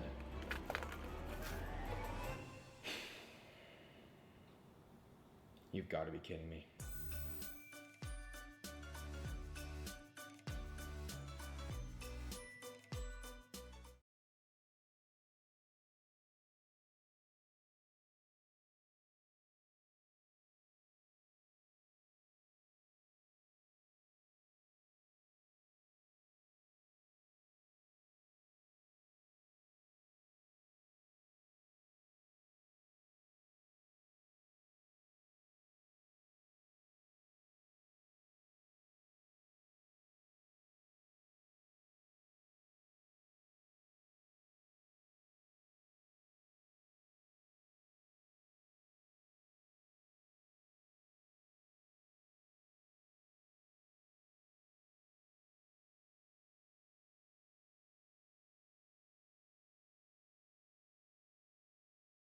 I just ordered the 10 biggest foods on Earth, and my goal is to finish all of them by the end of the next 10 days. Why 10 days? With how massive these foods are, let's just say I'm gonna need all the time I can get. I'm so ready for this challenge to be over. Starting with the Zeus burger, which is a burger so big that it feeds up to 14 people. This 10-day food challenge is only complete if I can follow these rules. Rule number 1, I have to finish whatever food I get the day it shows up at my doorstep, which is really gonna be interesting because I have no idea when any of them are gonna be arriving. Rule number 2 is where it's gonna get really interesting. Because if it's midnight and I still have food left over, not only will I have leftovers to eat the next day, but the next giant food that shows up is gonna be close to impossible for me to finish. Why? Because I'm gonna be letting my followers choose. I'll have to let my followers choose 4 random foods for me to eat with the next item that shows up. And if there's any group of people out there that love seeing me stuff my face with more food, it's my followers. This challenge is only complete if all 10 foods I ordered are finished by the end of the 10th day. I cannot believe I forgot. In a rush to get ready for this massive challenge, I realized I forgot an essential item. And then shortly after that, I realized I forgot 2 essential items. Yeah, I'm probably gonna need the Ultra Strong this week. Considering the foods I was about to eat in this challenge, the statement couldn't have been any more true. Good to go. Don't get me wrong, this was a really good burger. But it was even better with some ranch on top. I got back into the last half of the burger and was making solid progress. And then it was finally time to eat the healthiest part of the burger. To all the vegans that are watching, I dedicate this to you. Unfortunately, the patty was a bit tougher than I would have liked, which meant my jaws were taking more of a beating than my stomach, and that's saying something. Each bite of this burger was getting harder and harder. I feel like I just ran a marathon. With just a quarter of the bun left, I knew there was only one way I was going to be able to make it through the rest of this chewy bread. It's like a football piece of bread right here. Jeez. I got some hot water to help soften up the bun. I'm gonna need some additional H2O for this. And of course, I added some more of the good stuff. It's good, all right? It's better than good. It's exceptional. And only a few minutes later, there was just a couple bites left. I feel like whatever I just did is probably illegal in all 50 states and most likely many countries. That was a salty burger. I went to bed that night, comfortably full. Little did I know that things were about to get sweet. Maybe a little too sweet. All right, day 2.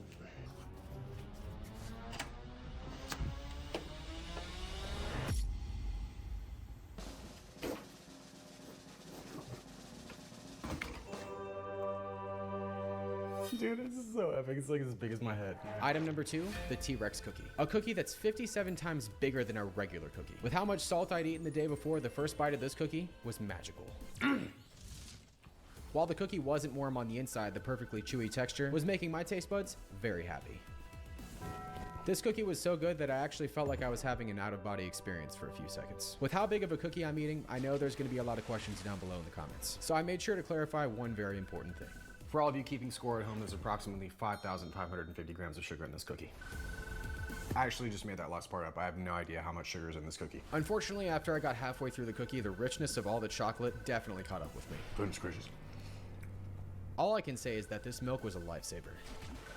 Everyone needs to comment down below right now. What is your optimal dunking time? Personally, I think it's better to leave it in as long as possible. Forget I just said that. Even though I had enough cookie inside of me to legally be called a bakery, I was finally almost done. I feel like this wasn't just a cookie, this was a life choice. Whether it was a good one or a poor one, I'll let you be the judge. T-Rex cookie is down. That was a very delicious cookie. Delicious, but also very sweet. In fact, I feel like I'm one step away from a serious sugar rush.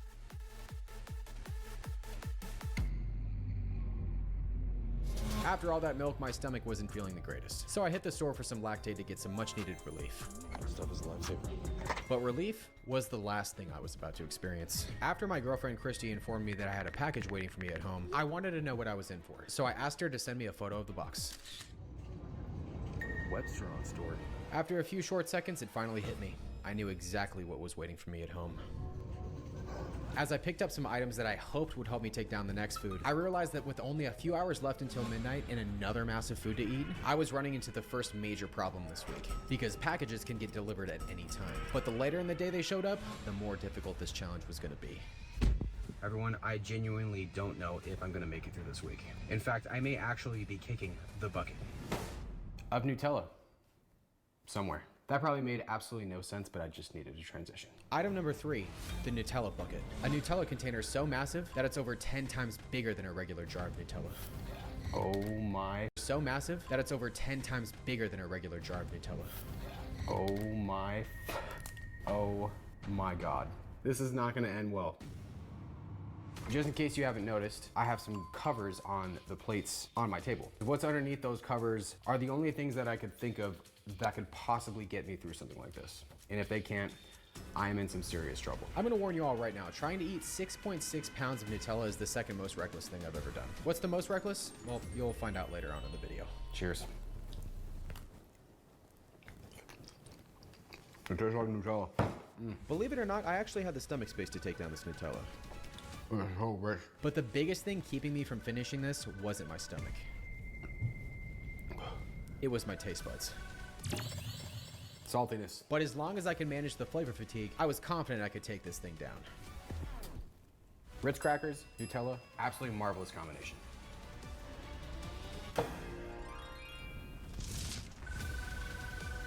If you're all wondering why I'm eating this out of a bowl instead of just dipping it in the bucket, I feel like that would just be an all-time low in my life. The salty crackers were making a huge difference, but given the fact I felt like I was eating a year's worth of sugar in one sitting, I decided to bring another essential to the table. The next item I put into my mouth might not make a whole lot of sense to you all, but I felt it very necessary for this.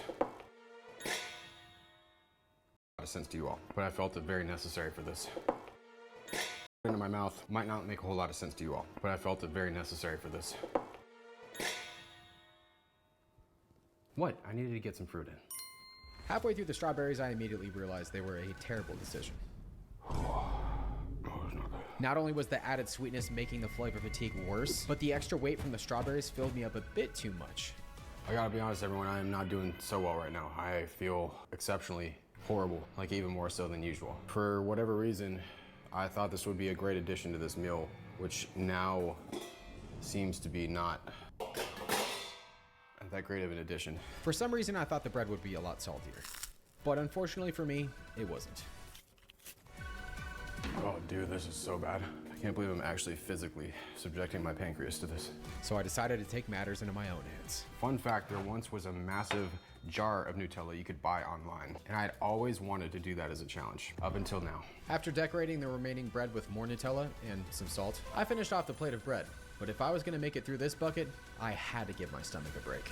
Everyone, it looks like I have roughly 50% left. I don't even know, but I gotta figure something out because as of right now, I completely am not going to be doing this. This is rough. This is horrible. After attaching myself to my couch for the next hour or so, I realized I was in big trouble. Because not only were the items I bought earlier not salty enough, but I didn't have anything salty enough in my house either, or so I thought. My new strategy was to use the salty pretzel rods to get down the Nutella. But with less than an hour and a half left, my blood type is now Nutella. I began to realize that was going to be close to impossible. And as each sugary bite grew more and more intense, I realized I was going to need a new plan. Everyone, I have roughly 35%, possibly 30% of the bucket still left. Yep, definitely regretting buying the Nutella now. With how much Nutella was left and how horrible I felt and looked, I was preparing for my first loss until I came up with one of the wisest and most clever ideas in the history of all eating challenges. Clearly, I'm a culinary genius. There we go, everybody, so you can all see it's the same amount. And as I'm sure you can probably expect, the extra salt did absolutely nothing. So delirious right now. I was obviously out of ideas, but with less than 10 minutes left, I was gonna give this last bit of Nutella everything I had. But after seeing I was out of Ritz crackers and realizing I was gonna have to go in raw, ultimately I realized there was no way that could happen, so I took my first loss. I have to say it, I'd rather take the loss. So I'm throwing in the white paper towel and hoping that whatever shows up next is on the smaller end of giant, because it's gonna have 4 additional things added to it, all determined by my followers. As the clock struck midnight, there was just one last thing I had to do. But I am curious about one more thing. So it looks like I have 1,068 grams of Nutella left to finish tomorrow as well. The first loss of the week meant I was gonna have to finish a little less than 6,000 calories to finish tomorrow. So it looks like I have 1,068 grams of Nutella left to finish tomorrow as well. The first loss of the week meant I was gonna have to finish a little less than 6,000 calories of Nutella, whatever giant food showed up next, along with 4 random foods before midnight tomorrow, or else I'd be faced with another loss, which would put me in the exact same position all over again. I went to bed that night not feeling very hopeful. So did you finish the Nutella? I didn't. But imagine if I woke up tomorrow and it was just gone. Wouldn't that be a miracle?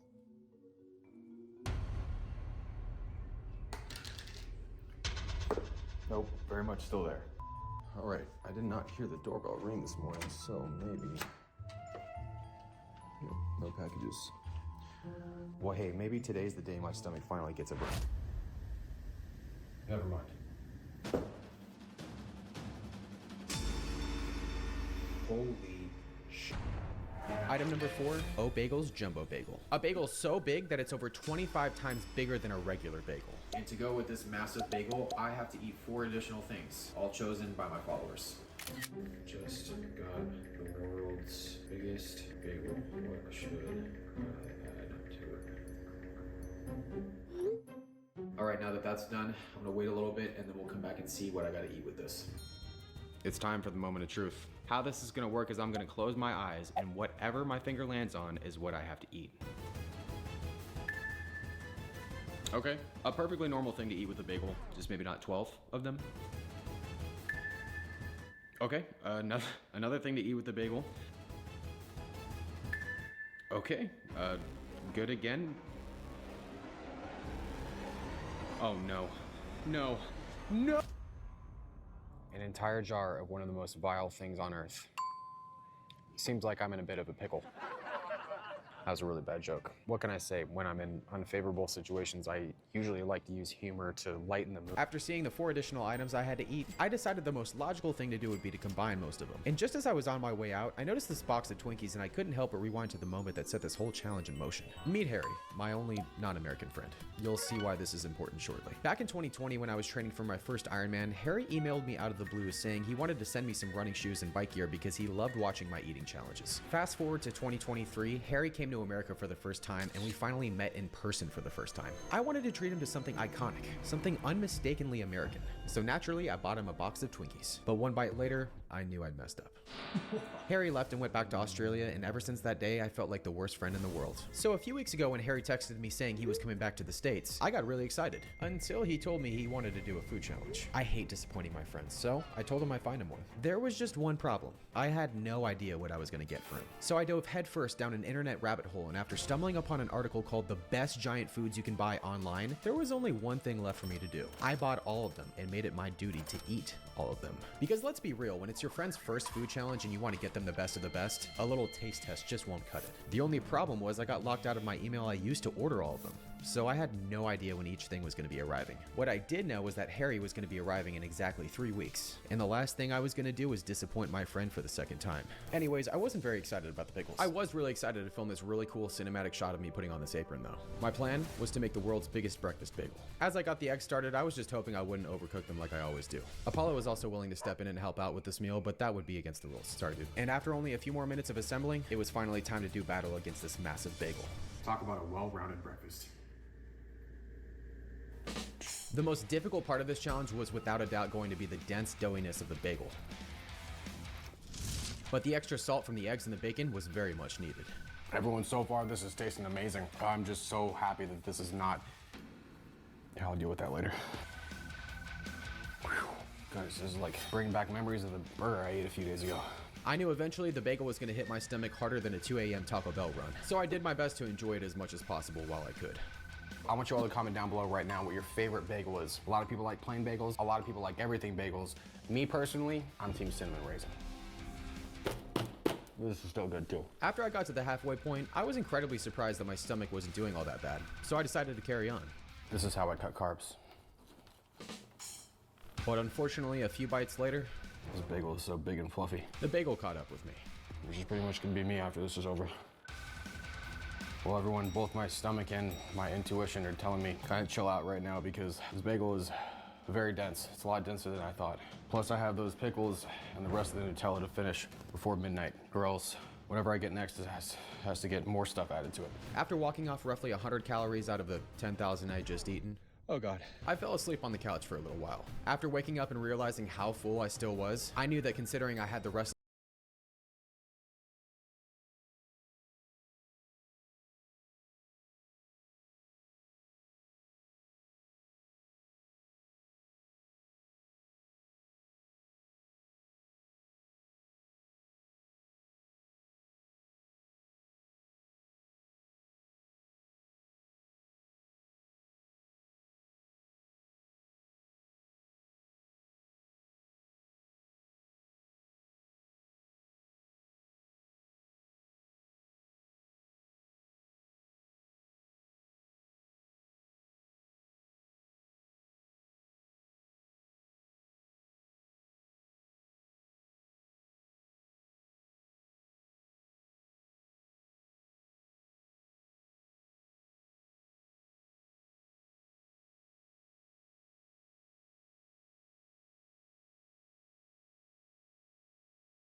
of the Nutella bucket left, along with half the bagel, I was going to need a strategy. So I decided to bring out the warm water. Liquid is crucial in food challenges because it can soften up hard food items and make them easier to digest, and this bagel was a perfect candidate.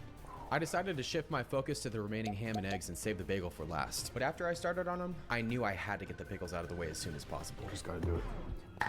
If you guys are still with the flow of the video, drop a pickle emoji down below because I'm about to subject myself to pickles. As I expected, this was horrible, but thankfully, I had something on hand to reawaken my taste buds. It's time to cleanse that disgustingness out of my mouth with some wow sauce. Even though my signature wow sauce does make every meal a memorable one, the fact that I was still eating one of my least favorite foods on earth was kind of a downer. Rizzler3638, I hate you. But shockingly, I was able to not just finish off the rest of the ham, eggs, and bacon, but the pickles as well. Ladies and gentlemen, for the first time in my entire life, I can actually say that I've eaten a jar of pickles. This is the only time in my life I ever want to say I've done that. But now it was time for the hardest part, the dense, doughy bagel. I'm gonna warn you all right now, what you're about to witness is not gonna be pretty, but food challenges aren't always glamorous. The water from earlier was meant specifically for one reason, dunking. At this point, my taste buds were completely non-operational, so that being said, oh man, this bagel is so dense. My only focus was to finish this bagel by any means necessary. I'm just eating slower and slower and slower. Not only was my speed slowing down, but my brain was as well. This bagel is literally something that's, yeah, it's really big. I can't even think anymore. I don't even know what I'm saying. I don't even know where I am. Well, everybody, I have made it through 25%, if not more, of the bagel. About 9:40 right now, which means I have a little bit over 2 hours to get this down, along with the leftover Nutella. What I'm gonna do is lay on the couch like a beached whale. At this point, I was beyond full, and when I say that, I mean it. I feel like I'm 37 months pregnant. My goodness, that is a bread baby like no other. And to make things worse, I still hadn't emotionally recovered from the Nutella that I ate the night before. I spent the next 20 minutes trying to convince myself to sit down and eat, but with no strategy, I just couldn't do it. I finally thought of something, and I just hoped it was gonna work. 1068 grams. I figured since dunking the bagel in water would help soften it up, I could use milk instead and finish the leftover Nutella. Go big or go home. And as I took my first bite, I realized it was actually working better than I thought it would. But with less than 10 minutes left, I was gonna have to put the pedal to the metal. Oh my gosh. Whew. While finishing the bagel was the goal from the very beginning. Just like that, everybody, the bagel is down. The only thing that remains is friggin' Nutella. I now had to eat the one thing I feared the most, straight up Nutella. Oh, this is gonna be rough, Mug. Like 6 minutes left. This spoonful of Nutella hit my taste buds like it was a spoonful of wasabi. But with only a few bites left, I was almost done with the bucket. This is so sweet. I don't even know if I'm still in the same dimension anymore. And even with the odds stacked against me, I managed to finish off the Nutella and get the win. I'm calling that done, everybody. With less than 2 minutes to spare, this challenge is complete. Oh my sweet goodness. I'm never gonna look at Nutella the same after this. The next day, I woke up after the worst night of sleep I've had in a long time, and also with a really bad stomachache. Oh, man.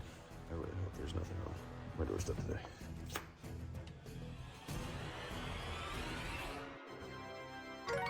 For the rest of the morning, I sat at the counter reminiscing on all the poor dietary choices I'd made over the last 4 days. Around 2 or 3 p.m., the thought occurred to me that not all delivery guys ring the doorbell, and that there may be a package on the porch, so I reluctantly went back to check.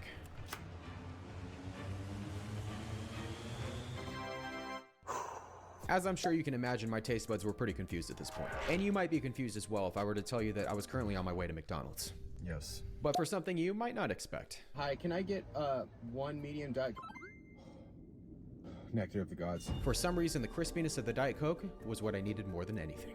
All I can say is I'm looking forward to finally having some energy today. After my nap, I decided to check the porch again a few hours later. All right, I'm gonna go back.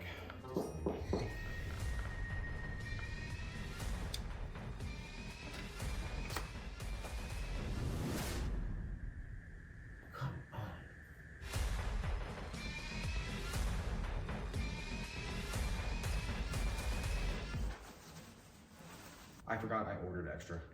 Charmin, if you're watching, I love your products. I went to bed that night getting the much needed stomach break that I was looking for. But what showed up at my doorstep next was about to be the complete opposite of what I was looking for, and not in a way you'd expect. I woke up the next morning and checked the porch only to see nothing. Shortly after that, I took Apollo out for a little walk, dressed like every Californian dresses when the weather's under 70 degrees. After walking for about a half an hour, I came back and saw the one thing I was hoping not to see. Well, I'm definitely gonna need to change outfits for this. You know that feeling you get when you're a kid and it's Christmas morning? You take a peek at a present and you see a little bit of what's inside, and what you see makes you think you got exactly what you hoped for. This wasn't one of those times. Wait, what? The giant Oreo cookie sounds amazing. I wonder why it asked me for milk or dark chocolate. Item number 5, a giant chocolate Oreo. An Oreo so big it's about 50 times bigger than a regular Oreo. Gotta be honest, everyone, I'm a little disappointed. I thought this was gonna be an actual Oreo, but I haven't had quite enough chocolate this week. So why not have some more? After my hopefully obvious sarcasm, I got the milk ready. Obviously, that's not gonna work. There's absolutely no purpose to this milk because this is not actually an Oreo cookie, but I don't know, it just looked cool. Even though the first bite was, well, hard, I actually thought this tasted pretty good. Wow. I can't believe I'm doing this, but... To me, this Oreo had a perfect blend of both milk chocolate and white chocolate. Just imagine this is an actual Oreo cookie. Using some milk I didn't actually need, I got back to work on the rest of the Oreo. Which, as you can see and hear, was about as hard as a rock. Then a random thought occurred to me as I chewed through more of this hard chocolate. You know, a lot of you watch these challenges worried about my health, and I actually have to let all you know that I'm doing cardio right now. Chewing burns calories. Only a few minutes later, I was already halfway through the Oreo. Right, halfway through. This is a lot of chocolate. And even though I was more chocolated out than I had ever been in my life, well, everyone, all I can say is that my blood type is now chocolate. If anyone needs me after this, I'll be in my own self-induced existential sugar crisis somewhere over there. Well, everyone, the giant chocolate Oreo is complete. But seriously though, if anybody needs me, oh. After the Oreo, I laid on the couch like a beached whale, and after that, I decided to check the porch again.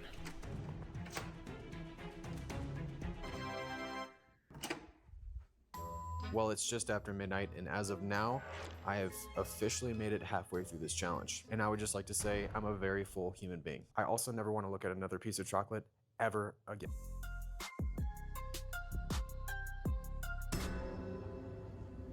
fragile.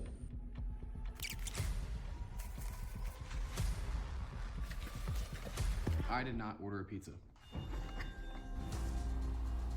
Well, on the plus side, at least I know exactly what I'm gonna wear for this. It's a little small, but oh well. The next item on my list was a giant Reese's cup. Fun fact, this is over 100 times bigger than a regular Reese's peanut butter cup. Another fun fact is that I'm going to be 100 times bigger than I was before I started this challenge after I eat this. Did that make sense? Whatever. Even though I'm a big Reese's guy, I bit into this thinking I'd hate every bite. But after all the chocolate I'd eaten yesterday, the salty peanut butter was actually a pleasant surprise. This, my friends, is a very tasty peanut butter cup. Well, I should say it was a pleasant surprise at first. This peanut butter cup is so rich, it could probably buy Twitter. All right, I need some milk. This is ridiculous. Dude, you gotta be kidding me. Ugh. Not having any milk during a challenge like this was like diving into a pool with no water in it. Remember to stay hydrated, everyone. Also, don't ever do anything like this. If I actually finish the rest of this, I feel like I'll legally become half Reese's. I finally managed to get to the last quarter of the Reese's, and when I noticed the time was only just after 3, I decided that finishing it off as early as possible was the best thing to do. Since it's still a little earlier and I desperately need some milk, I'm gonna go run some errands and also try to forget about what I just put in my body. As I enthusiastically went back to the store, I ran into something I wish I wouldn't have. After that, I got my hands on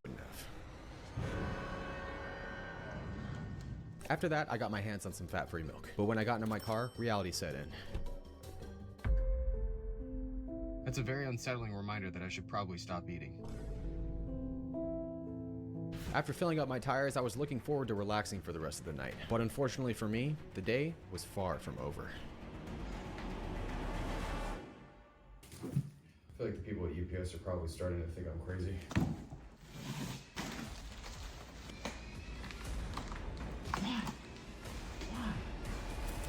Oh my God. Item number 7, the world's biggest chocolate truffle.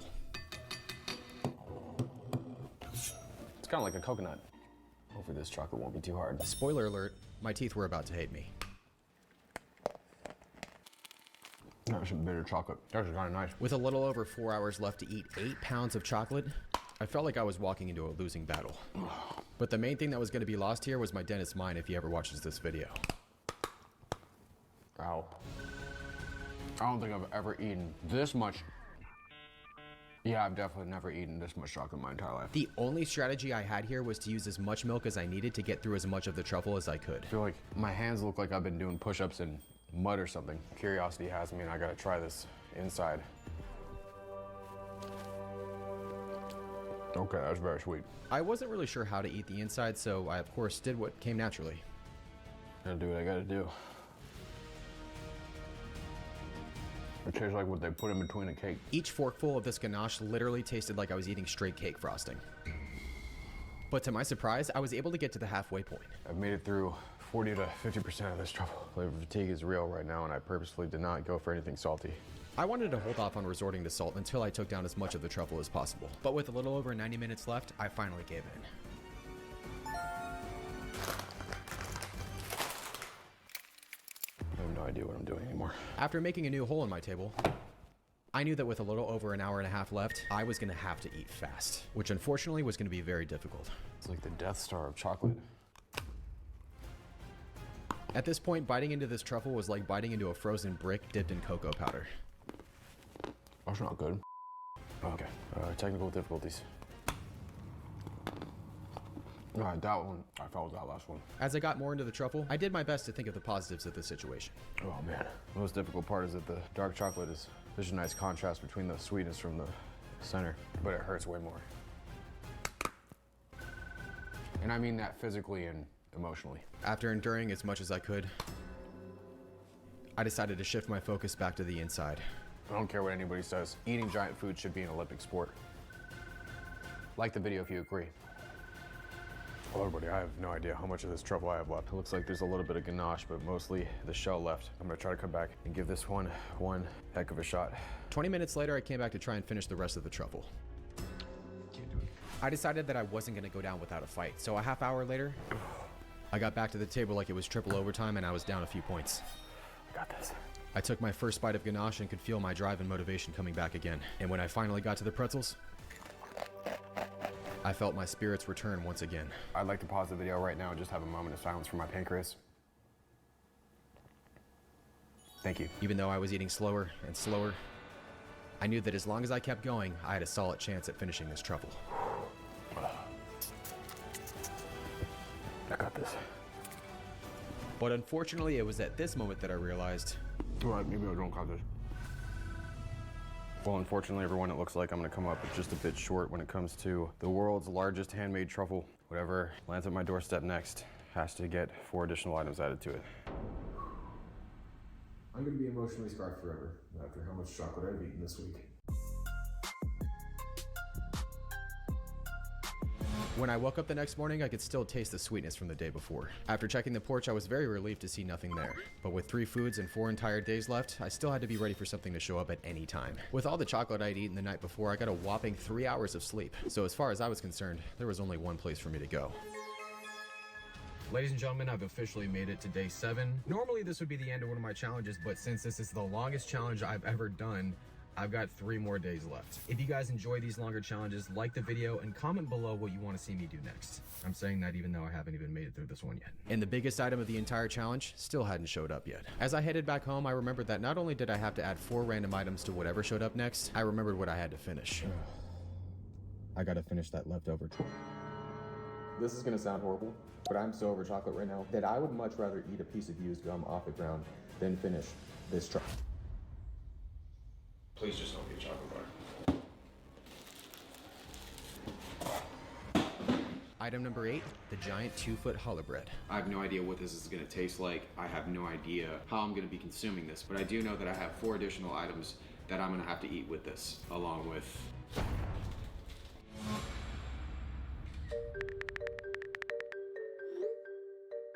Alright, well, I'll check back in with all of you and... Alrighty guys, I'm here in front of the grocery store and now it's time to see what foods I'm gonna have to eat with this massive piece of bread. Why is the first thing something sweet? That is incredibly random. Why is it 2.5? Butter is the last thing I need right now. And why 5 sticks? Oh shit.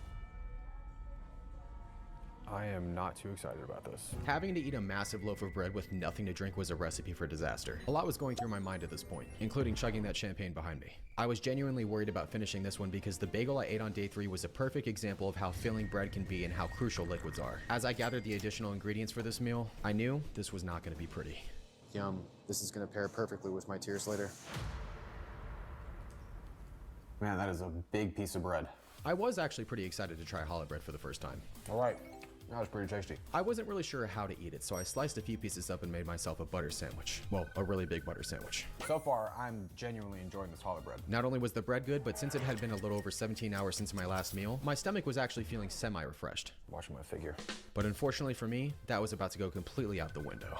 Shout out to everybody out there on keto. This next bite's for you. Oh, that was not wise at all. To everyone that's terrified about what... Oh, this next bite's for you. Oh, that was not wise at all. To everyone that's terrified about what they just saw, you might want to look away at this next part because it's going to get worse. Right, that was unexpectedly delicious.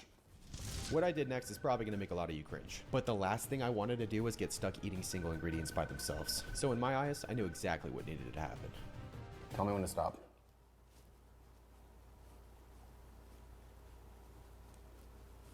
Now.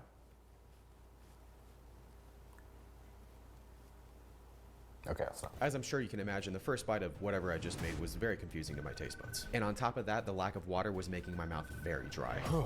With the hummus and leftover chocolate still left, I knew I was gonna have to take a break and figure out a new strategy. Well, everyone, I've made it through half the bread. Unfortunately, I still have butter, a lot of honey, and all of the hummus still left on top of the chocolate I have to finish. All I want to do is drink something, preferably alcoholic, but I'll save that for another video.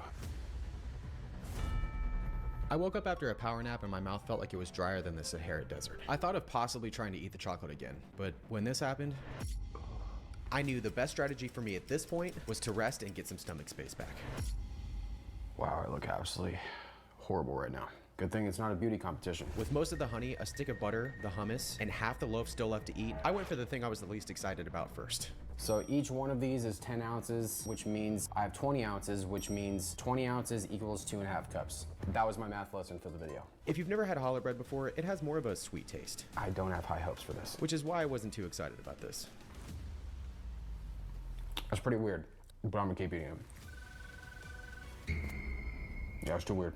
After finishing the first container of hummus, all right, first hummus is down. I realized I was losing time and stomach space. But then I got one of the most diabolical ideas ever.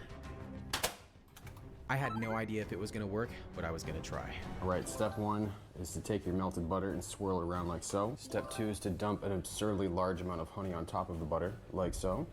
Oh my sweet goodness. Literally. Wow. That is something right there. I very well might turn into Winnie the Pooh by the end of this. Step 3 is to put your cinnamon right on top, just like so. I'm sounding like I actually know what I'm doing, but I have no clue if this is actually gonna taste good or not. Turning the butter into liquid form not only freed up stomach space. Oh my gosh, this is what dreams are made of. But incorporating it with the honey was a flavor explosion like no other. Oh my honey. Woo! I've eaten a lot of food combinations in my life, but for some reason, this one was everything. This is, without a doubt, one of the best things I've ever made. What can I say, everyone? Sometimes you gotta think outside the box. And inside the challah bread. But unfortunately,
as the honey butter ran out, sugar crash.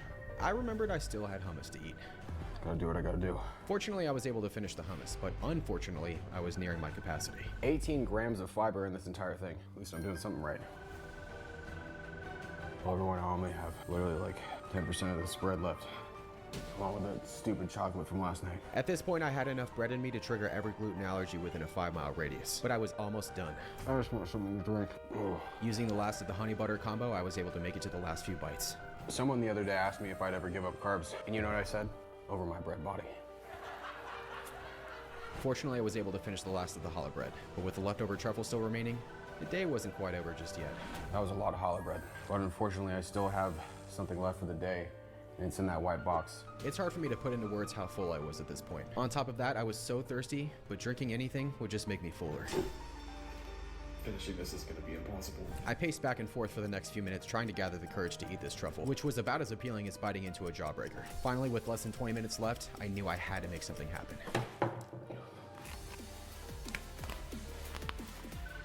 This chocolate is so, not what I want right now. With 10 minutes left, eating this chocolate felt like I was performing dental surgery on myself. I wish this was a vegetable. And to make matters worse, flavor fatigue was hitting like crazy. But after looking at the clock and seeing I only had a few minutes left, I decided to try the one thing that I hadn't tried at all. I thought chopping up the chocolate into smaller pieces would make things easier, but unfortunately, it made no difference. In fact, it actually made things worse. And just as I was about to throw in the towel, I remember the famous quote, "Pain is temporary and glory is forever," or something like that. With only a handful of chocolate left, I used the milk to get through each bite and finished day 7 in a nail-biting ending. Holy crap, I can't believe that just happened. Oh my goodness. I never want to look at chocolate ever again. Later that night, I got a text from Harry. I'd eaten some pretty good food in this challenge along with some not so good foods. But still, I wasn't confident enough in saying I'd found the right one. So I just said the first thing that came to mind. But with 2 foods left, maybe I would find the winner. After all, the biggest item of the entire challenge had yet to arrive. With only 2 items left and 3 days to finish them, I woke up on day number 8 confident I was going to be able to make it through this challenge. Thank God. I need coffee. I went into this day thinking the worst was behind me, but I couldn't have been any more mistaken. Hey, what's up? Babe, what did you... Jared Nomack, we're ready for you now. In the past 12 months, have you gotten a tattoo or undergone any ear, skin, or body piercing? Where did you get that scar on? This is the Netflix adaptation of The Moon Landing. A trans hijabi amputee named Leica sent up to space as the only person aboard a craft called the Safe Space. She's landing to film a 12-episode limited series about healing her inner child, all sponsored by the European Union and NASA. Wow. They selected her out of 2,000 potential pilots because she has 400K followers on TikTok. Damn! How about that? Motivational cooking videos. The camera is set up for live streaming, and halfway through the journey, she does an on-stream Q&A, saying things like, "Guys, I'm literally..." For live streaming, and halfway through the journey, she does an on-stream Q&A, saying things like, "Guys, I'm literally ascending right now. No negative vibes in the chat, please." But due to a computational error and an overall lack of piloting skills, the Safe Space starts drifting, causing it to be trauma dumped into the IKEA moon base that wasn't supposed to be revealed until 2035. But knowing that requires elite ball knowledge. Get your elite ball knowledge pilot polo at childrenofcon.com. Link in bio. Netflix does the moon landing. Is that right? This is the Netflix adaptation of The Moon Landing. A trans hijabi amputee.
Order.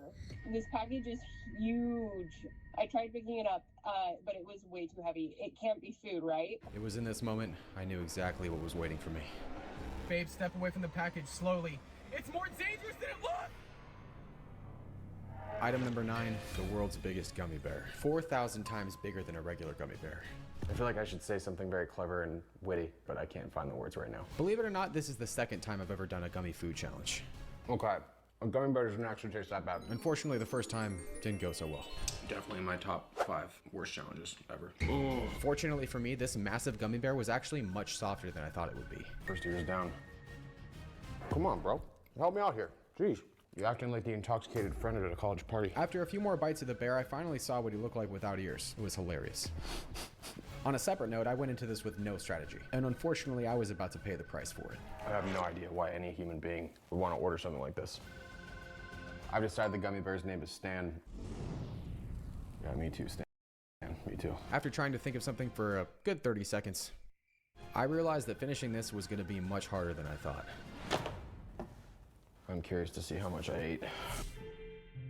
I'm gonna need something a little bit more heavier duty. Unfortunately, due to the sheer size of this gummy bear, I had no idea you couldn't actually see the weight on the scale, so you'll just have to take my word for it. Damn, I have 23 pounds left. While I wasn't all that full, and even though the gummy was softer than a regular gummy, it felt like I'd pulled a muscle in my face. When I woke up from a power nap and realized how much of this gummy bear I was gonna have to finish, I debated on throwing in the towel early. But I'm glad that I didn't, because when I did eventually make my way back to the table, I remembered what I used back in 2018 when I did my first gummy challenge. For the second time in this challenge, warm water was coming to the rescue. Or so I hoped. After only a few more bites, I felt like I was sinking into quicksand, if it was made of gummy. All right, I gotta see where we're at. 19.6. I got a little bit more in me. I'm gonna let you all in on a little secret. I really didn't have a little more in me. Okay, I think I'm gonna call it a night. It was practically impossible for me to sleep that night, and not for the reason you may think. It was the fact that I couldn't remember the password to my email. All I wanted was the tracking number for that 10th item. Maybe it was the sugar coursing through my veins, but it hit me. Carbs. After remembering my genius password, I was able to locate the tracking number for the 10th item, which showed that it was going to arrive on day 10. Knowing that, it was time for me to get the gummy bear down as fast as possible. The next day I woke up knowing my mission for the day was to finish the gummy bear by any means necessary. But with how sore my jaw was after yesterday, I was going to need to think of some kind of strategy. But my main concern was the blistering headache I had when I woke up, so I decided to head to the store to get some relief. And I'm really glad I did, because when I spotted this, I got an idea that I hoped was going to help me out. All right, everybody, so I am ready to take on the rest of this gummy bear. And if you're wondering why I have all these Pringles flavors, I did something I've never done before in my last challenge. I did my first tier list. And since a lot of you loved it, I'm gonna do another one. A tier list is a visual ranking system that categorizes items from best to worst. S being the best, A being the second best, and so on. All right, here we go. With 19 pounds of gummy bear left for me to eat, I started off this meal not feeling the most confident, until I had my first Pringle flavor. Everything bagel.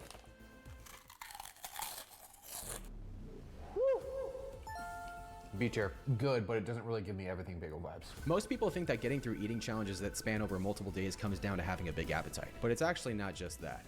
Chili cheese fries flavor.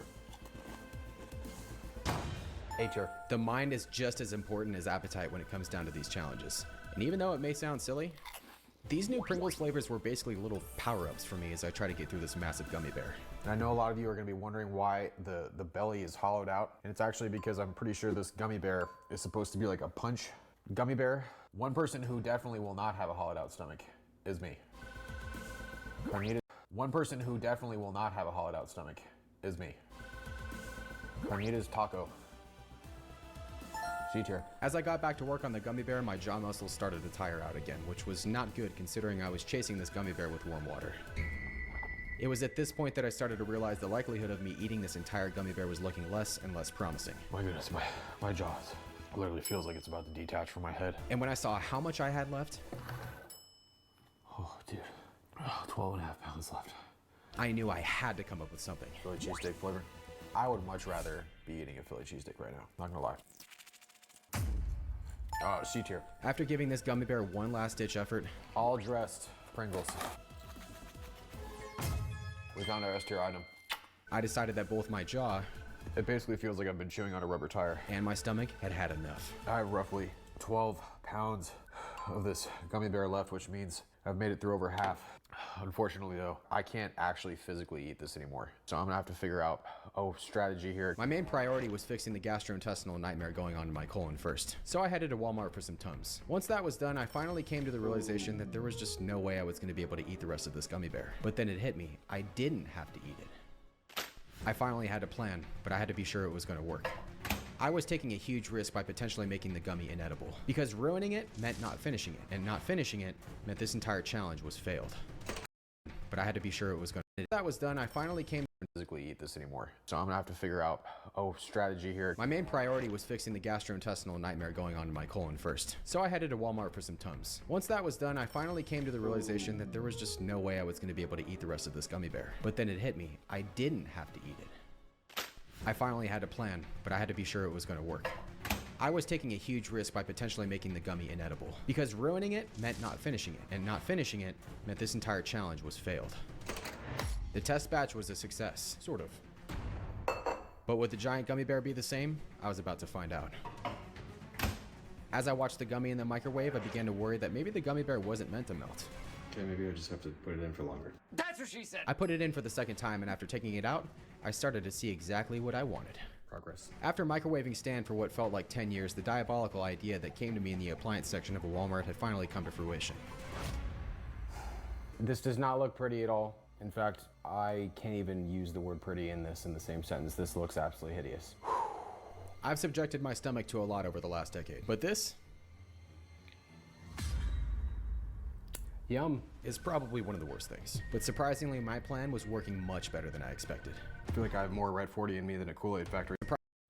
In fact, After I put it in for the second, the gummy batch was a success. Not finishing it, taking a huge risk by potentially making the gummy inedible. This and I put her microwave. Yum. Is probably one of the worst things. But surprisingly, my plan was working much better than I expected. I feel like I have more Red 40 in me than a Kool-Aid factory right now. I would say I've made it through about 50% of the, whatever this is. I brought out some salty pretzels just in case I needed them, and for a split second, I felt like I was having an on-camera life-changing experience. Give me a moment. Finally, I saw a light at the end of the tunnel.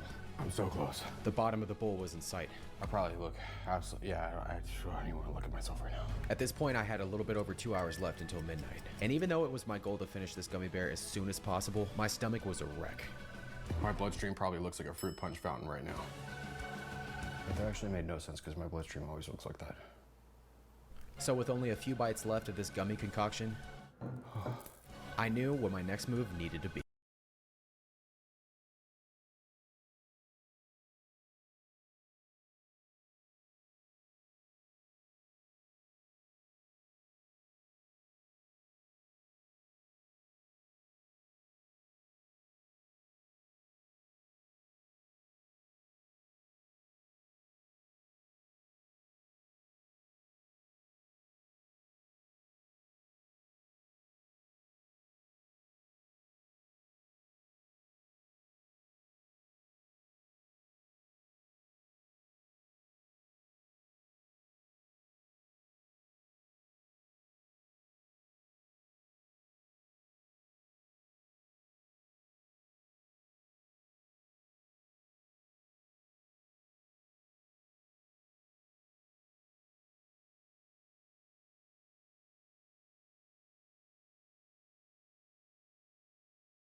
Everyone, in a surprising twist of events, I have managed to successfully finish 90% of the gummy bear. Unfortunately, there is no way that I'm gonna be able to finish the rest of that. I feel like right now I just need to try to forget what I just put into my body.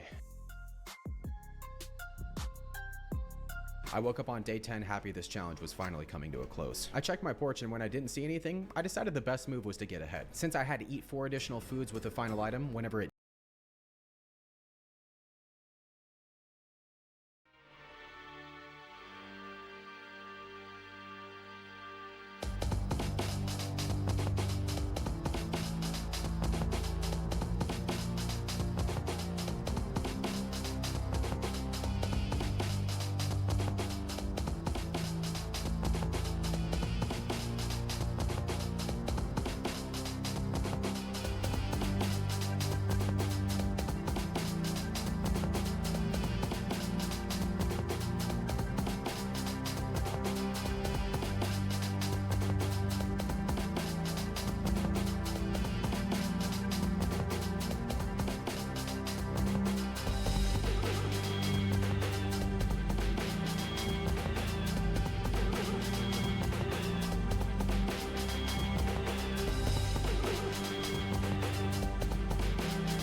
and a dark film over the original. What happens if you screenshot until 700 when I finally stopped clearly seeing my facial features? It continued moving further and further to the right with a few random adjustments at times, but screenshot 900 looked like this, which meant that I had just 100 left. And these were definitely the worst because by the time I got to the 1000th screenshot, it looked like this, only showing about half of my picture from fading to the right and a dark film over the original photo, making it fairly unusable. I will say, all things considered though, it does hold some decent quality. But now you know. What happens if you screenshot a screenshot 1000 times? So apparently there's Barrel game it?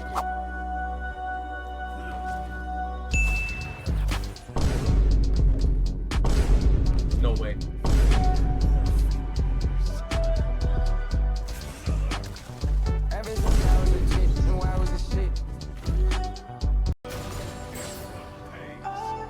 Barrel game it?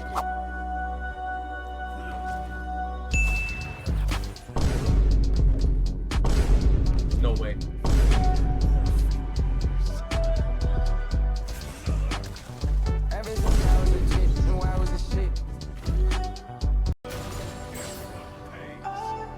Barrel game it?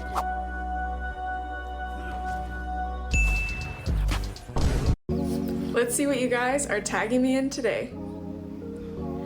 It looks like this person has a painful lesion on the bottom of their foot. Whenever we see something like this, we think of one or two things. Either it's a callus or it's a wart. So what we do in clinic is shave it down to see what the skin looks like underneath. When there's a wart, there will be a bunch of little black dots, which are blood. Just going in with the blade and almost there. Watch what happens when I play this pedal. Hammers closer to the strings have less distance to build up speed. Take a listen before and after. This pedal silences upper harmonics via use of a felt strip. So this guy on TikTok's been going viral because every single week for a year now, he's been uploading these life tips from the top of his lighthouse. Now you would have to assume he knows, right? Well, the comment sections on all of his videos are not helping him out. The official YouTube page said, "Oh, you don't say." That's exactly what we said. Loud and clear. I've been saying this. That's exactly what I was thinking. Didn't know that. And loud and clear, boss. Listen, there's a chance he knows and these are all just a joke. But with these faces, the descriptions, and all the views and comments, there's a chance he just never watches his stuff back and thinks everyone's supporting him. So this guy on TikTok's been going viral because every single week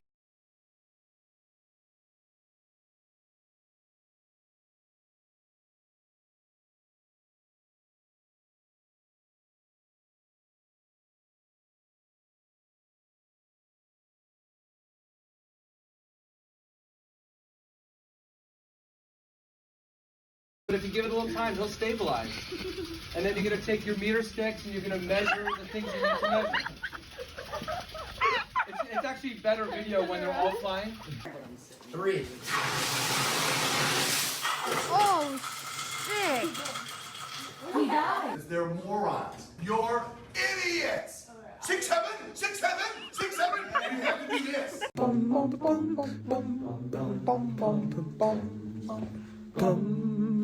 You shall not pass! Everybody else, you got a C- or higher. Have a great summer. Oh, hi, Matt. Love the casual tone on that one. I cannot get out of bed to come to class. I'm so sick and hungover. You're my calculus Professor B. Wilden.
This is a large jug of bird repellent, and a while ago, we were able to use it to make an apple that tastes like a grape.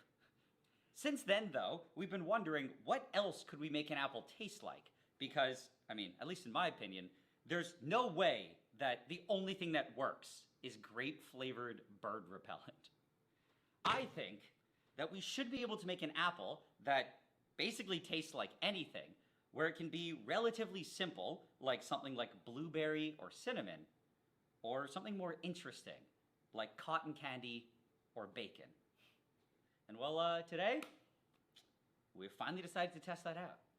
And to do that, we went ahead and got a bunch of flavors, where we have some great ones like natural peach, pineapple, blueberry, like I mentioned. That's a classic. Then we got orange zest oil, banana, wild strawberry. Now we start to get a little bit more experimental. So we got coconut cream, bubble gum, natural bourbon whiskey, natural cotton candy. Ooh, okay, yeah, this one looks exciting. Yeah. This one I think is going to be good. Jalapeno pepper. Oh, man, okay. And the final one, bacon. Yeah, that's weird. Oh, and yeah, I forgot. The last, and in my opinion, the most important one, cinnamon flavor. Oh, so like a cinnamon apple. Yes. Okay, all right. Yeah, this is pure cinnamaldehyde, though. These are all flavors mixed with vegetable oil. This is just pure, unadulterated cinnamon. But I feel like I'm the most excited for this one, for some reason. And because this is my favorite, I think I want to start with it. And this is all experimental still. We've never tested any of this, so we have no idea if any of this works.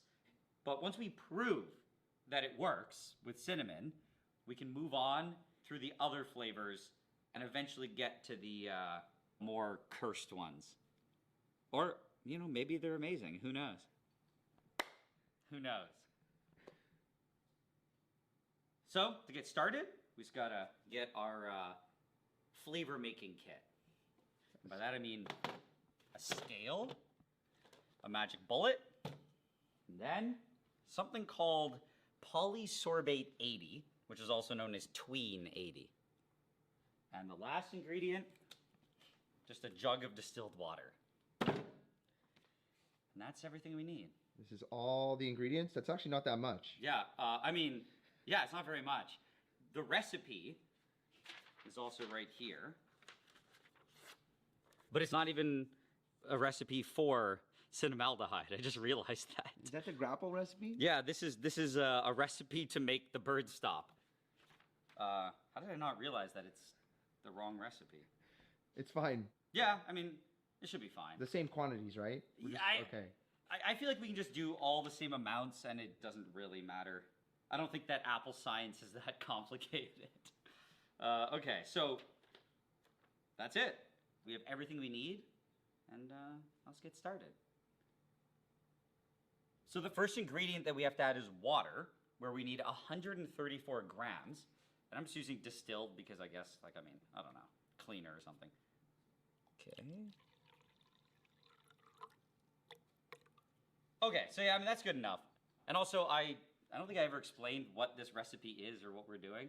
But basically, we're effectively just trying to remake our own version of Bird Stop. Okay. But with not grape flavor. That's it. Okay. And yeah, that's kind of it. So we're trying to get the same goopy consistency that Bird Stop was.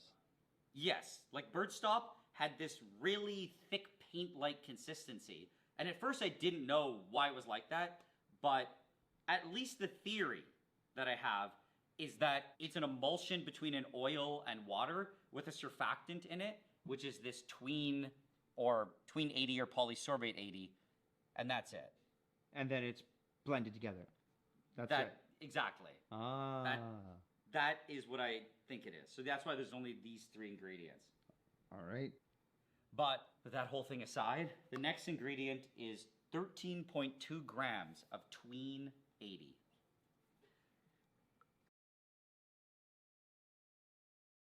I think people know at least a little bit about this, but it seems like it's become even more unhinged over time.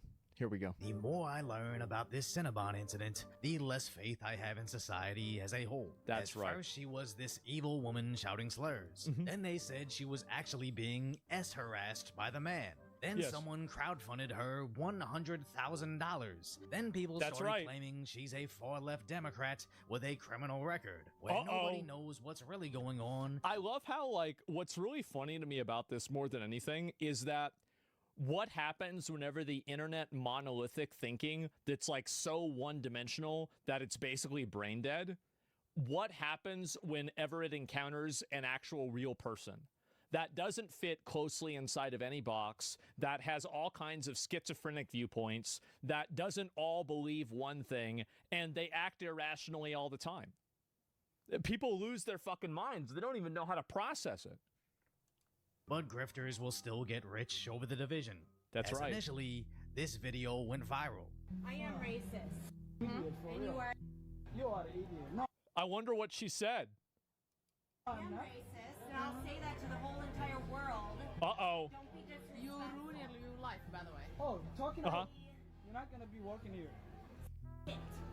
Wow, look how you look like. What's wrong with you? Uh-huh. Ugly? Talking about ugliness? And this clip looks horrible. No employee Yeah, should be it does. shouting slurs at a customer while telling them. Well, my advice is that even if a customer makes you mad, you don't get to call them the N-word. Don't do it. You're going to get fired. It's going to be bad. The company's going to have to fire you. You can't. I know.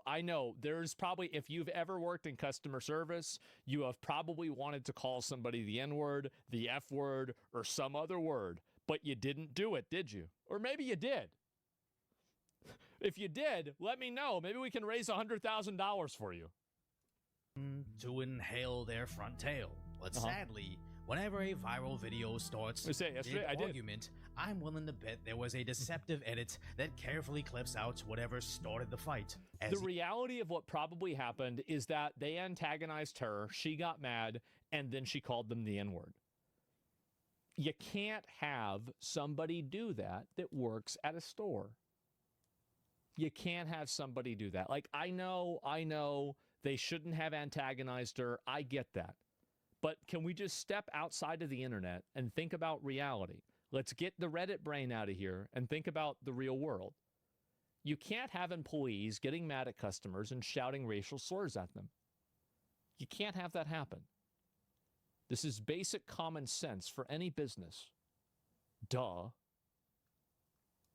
The original clip got over 11 million views in 2 days. It's funny, though. Saying they innocently came in to buy food, but the employee randomly started making fun of her hijab. Then But probably not what happened. I don't know.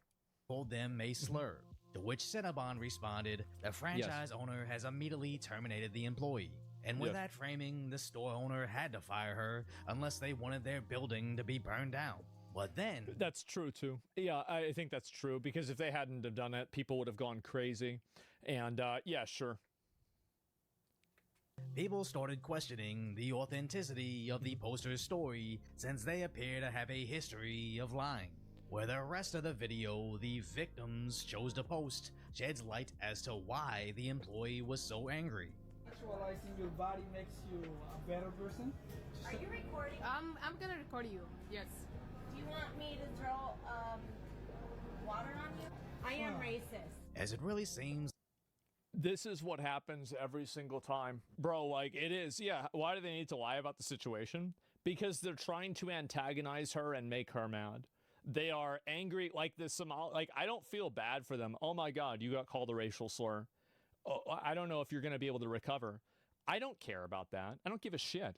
Like, the fact is, you came in there and you were antagonizing somebody, and then they called you a mean word. Well, you could have avoided this entire problem by not going in there and antagonizing them. Like, this is you've done this to yourself. I get that, but you still can't have a store with people saying that, right? It's like, I get it. It's like the customers were shaming her over not wearing their religion's attire. Maybe I'm Well, that's because there's a lot of people that are any religion, I mean, like Muslim or anything else, that want to push their religion on other people. This is very obvious. I mean, I don't know why we're trying to pretend like this doesn't happen, Like, it's so obvious. It's so clear. Like, tons of people are religious zealots, and they want to make their religion the law. That's right. That's what they do. And if there was enough of them there, they would try to make that the law. This is what's happened. Like, we've had a million fucking laws about this for Christianity. Are we supposed to imagine that Christianity has a monopoly on trying to make their religion the law? It's ridiculous. Of course they would do that. Something, but how is a hoodie and Cinnabon apron inappropriate in any way in America? But again, if this was the segment that they were willing to share, that interaction had a bit more than them calling her immodest. So someone started a crowdfund for Crystal, stating since Cinnabon wouldn't stand with her, they'll make sure she lands on her feet. Of course, of course, of course. As it currently sits at over $110,000, much more than she'd ever make at Cinnabon. Now on the other side, the alleged victims started a GoFundMe, as their side says Cinnabon's atmosphere was not welcoming, where they barely... I bet it. Well, I don't think that's the case at all. I think that the people that came in there to harass her are the ones that are wrong. Like, if I was Cinnabon, I would ban them from ever coming in there, because they came in there and they tried to, like, religiously harass an employee. Like, anybody goes into a fucking store and starts telling people in the store how to dress and that their religion doesn't allow it, get the fuck out of the store. Give them a trespass warning? Absolutely. Received any caramel. And then the employee attacked the customer's attire, making fun of her faith and modesty. So now the victims are traumatized, anxious. Oh my God, traumatized, anxious, and scared to go outside. Oh no! And scared to go outside, saying they'll need money for legal fees and an attorney to pursue justice. They're pursuing justice for what? Then asking for help in finding a lawyer that'll take this case. So somehow they called me the N-word, put him in jail.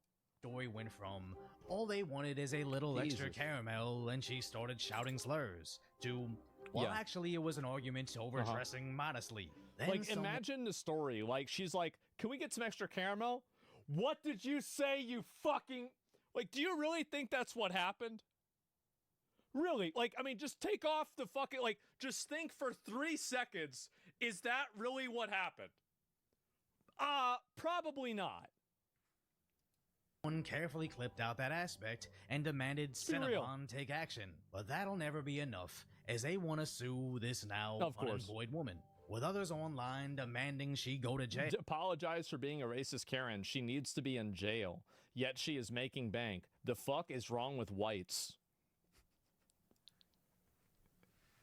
This is one thing that a lot of these people need to people need to understand this, is that a lot of these people on the internet that are complaining about white people and like saying and complaining about racism, they're racist. They're racist. That's it. They're racist. And so, like, to the extent that you approach them or you trust what they're saying as if it's like any sort of objective, logical conclusion, you are just simply allowing them to manipulate you. You are. And you sound racist as fuck? No. There's nothing racist about what I've said at all.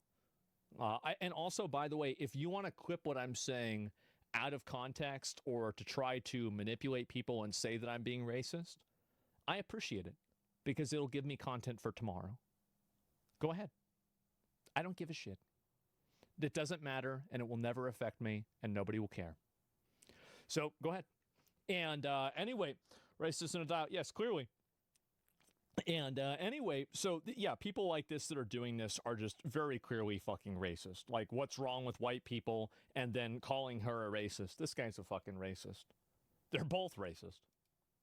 But the grift doesn't end, as a left is complaining the Cinnabon employee is raising money, stating this is the kind of stuff Trump is breeding. Well, this is the problem, right? Is that every single conversation like this, both him and his brother are functional fucking retards, right? Absolute fucking retards. And these are people that, again, like, I've never read something that they've said that wasn't retarded. Maybe once, but it might have actually just been them quoting somebody else.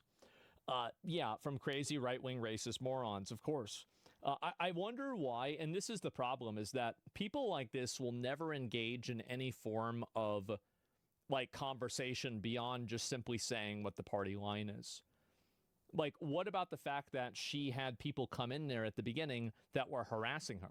What about that? Well, you're not talking about that because that doesn't fit with your agenda. That's, I think, the big issue that a lot of people, like at least me, have. Like, I have a very big problem with people like Brian because they constantly misrepresent facts. They always present them in a way that is dishonest. They explain things in a way that omits information that's crucial. And that's it. Are we defending it? Am I defending it? What? What? Let me see. Can I pull this up? What are you talking about? So,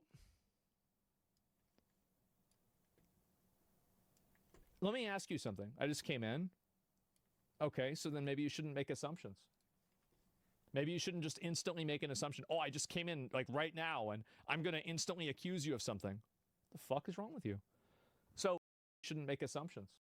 Let me ask you something. I just came in. Okay, so then maybe you shouldn't make assumptions. Maybe you shouldn't just instantly make an assumption. Oh, I just came in like right now and I'm going to instantly accuse you of something. The fuck is wrong with you?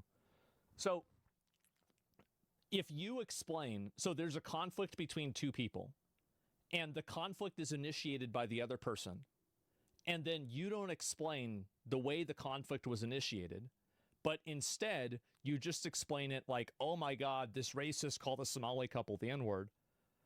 This is a intentional misrepresentation of the facts.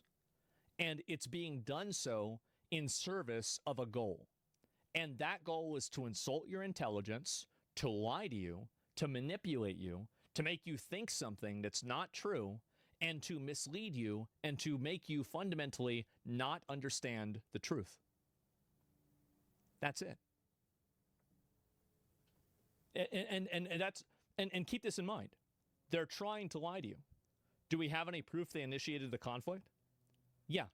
They showed the video earlier. Yeah, it showed the video earlier. Like, right, let me see here. 3:30. Fine.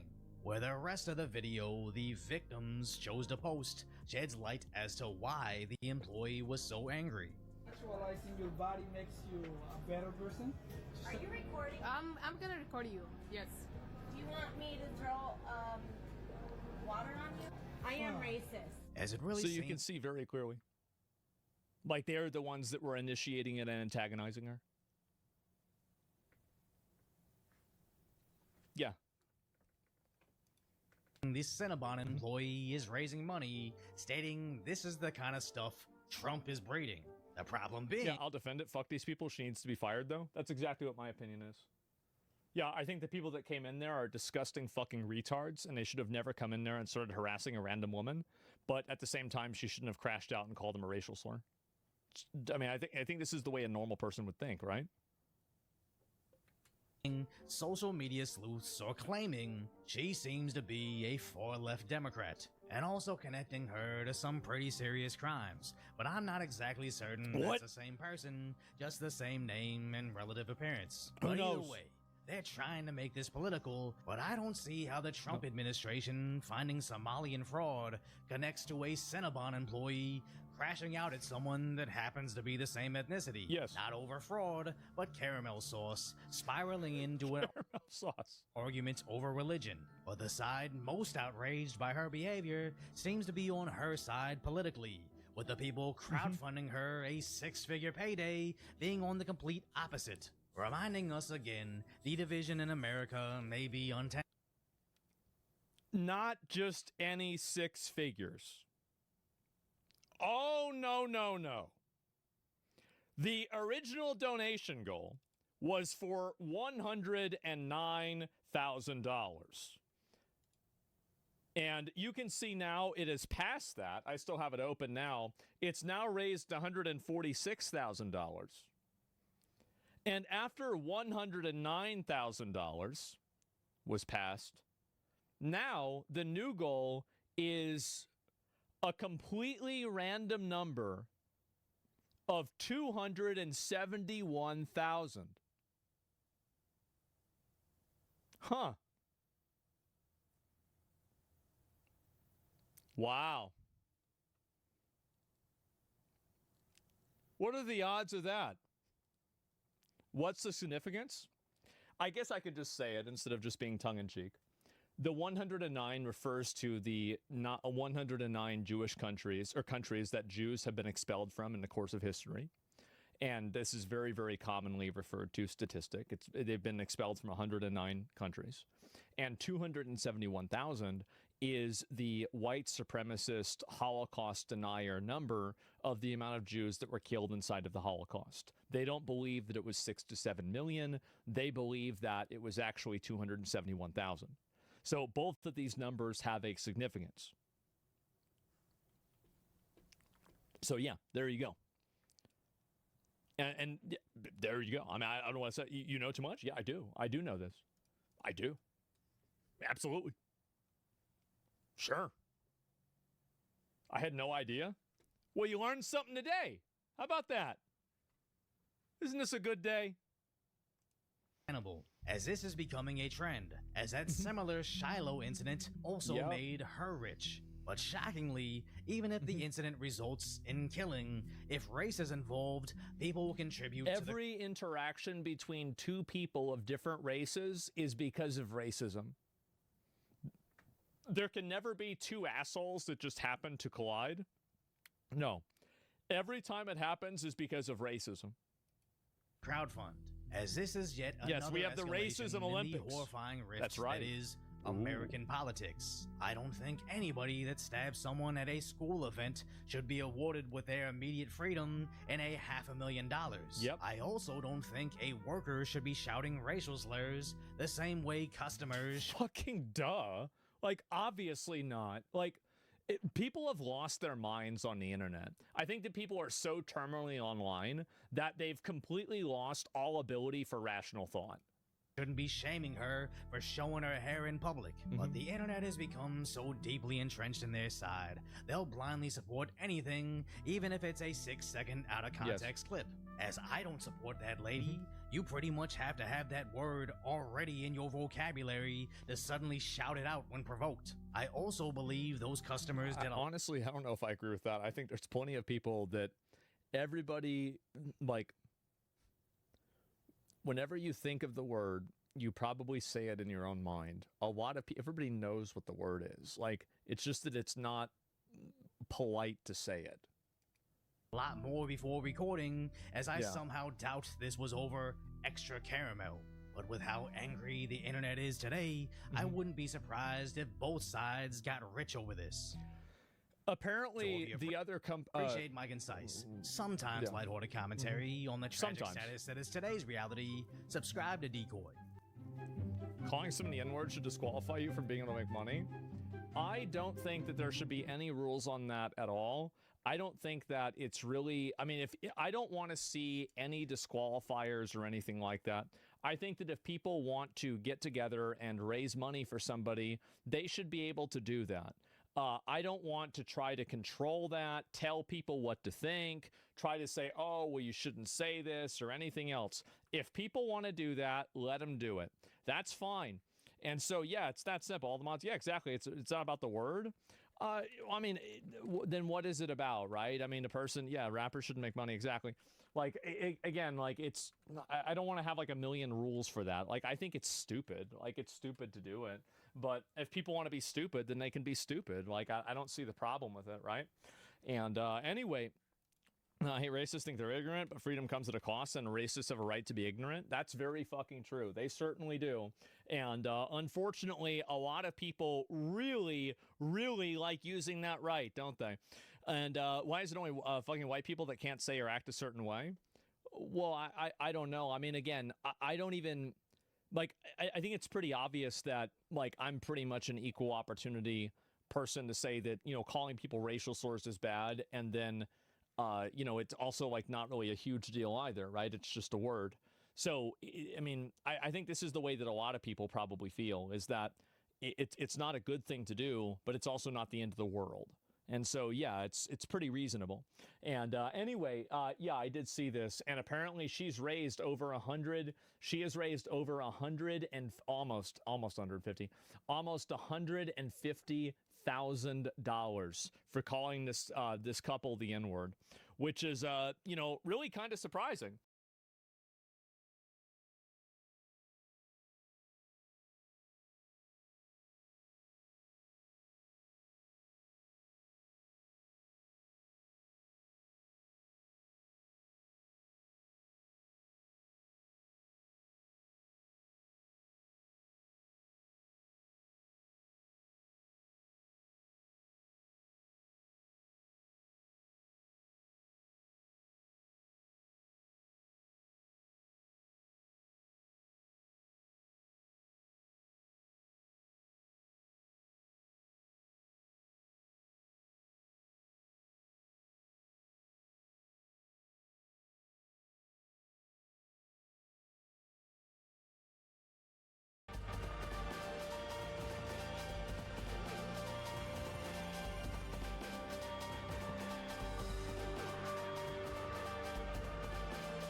For the next 7 days, I'm attempting to finish the diets of the world's heaviest people. Starting with Barry Austin, who ate a staggering 26,000 calories per day. I'm hungry now, but by the end of this week, I have a feeling I won't be.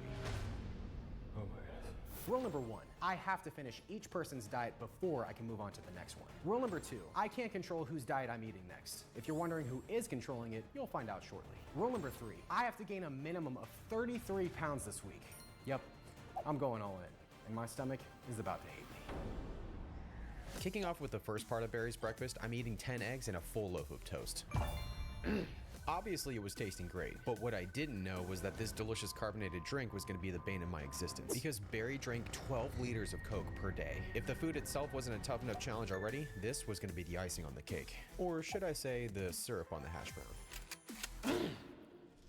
After finishing off half the platter, I'd already made it to my second 2-liter. But this was only the beginning. It's like I'm painting a picture of sugary, mapley deliciousness. Call me Pablo Picasso, baby. After finishing off the last of the bacon and the sausage, I took down the rest of the hash browns and the bread. Oh, and the last of the Coke. Well, for this meal at least. That was Barry Austin's breakfast, and it's only gonna get crazier. Since Barry was Britain's heaviest man, I had to run over to the local pub to get the next meal for the challenge. Love fish and chips. I started off with the fries, or chips as they're called in the UK, along with my next 2-liter of Coke. So far, the meal was off to a pretty good start.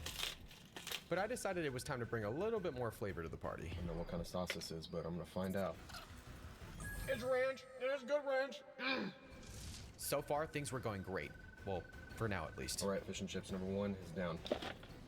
I'll pick that up later. I got back to work and started on the next order of fish and chips. I dedicate this meal to all my British subscribers. And only a few minutes later, meal 2 was complete. Fish and chips number 2 is Hey guys, this is Bud Uppy Chow Yao. So, doing? I can't copy it. I really am getting pissed off with the... Go check out that video. But it's gonna be the same thing where... Again, with the noise.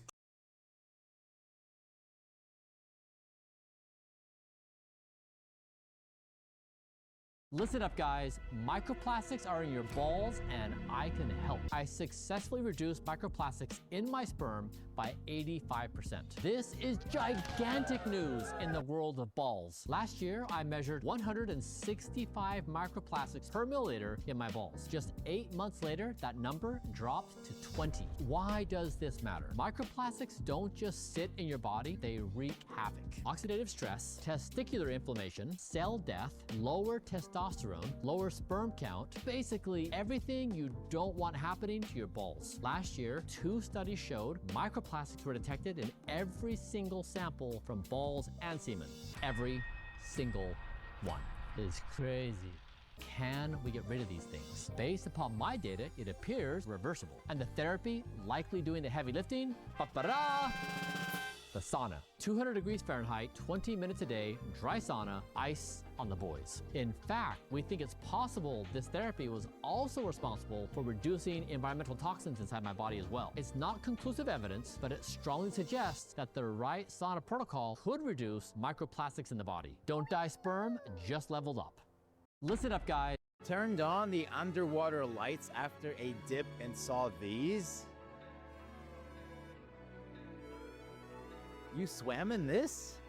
If you see box jellyfish or Portuguese man of war, you are cooked. These will instantly fire toxic venom, could be life-threatening, definitely extremely painful, could take you to the hospital. But if you see cannonball jelly or upside down jelly, don't worry too much. They do sting, but the sting is quite mild, skin irritation at most. And in this video, these are moon jellies. They do sting, but the sting is super mild. Their sting is so weak, it cannot pierce human skin. They are harmless to humans. Would you go for a swim with these cuties?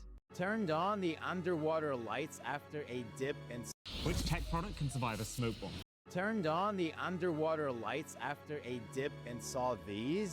Which tech product can survive a smoke bomb? First, the speaker. There's a lot of smoke. Oh my god, it's spilling out the sides. The keyboard. Oh! That's got a lot of crevices for the particles to get into. Actually cooked the plastic box. And now the iPhone 17. Did say the colors were a little bland this year. That's the worst one yet. Okay, which do you think survived? 3, 2, 1. Whoa! It's absolutely caked! Moment of truth. Can't believe it still works. The keyboard? That's somehow even worse. Surely this doesn't still work. The USB-C port is fossilized. Oh gosh. But wait, it actually works. Each key press is uncovering some sort of ancient artifact. I really hope this still works. This one could be an expensive mistake. Well, that looks way more interesting. It's still recording. I consider this a massive win. Tech is a lot more durable than you think. Which tech product can survive a smoke bomb? First, the speaker. There's a lot of smoke. Oh my god, it's spilling out the sides. The keyboard. Oh! That's got a lot of crevices for the particles to get into. It actually cooked the plastic box. And now the iPhone 17. Did say the colors were a little bland this year. That's the worst one yet. Okay, which do you think survived? 3, 2, 1. Whoa! It's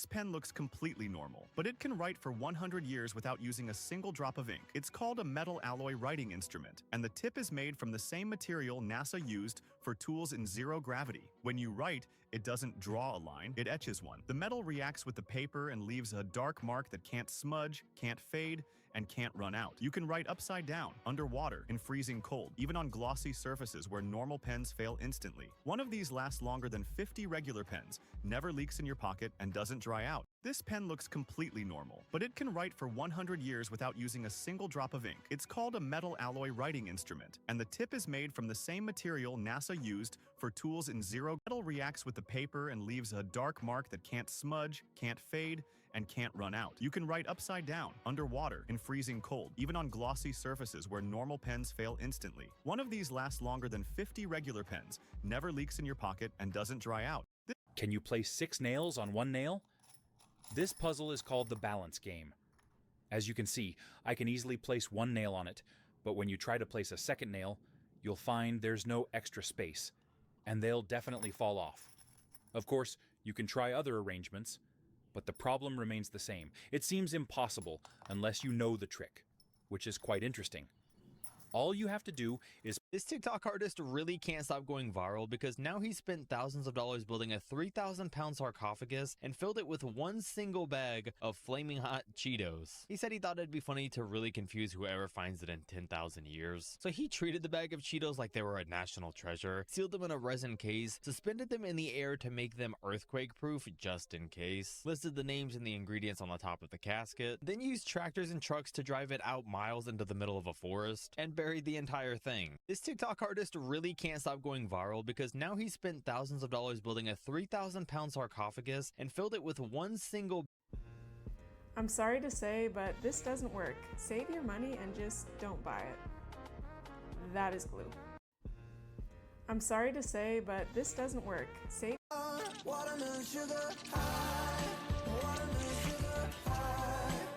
You're not gonna eat that, right? Because you know what's happening inside of the watermelon. There's a bunch of bacteria that are having a fermentation party, which produces ethanol and carbon dioxide. And carbon dioxide builds up and pop, it can explode. I wouldn't even bring this into your kitchen.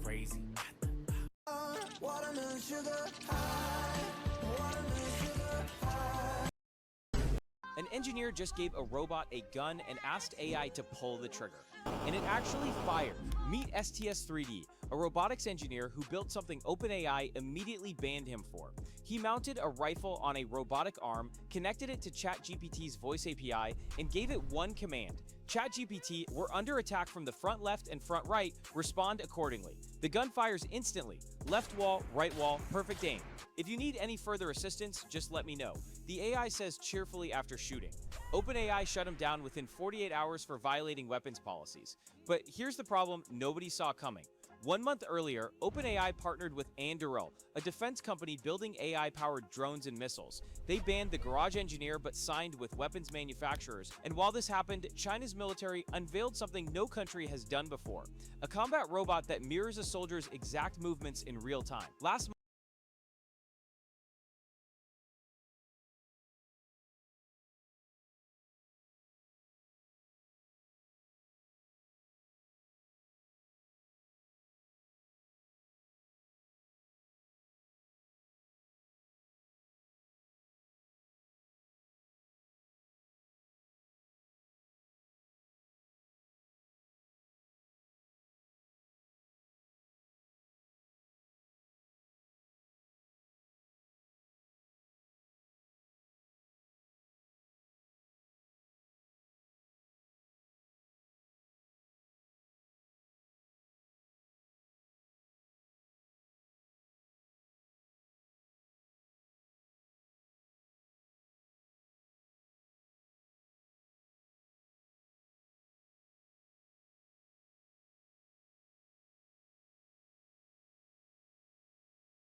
an engineer just gave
Are you ready for the greatest ribbon you've ever seen, chat? Like, look at this.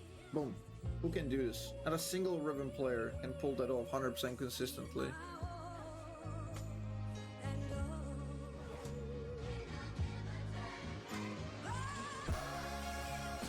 Ah! Not a single ribbon player can do that consistently. Are you ready for the greatest ribbon you've ever seen, chat? Like, look at this. Boom. Who can do this? Not a single ribbon player can pull that off 100% consistently.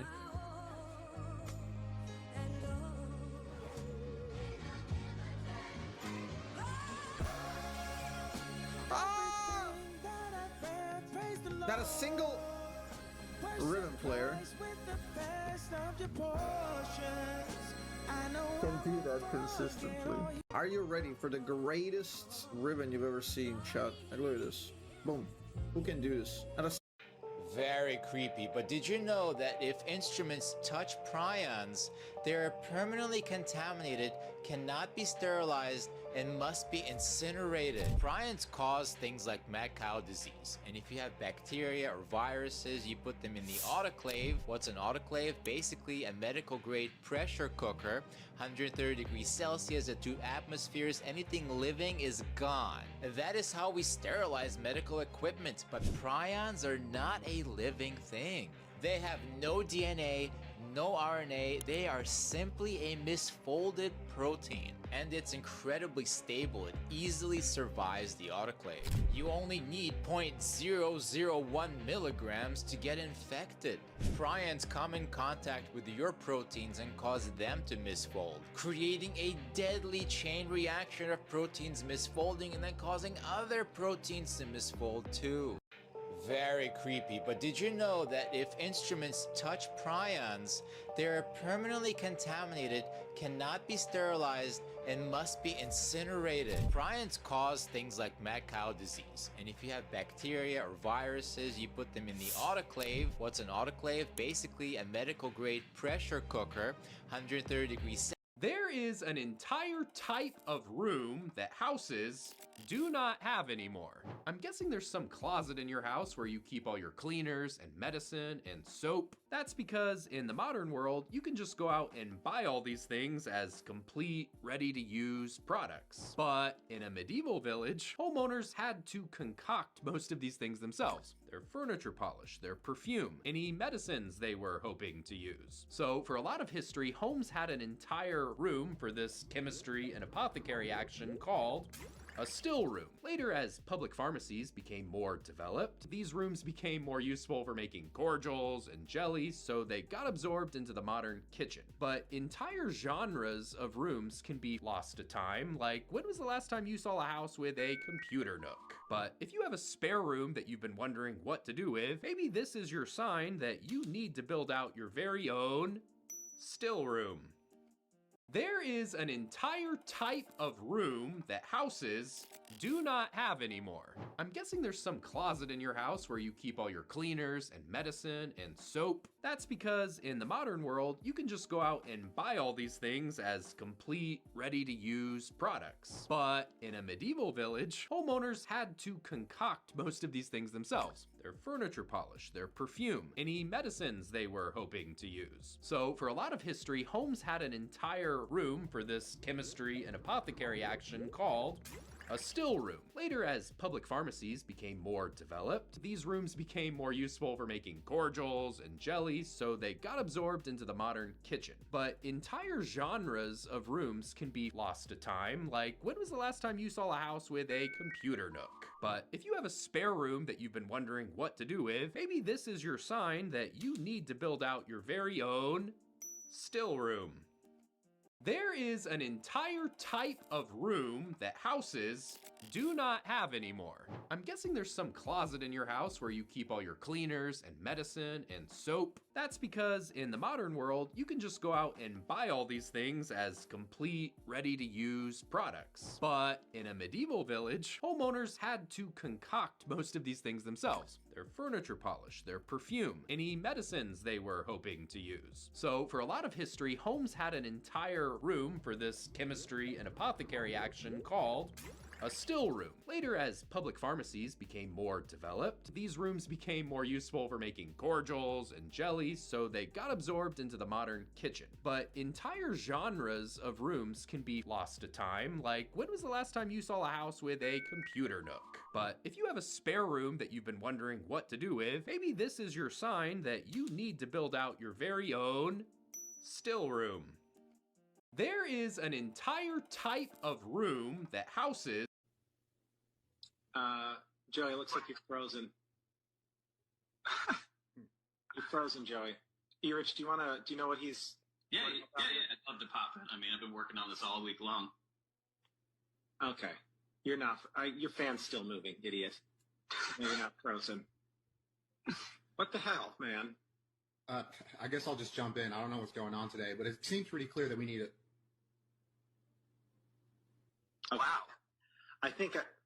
Joey, I can see Holly walking around behind you. You weren't even frozen? You guys are morons. I don't think... You know what? They're having connectivity issues. I'm happy to take over. I do know all the numbers. Mason, you're watching The Professor. I can see it on in the background behind you. And Timmy's eating chips. What the Joey, it looks like you're frozen. You're frozen, Joey. Erich, do you know what he's... Yeah, I'd love to pop in. I mean, I've been working on this all week long. Okay. You're not... your fan's still moving, idiot. No, you're not frozen. What the hell, man? I guess I'll just jump in. I don't know what's going on today, but it seems pretty clear that we need it. Oh, wow. I think... Joey, I can see Holly walking around behind you. You weren't even frozen? You guys are morons. I don't think... You know what? They're having connectivity issues. I'm happy to take over. I do know all the numbers. Mason, you're watching The Professor. I can see it on in the background behind you. And Timmy's eating chips. What the Joey, it looks like you're frozen. You're frozen, Joey. Erich, do you know what he's... Yeah, I'd love to pop in. I mean, I've been working on this all week long. Okay. You're not... your fan's still moving, idiot. No, you're not frozen. What the hell, man? I guess I'll just jump in. I don't know what's going on today, but it seems pretty clear that we need it. Oh, wow. I think... Joey, I can see Holly walking around behind you. You weren't even frozen? You guys are morons. I don't think... You know what? They're having connectivity issues. I'm happy to take over. I do know all the numbers. Mason, you're watching The Professor. I can see it on in the background behind you. And Timmy's eating chips.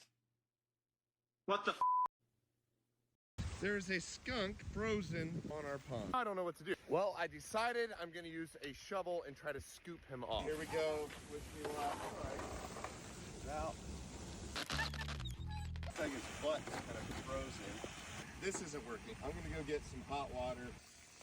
Oh, she's ready. It's not too hot to where it'll burning, but I'm hoping it'll melt the ice. Here we go.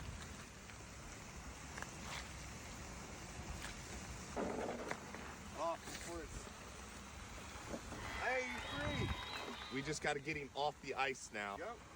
His legs are probably numb. Just don't spray me. Please don't spray me. I think with the sun coming out, hopefully he'll make it. We'll give you guys an update. There's a skunk frozen on our pond. I don't know what to do. Well,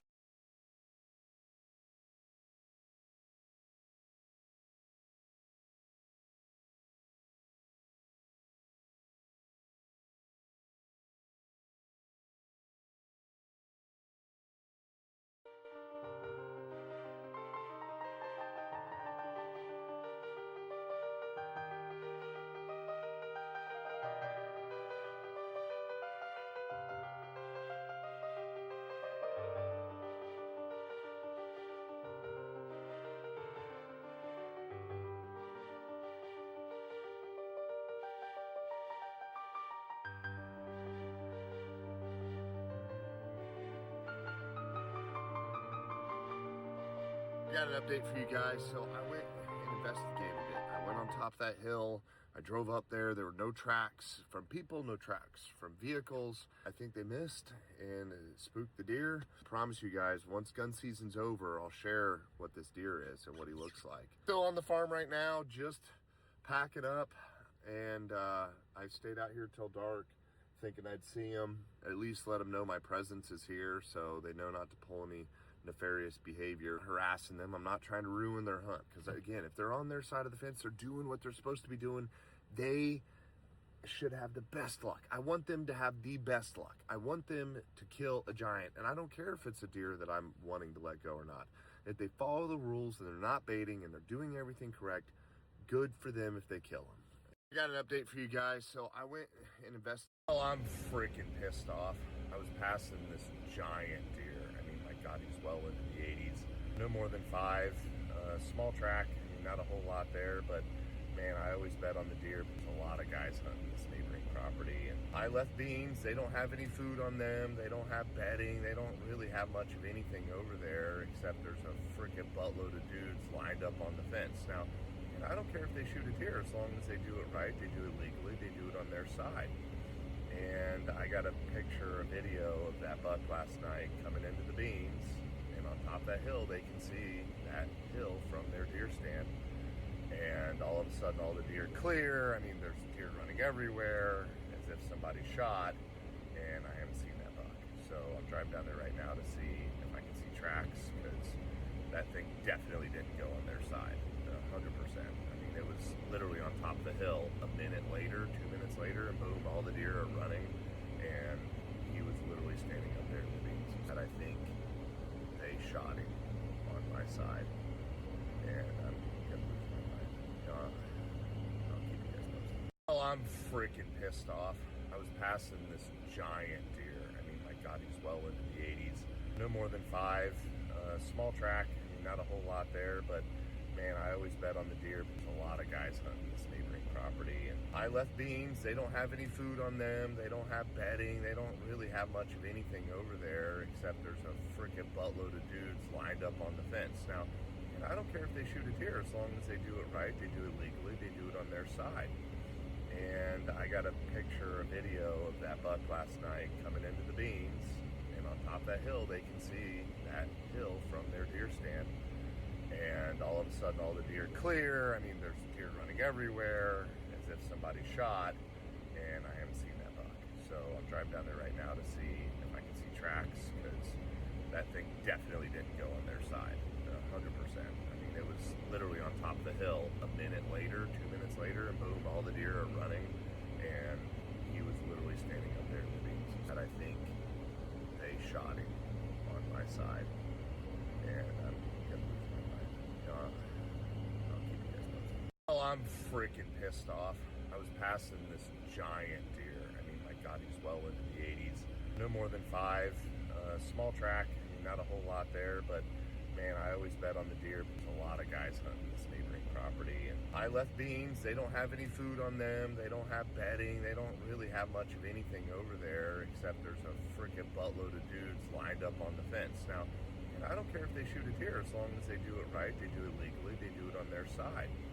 And I got a picture, a video of that buck last night coming into the beans, and on top of that hill they can see that hill from their deer stand. And all of a sudden all the deer clear. I mean, there's deer running everywhere as if somebody shot, and I haven't seen that buck.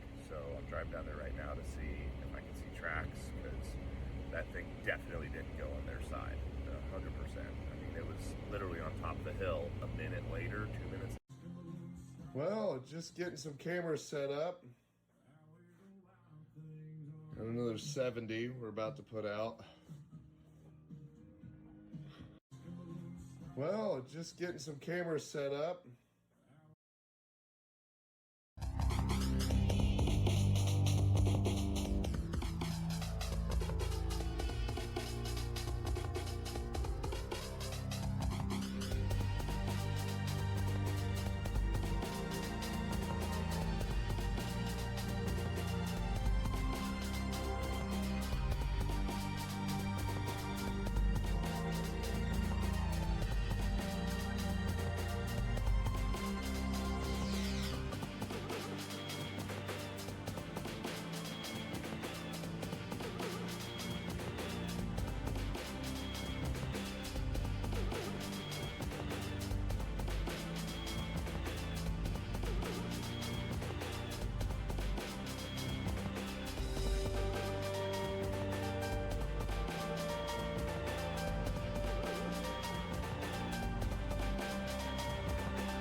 did show up, I wanted to know what those things were as soon as possible.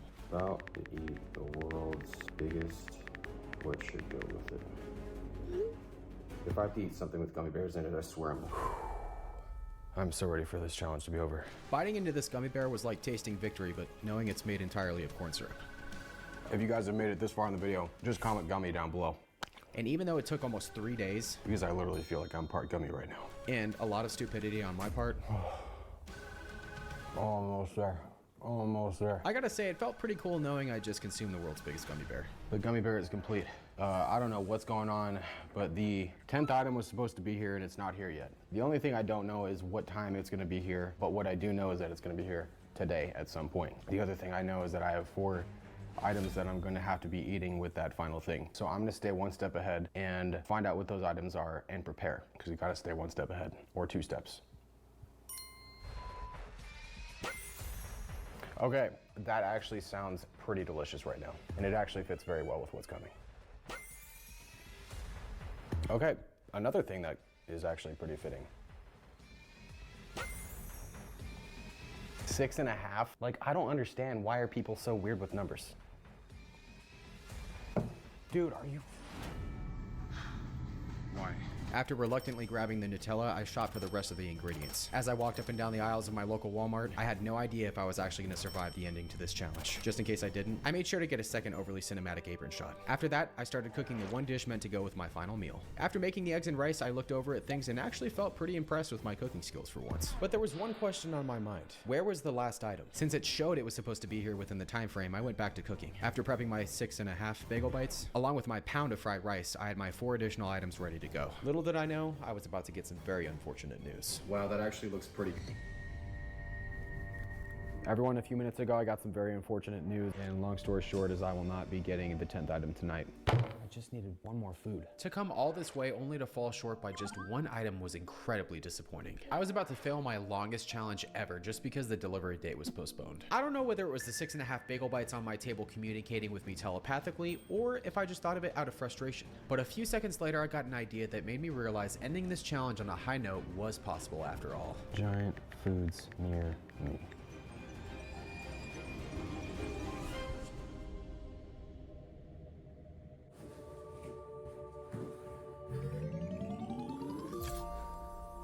I feel like a pizza joke is appropriate right now, but I just can't think of anything. No offense or anything, but after all this, it'll probably be a while before I let my followers choose what I eat again, for obvious reasons. Ugh. And even though it wasn't something I technically ordered online, I gotta say, living in America really is pretty great, because when it comes to finding giant foods, you won't really have to look too far. Well, everyone, what can I say? Sometimes things just have a way of working out. But even though I was able to finish this 10-day challenge on somewhat of a high note, I still needed a challenge for my friend Harry. As the clock struck midnight and the challenge officially ended, I thought about the pretty good and not so pretty good foods I'd eaten over the last few days. But honestly, I wasn't very confident about finding a meal for Harry. But the funny thing about life is that sometimes the answers you're looking for can sometimes be found in the places you least expect them. And by places you least expect them, what I really mean is inside of giant fortune cookies. I got it. There he is. What's up, dude? What's up, dude? What's going on, man? I got a surprise for you. All right, are your eyes closed? Yeah, man. All right, I'm gonna tell you when to open them. 3, 2, 1. Oh, mate. I didn't tell you. I'm vegan.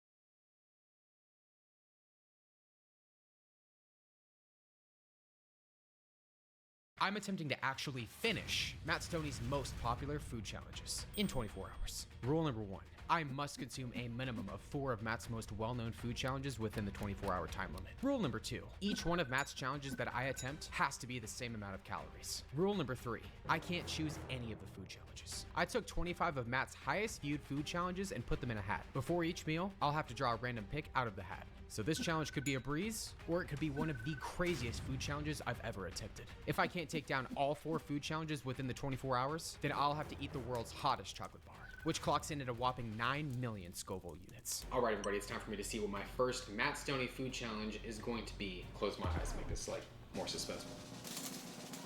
I'm really scared. The first food challenge, Matt Stoney versus one massive slice of pizza. Matt didn't mention the total calories in this challenge, but I estimated them to be around 7,500.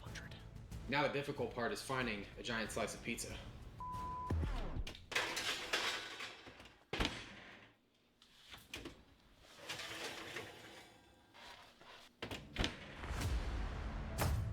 All right, everybody, we have our first food challenge right here. We have a mega slice of pizza. And I know what you're thinking, everyone. There's a little bit of a chunk taken out, and you know, I just got a little bit hungry. And I also really needed to take a juicy thumbnail for this video. Before I get into this massive pizza slice, everyone, I can't just start this challenge looking like this. So I'm gonna channel my inner Matt Stoney right now. Whew. Everybody, now it's time to get this challenge started. All right, everybody, so it is currently 9 o'clock in the evening, and the 24 hours is officially underway. All right, everybody, here we go. 3, 2, and 1. Boom. What can I say, everybody? Pizza always gets a fire. My strategy for pizza challenges is simple. Eat the inside first and save the crust for last. So far, it's tasting absolutely amazing. This pizza slice was so massive that the only way I could eat it was by folding it in half. I just want to give a special shout out to New York Giant Pizza in San Diego, California. The pizza's amazing. I spent the next few minutes working my way through the pizza. Between the tasty cheese, pepperoni, and sauce, I was loving it. But I decided that this pizza slice needed just a little bit more flavor. Everybody, it's time for some exasperation with some deliciousness, AKA wow sauce. If you know me, you know my food challenges, you know there's always room for exasperation. Oh man, it's looking tasty. It's looking good. Whew. Pizza. Woo! W. Oh, W. So good. With the addition of the wow sauce, I was able to get through the next quarter of the pizza. The only thing slowing me down was the chewiness of the dough. I feel like I should have started off with some paper towels. All right, so we're about 9 minutes into this challenge. If you love pizza as much as I do, drop a pizza emoji down below. Even though I was well past Matt's time, I decided to decorate my pizza slice with some more wow sauce and decided to slow my pace down just a little bit so I could enjoy the rest of the pizza. A few minutes later, all I had left was the crust. And at just over 13 minutes, the pizza slice was complete. Looks like that took us just over 13 minutes to complete. Now, everyone, it's time to see what the next meal is. Oh, man. Whew. I'm really nervous. I just hope it's not gonna be the Pop Rocks. No! God, please, no! The second food challenge was the entire Chick-fil-A menu challenge. Matt's entire Chick-fil-A menu challenge clocked in at a whopping 7,440 calories. Tomorrow is gonna be very rough. All right, everybody, so it is currently just after 9 a.m. I want to apologize to everybody that was really looking forward to seeing me eat the entire Chick-fil-A menu, but it's not gonna happen because today's Sunday. And unfortunately, Chick-fil-A is closed on Sundays. So it's time to pick another choice. Instead, I had to do the $3,500 McDonald's meal challenge. This food challenge clocked in at 5,370 calories. I actually did this challenge back in the day, but I didn't eat a massive slice of pizza beforehand. A few minutes later, I placed my McDonald's order and it was time to make the meal. Or so I thought. Unfortunately, they forgot a very vital part of this challenge, the French fries. With time already running out, I ran to McDonald's to get my fries. Can I get 2 large orders of fries, please? All right, everybody, so it is currently 12:30 right now, so I'm very crunched for time. Thanks a lot, man. Take care. Now we can make the meal. The $3,500 McDonald's challenge starts with 4 quarter pounders, 30 chicken McNuggets, and then 2 large orders of fries. But the hardest part of this challenge is the medium beverages. All right, everybody, here we are. Believe it or not, it's already 1 o'clock in the afternoon, which means that I have about 7 hours and 55 minutes left in this challenge. In Matt's video, he did this in about 8 minutes and 56 seconds. So I'm gonna try to see if I can take all this down before his time. All right, 3, 2, and 1. I decided to start with the nuggets. mainly because there's a secret sauce combination that very few people actually know about. It's time for some sauceration. Before getting to the sauce combination, I had to break into the ranch first.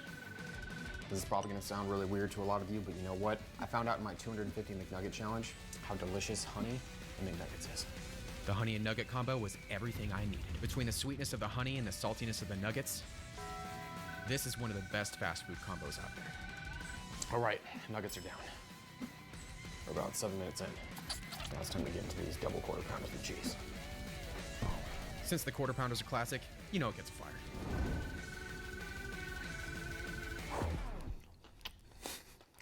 Oops. The goal for this challenge is to finish each meal. So even though I was well past Matt's time, I carried on anyways. All right, well, we just passed the 10-minute mark. Oh, goodness. I remember the beverages being the hardest part about this challenge. All right, it's time to decorate this quarter pounder with some salty McDonald's deliciousness.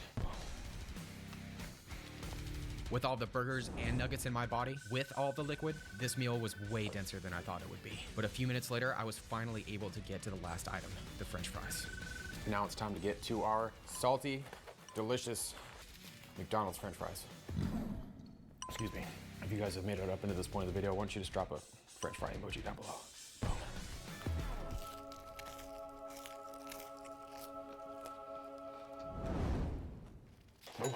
It's actually probably a good thing that I went back to get these fries, because they tasted extra fresh.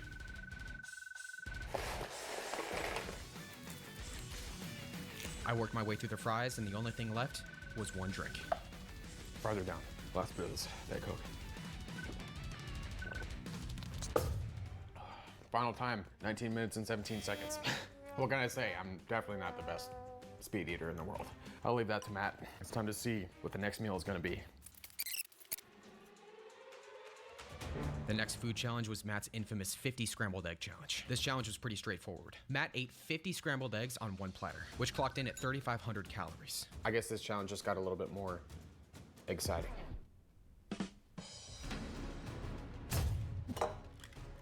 I've never attempted to scramble 50 eggs before, so I had no idea how this was gonna come out. I seasoned them with salt and pepper, threw in some milk, and then burned a few thousand calories whisking everything. I added as many eggs as possible to my pans, and then I decided to throw in some cheese just for some extra flavor.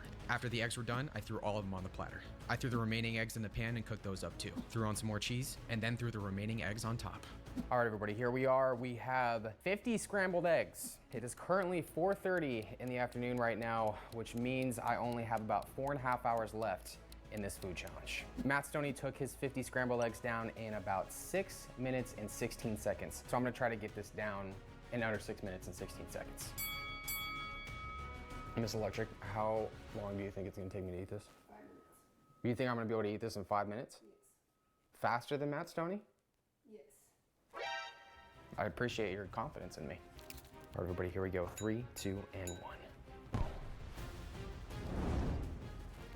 Fire. With the fact that there was over 300 grams of protein on this platter, these eggs were gonna fill me up big time. All right, you gotta bring a familiar friend here. There's 2 types of people in this world. People that like eggs on their ketchup, and people that don't. Eggs on their ketchup? Ketchup on their eggs. Which one are you? Comment down below. Good call. Yeah, I hate to break it to you, babe, but there's no way I would be able to do this in 5 minutes. I enjoyed the first few bites of these eggs, but at this point, flavor fatigue was really hitting me. Dude, I really loved eggs like 5 minutes ago, but now I don't. We're well past 6 minutes. The only thing helping me at this point was the ketchup.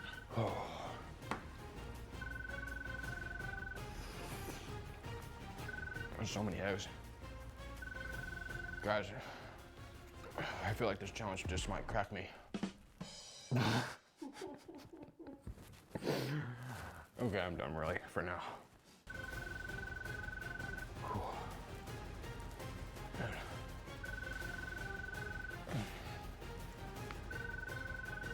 All right, everybody, well, we're about 10 minutes into this platter. This is way too many eggs, man. Despite the flavor fatigue, I pushed through the eggs and only had a few bites left.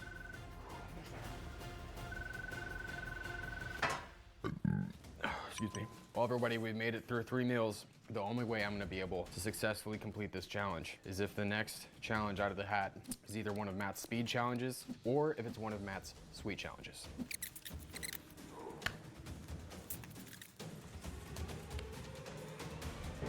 The next food challenge was Matt's infamous 203 Chips Ahoy challenge. This food challenge was also pretty straightforward. 2 half gallons of milk with 203 Chips Ahoy cookies. The total calorie count was 12,000. At this point, I had taken down just over 17,000 calories. And while I did need something sweet, if I was gonna finish this final meal and complete the challenge, then I was gonna have to find some way to fit 8 pounds of cookies and milk into my body in just 3 hours. I really don't want to be here right now.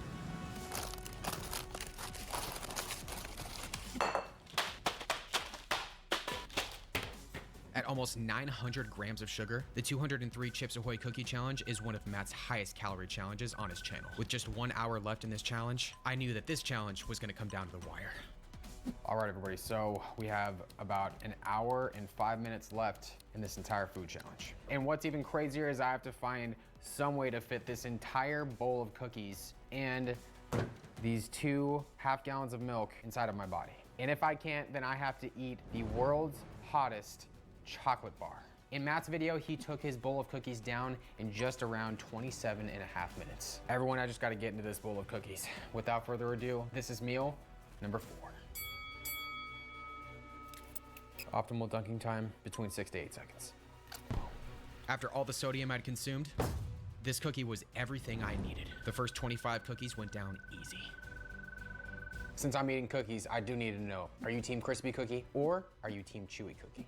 Comment below. Normally, I'd pour all the milk over the cookies and make a giant bowl of cookie cereal, but I wanted to do this challenge just like Matt did in his video. Whew. These cookies are tasty, but they definitely destroy the roof of your mouth when you're trying to eat 200 of them. At first, I thought the sugar was going to be the hardest part of this challenge, but eventually I realized it was going to be the roof of my mouth that was going to pay the biggest price.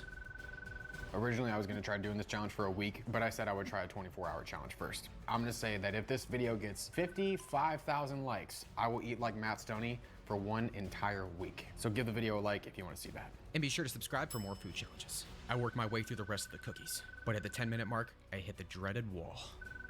God, just hit me. Oh. Man, these cookies are just dense, man.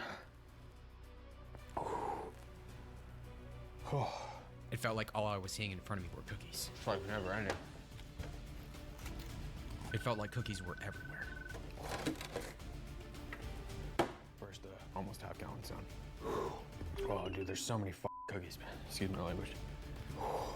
Matt, why couldn't you...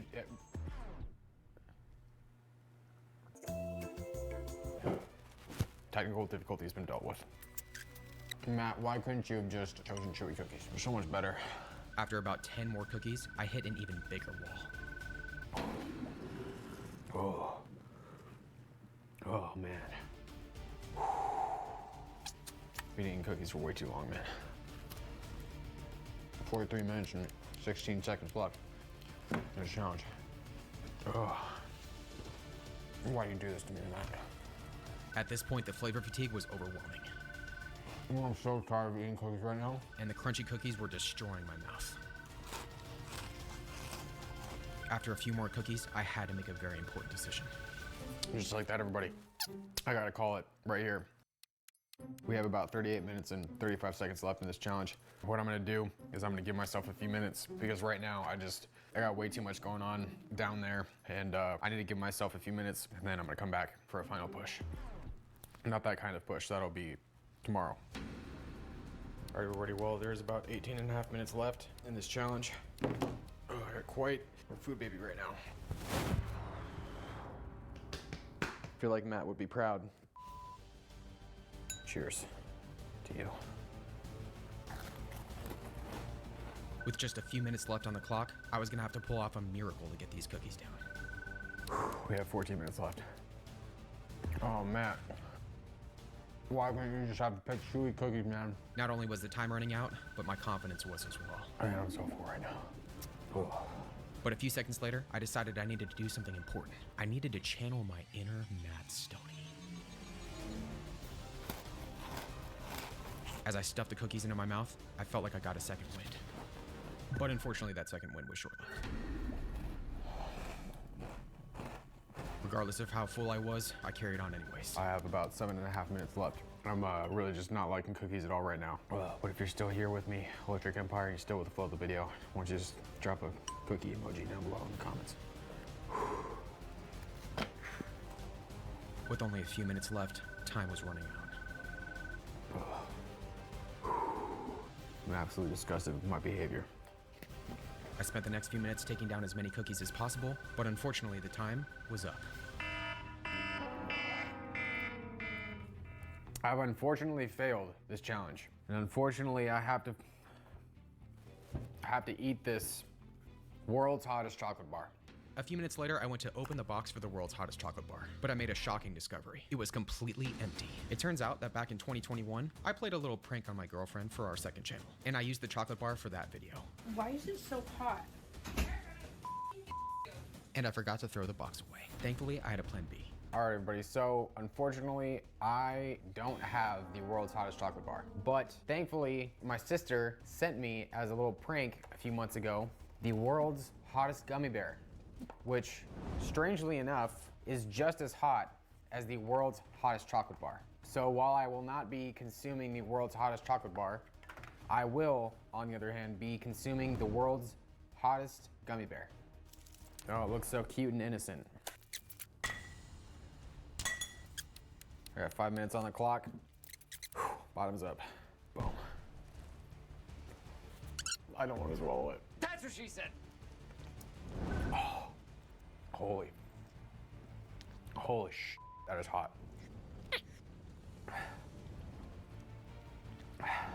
Oh, why didn't I start the timer yet? Excuse my language. Oh man, that is stupid hot, man. Oh, my throat is like burning. How has it only been a minute and a half? Ugh. I feel like my body is just, it's tingling and I'm wide awake right now. Oh, I'm like losing my hearing. Why does that always happen when I do this? I can't believe I've subjected myself to this. Matt, I know you're probably not watching me do this right now, but in the case that you are, mad respect, brother. Oh, dude. Excuse my language. A little nitro is just a little nightmare.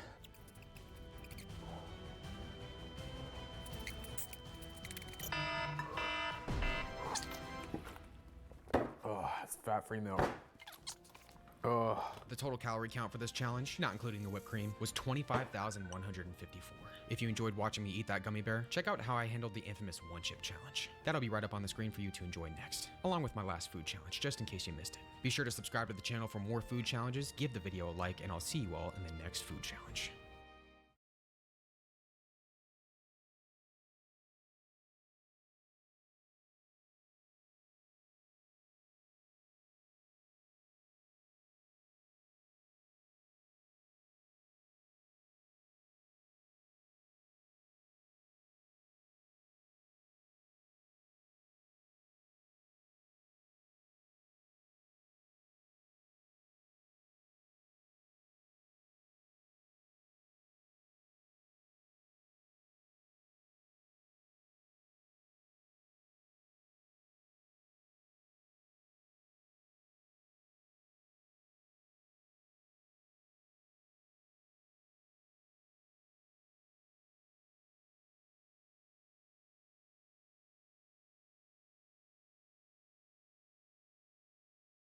I think people know at least a little